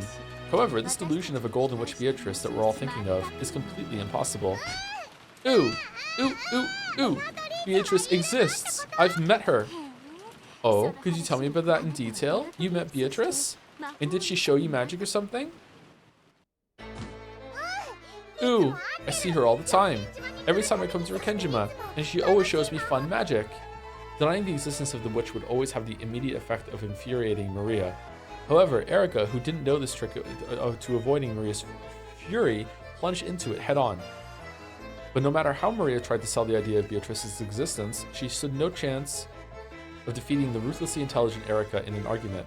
George and Jessica hardly tried to calm Maria down, but there could be no quelling her anger at this point. Good. So, she shows you magic? Could you explain in detail what kind of magic? She would always use magic to give me candy as a present. Beato can create candy with magic. Are you sure she didn't just take it out of her pocket? No, she didn't. It was magic. It was incredible. Tons of candies poured out of an empty cup. Wow, that's some awesome magic. That's right, that really would be magic. Yeah, it was magic. It really was empty. I checked inside it myself. What do you mean you checked inside it? Give it a rest, Erica-san. She's just a kid. Come to think of it, Erica-sama, would you like some more tea? Yeah! No, thank you. I'm having a seriously intellectual discussion over here. Oh, you outsiders can stay out of this. You have to tell me in more detail, Maria-san. What do you mean when you say that you checked inside it? It's me talking to chat. Fortunately... I'm sorry. Fortunately, we have right here with us a teacup that's just been overturned and emptied. Come on, be my guest and reenact what happened then, okay? Let's see it, if you would. Let's see it. After holding the cup of black tea, which she had just overturned that was still dripping, upside down and over the table, Erica slammed it down hard and slid it over to Maria. Erica's eyes glowed repulsively like those of a snake about to snap up a frog. That hurts. Oh yeah, making fun of myself! And did you think Erica's the hero in this scene? This is stupid. She needs to back down. Those eyes were ice cold and had madness in them and that made one want to avert their gaze. On the other hand, Maria was glaring furiously, her whole body shaking uncontrollably in the greatest expression of anger that a human can manage. Wow. The look on her face was frightening, not at all what you expect from a 9-year-old girl. Stop it, both of you. Ooh. Okay. You just took the empty cup, and then she did this. She put it upside down on the table. Yeah. And then what? Did she lift it up right away and candy slowed out? Incredible. That really would be magic, right? It would be. Battler and the others tried to get between the two and calm them down, but it was of no use. They violently pushed aside the others, and glaring at each other from from so close that their foreheads banged together. They repeatedly slammed the upside-down cup on the table. The sound of their foreheads banging together and the cup being slapped down shattered the barrier between reality and illusion. What do you mean? Oh. What are we doing? It is magic, it is magic. Beato used magic to make candies appear. And then why don't you reproduce it for us? Founder of Mariage Sorcière Maria, the Witch of Origins. Lady Erica, this opponent is not worth your time. Here's Mouse. This battle is not worth fighting. Shut up, murder doll. Okay, how do you claim that the overturned cup was filled with candies? Just turning the cup over won't make candies come out. Because you have to use magic. Beato can use magic because she's a witch. Oh yes, magic she used. Oh whoa, big Erica. She used magic. How did she use magic? Did she swing a magic wand and tap the cup to make candies pour out? Giggle. No, that can't be it, right? Beato is a witch, so she uses magic. Magic happens when you say an incantation and cause a miracle. You can't use the magic that makes candy unless you say the incantation. Oh sure, understood. Good. Good. Very good. Let's see this incantation. Let's see this magic. Come on, what kind of incantation would a witch use? What kind? Come, try and picture it. The inside of the cup is filled with candies. Try and picture such a wonder. Oh, and then what? Look, inside the cup is filled with candy. Mia grasped the overturned cup so tightly that it nearly cracked, and slowly lifted it up.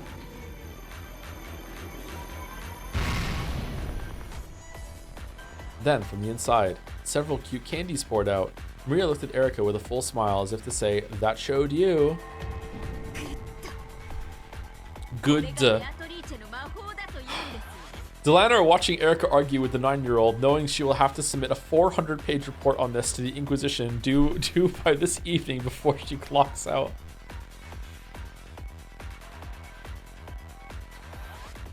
Die the death! And so, and is this what you like to call Beatrice's magic, is it? Delano! Beat her to death. Oh, shit! As you wish. I won't let anyone deny Beato's magic, because magic is magic. Magic is impossible. You might be telling a lie about something that never happened.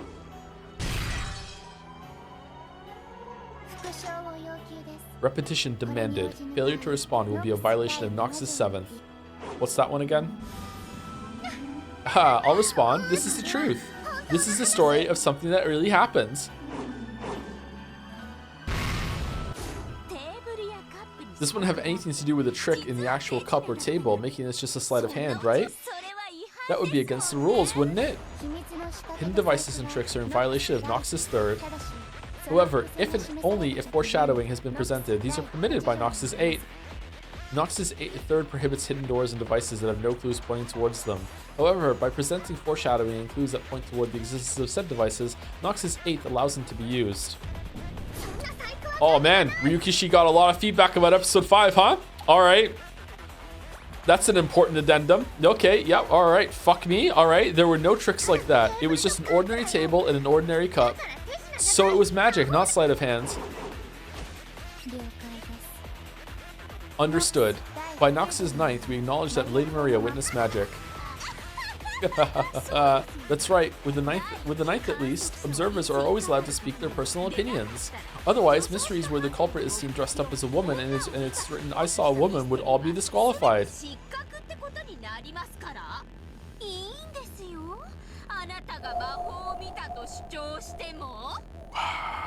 Sure, that's fine. Claim that you saw magic all you want. All truths are nothing more than claims. So I'll make a different claim and see straight through yours to the truth. That's the detective's duty and where we shine the most. There's nothing to see through. This is magic. Since it is magic, only witches can use it, right? That's right, only witches can use it.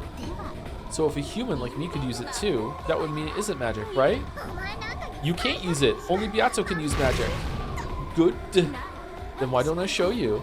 I'll make candy appear from out of this empty cup. If you think you can, just try. Impossible, impossible, useless, useless. There's no way a human can do it. My god, that expression on Erica's face. Then please, please, please just relax and watch.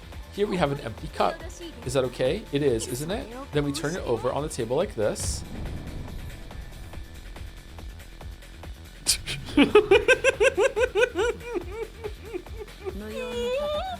Let it be known that this fight has no purpose.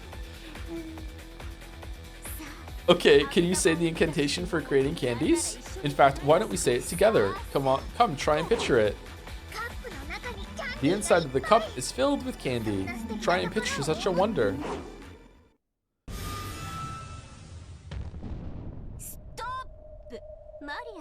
Maria-san, why did you close your eyes when you said the incantation?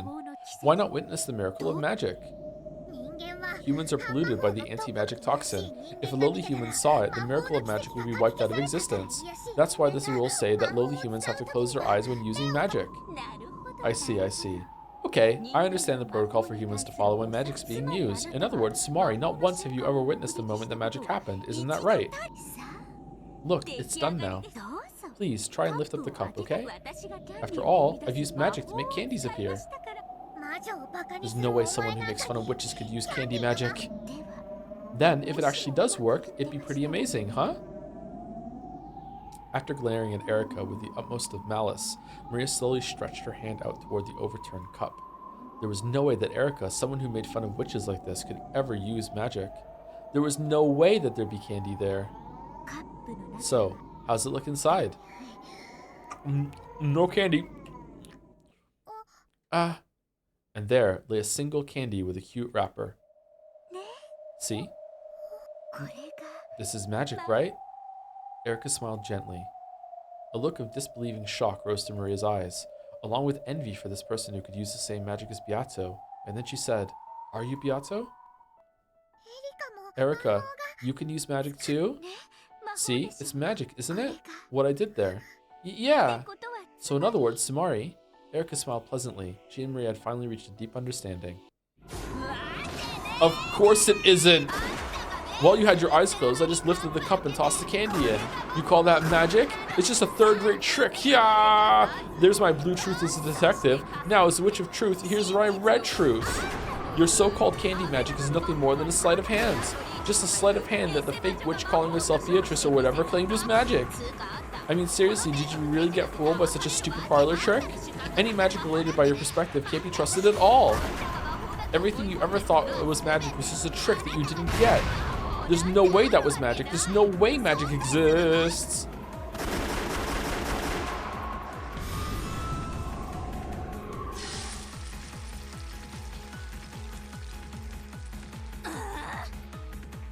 Yep, good stream, Joe. You sure showed him. Good job, huh? It might have been sleight of hand when you put the candy in this cup, but that doesn't prove that Beato's magic was also sleight. It's already been said in red. Shut the fuck up, Sakutaro. Uryu! However, you can't prove that only magic could have done it. You rotten stuffed animal.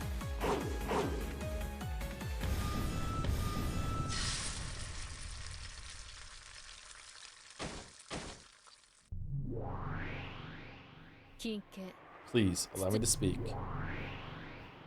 In red. This is a waste of time. No, this is a meaningless battle. You goddamn scraps of paper. Why'd you have to butt in at the good part? That isn't enough. Lady Maria has been shown that the candy cup magic could possibly be a trick that she misunderstood to be magic. Therefore, her claim that it was magic is dismissed. However, it might really have been magic when Maria saw it. Just because it can be done by sleight of hand doesn't disprove magic. Well done, Lady Erica. Congratulations on crushing Lady Maria's illusion of the witch. Oh. An illusion of the witch occurs when someone tries to force the acknowledgement of magic by claiming that a thing would be impossible without it. It's how witches launch an attack. If someone's able to successfully argue back and show that it would be possible without magic, the illusion of the witch is defeated and the witch must retreat.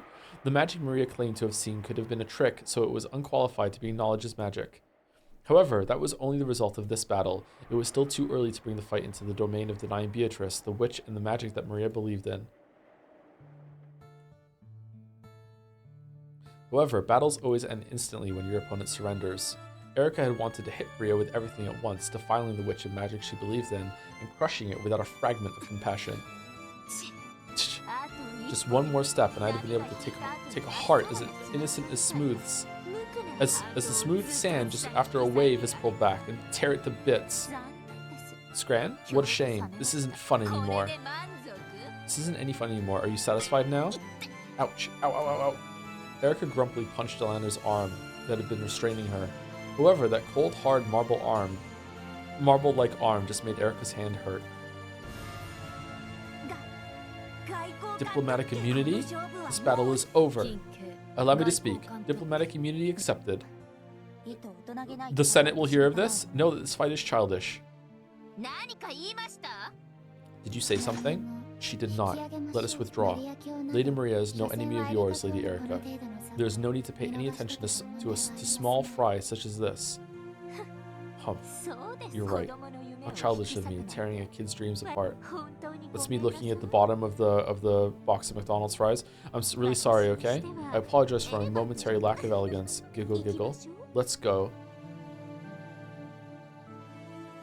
Erica and the others turned their backs on Maria, who was still crouching down limply. However, as detectives in famous mysteries have always done in the past, Erica clapped her hands, stopped, and turned around. Oh, that's right. This is the level of reasoning possible by Further Erica. What do you think? What do you think? Simply by the existence of the overturned cup, this level of reasoning was possible for Furuto Erica. What do you think, everyone? Erica's merciless words gouged themselves into Maria's heart once more. Cackle, cackle, cackle, cackle, cackle. Erica left, leaving an evil laugh behind her. After bowing to Maria and Sakataro, Delander left too. Gertrude and Cornelia followed suit. After that, only Maria and Sakataro were left in the lonely golden land.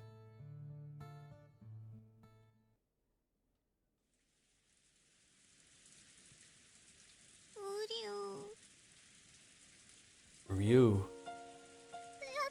Yato is a witch. Ryu! Yato is a witch. It was magic. It was magic. It was magic. Beato used magic to give you candy. You don't need to doubt that. Ryu! Please believe in Beato. You know that magic can't bear fruit unless you believe. Ooh. Wah! Surrounded by an ice-cold drizzle that had started falling at some point, Maria cried quietly. Trying to at least protect her from the rain, Sekataro used his large sleeves to cover Maria's head and stayed there by her side.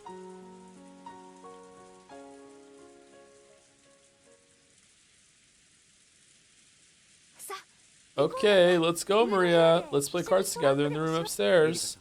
Erica-san, as an adult, I can't say I was very impressed by that conversation just now.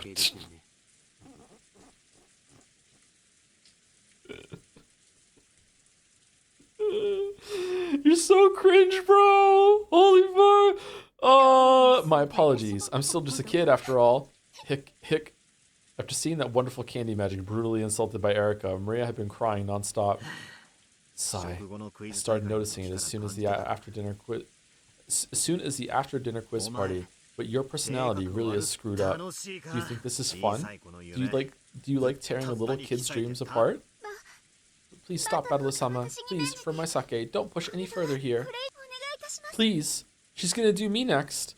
Shannon, who had been looking flustered, bowed her head deeply and implored Battler to stop. George, who didn't want Shannon pressured, fell in line. Let's go. Let's spend this year in the cousin room again. We can watch TV and play cards. I've heard that Erica-san has her own room. Shannon, please guide her there. Oh, no need to bother yet. I'll relax down here for a little while longer. I want to savor it a bit. What the hell are you trying to savor? Humph. No, she's gonna put her swimsuit on and go fucking duct taping the windows again. Battler and the others could no longer hide their irritation. They had no obligation to entertain their uninvited guests any further than this. Erica herself understood perfectly well that no place would welcome a detective. Battler and the others wanted to leave, and Erica wanted to stay. Neither had any desire to stop the other. Jessica urged Maria, who was still crying, to come along. Then, Maria stopped and spun around. Got a problem? They do exist here and there. Humans who are practically lumps of the toxin and don't believe in magic. There were lots of boys like you in my class. They don't believe in witches or magic or miracles or happiness. You can't become a witch if you let the toxin of people like that burn you to ashes. I may not look it, but I'm Beatrice's disciple. I'm the apprentice witch of origins. Maria, who had been crying quietly a second ago, seemed to have been transformed into an entirely different person. She laughed, no, cackled eerily. Battler's group stiffened up with... I forgot that she could do this, and I really still do not like this. Battler's group stiffened up at the sudden change, but Erica was watching calmly. Then she smiled and gave a small nod in response. Good. You've got some guts. Good night, Miss Maria. Let's fight in a more challenging game next time. Sure, let's. It's a promise. Hee hee hee hee hee. You stopped that too, Maria? Come on, let's go. What about you, Shannon Chang? Come with us if you want to play cards. Come on, join us for at least one round. It'll cheer you up. Then just for a bit. Shannon couldn't remain in this suffocating lounge any longer either. In part apologetic and in part trying to escape, she followed after Battler's group. After that, Erica was the only one left in the lounge. Still wearing a thin smile, she tapped the glass with her finger. There was a light chink, a surprisingly boring sound. Even so, Erica wore a thin smile as though pleased. Oh, sorry to keep you waiting. I was just in the bath. Oh, where is everyone? You just missed them. They went up to the second floor. I'm the one who called you here. I've heard that you know a lot about the story of Akujikishima and the tale of the Witch of the Forest. Yes, well, it is a trivial story, but I don't mind in the slightest if it's trivial. Would you like a drink to follow your bath? Even I like to be helpful every now and then. Erica stood up, opened the refrigerator behind the counter, and put ice into the ice pail.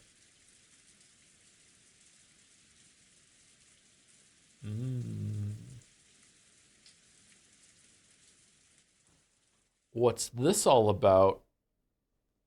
Am I done? Is this the end? The Lovers.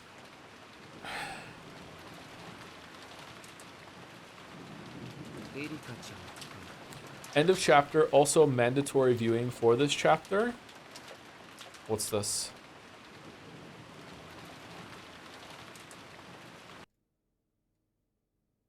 Oh, hold on one second.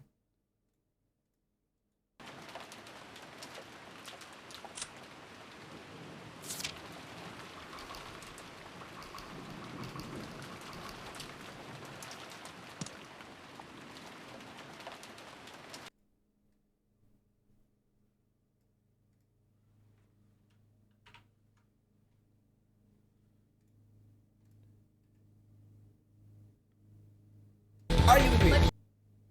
Whoa. Okay, that's loud.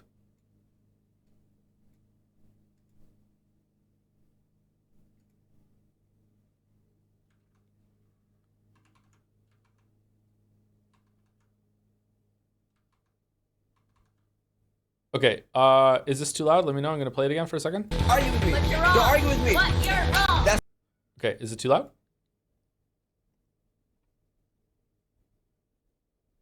It's loud? It's a bit loud? Okay.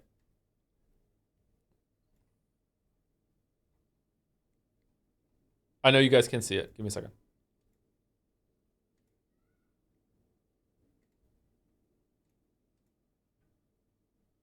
argue with me. But you're Don't wrong. argue with me. But you're wrong. That's why you're the slowest in your class. That's bro. why you don't have a girlfriend. Oh.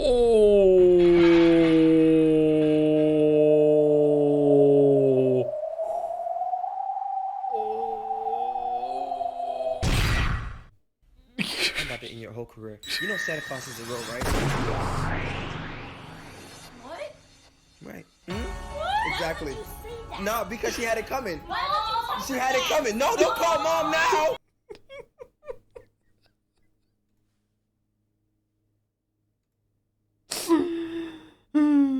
Okay.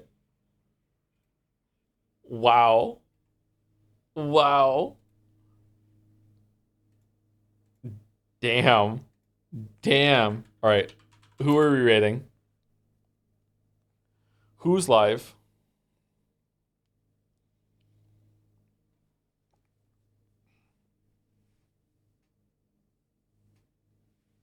Jelly's live on Breakdown. We can rate Jelly.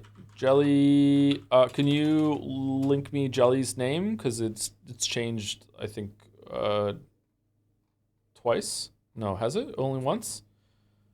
There's an L that was an I. That's why I'm getting confused. Okay. Okay, it is Jelly Channel TTV. All right, there you go.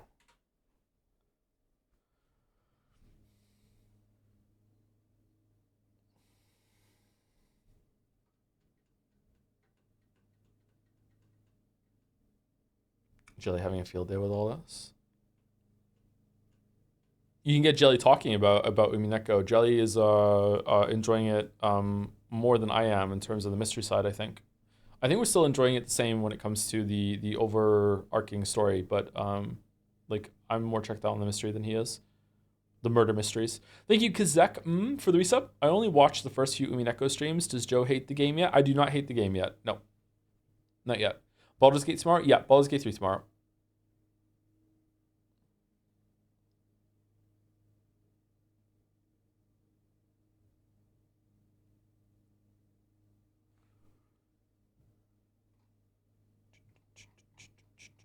Game.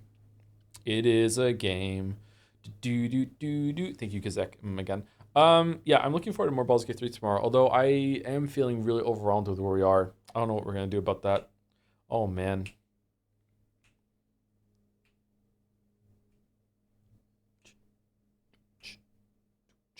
Okay, rate's going through. See you later, everyone. Have a good one.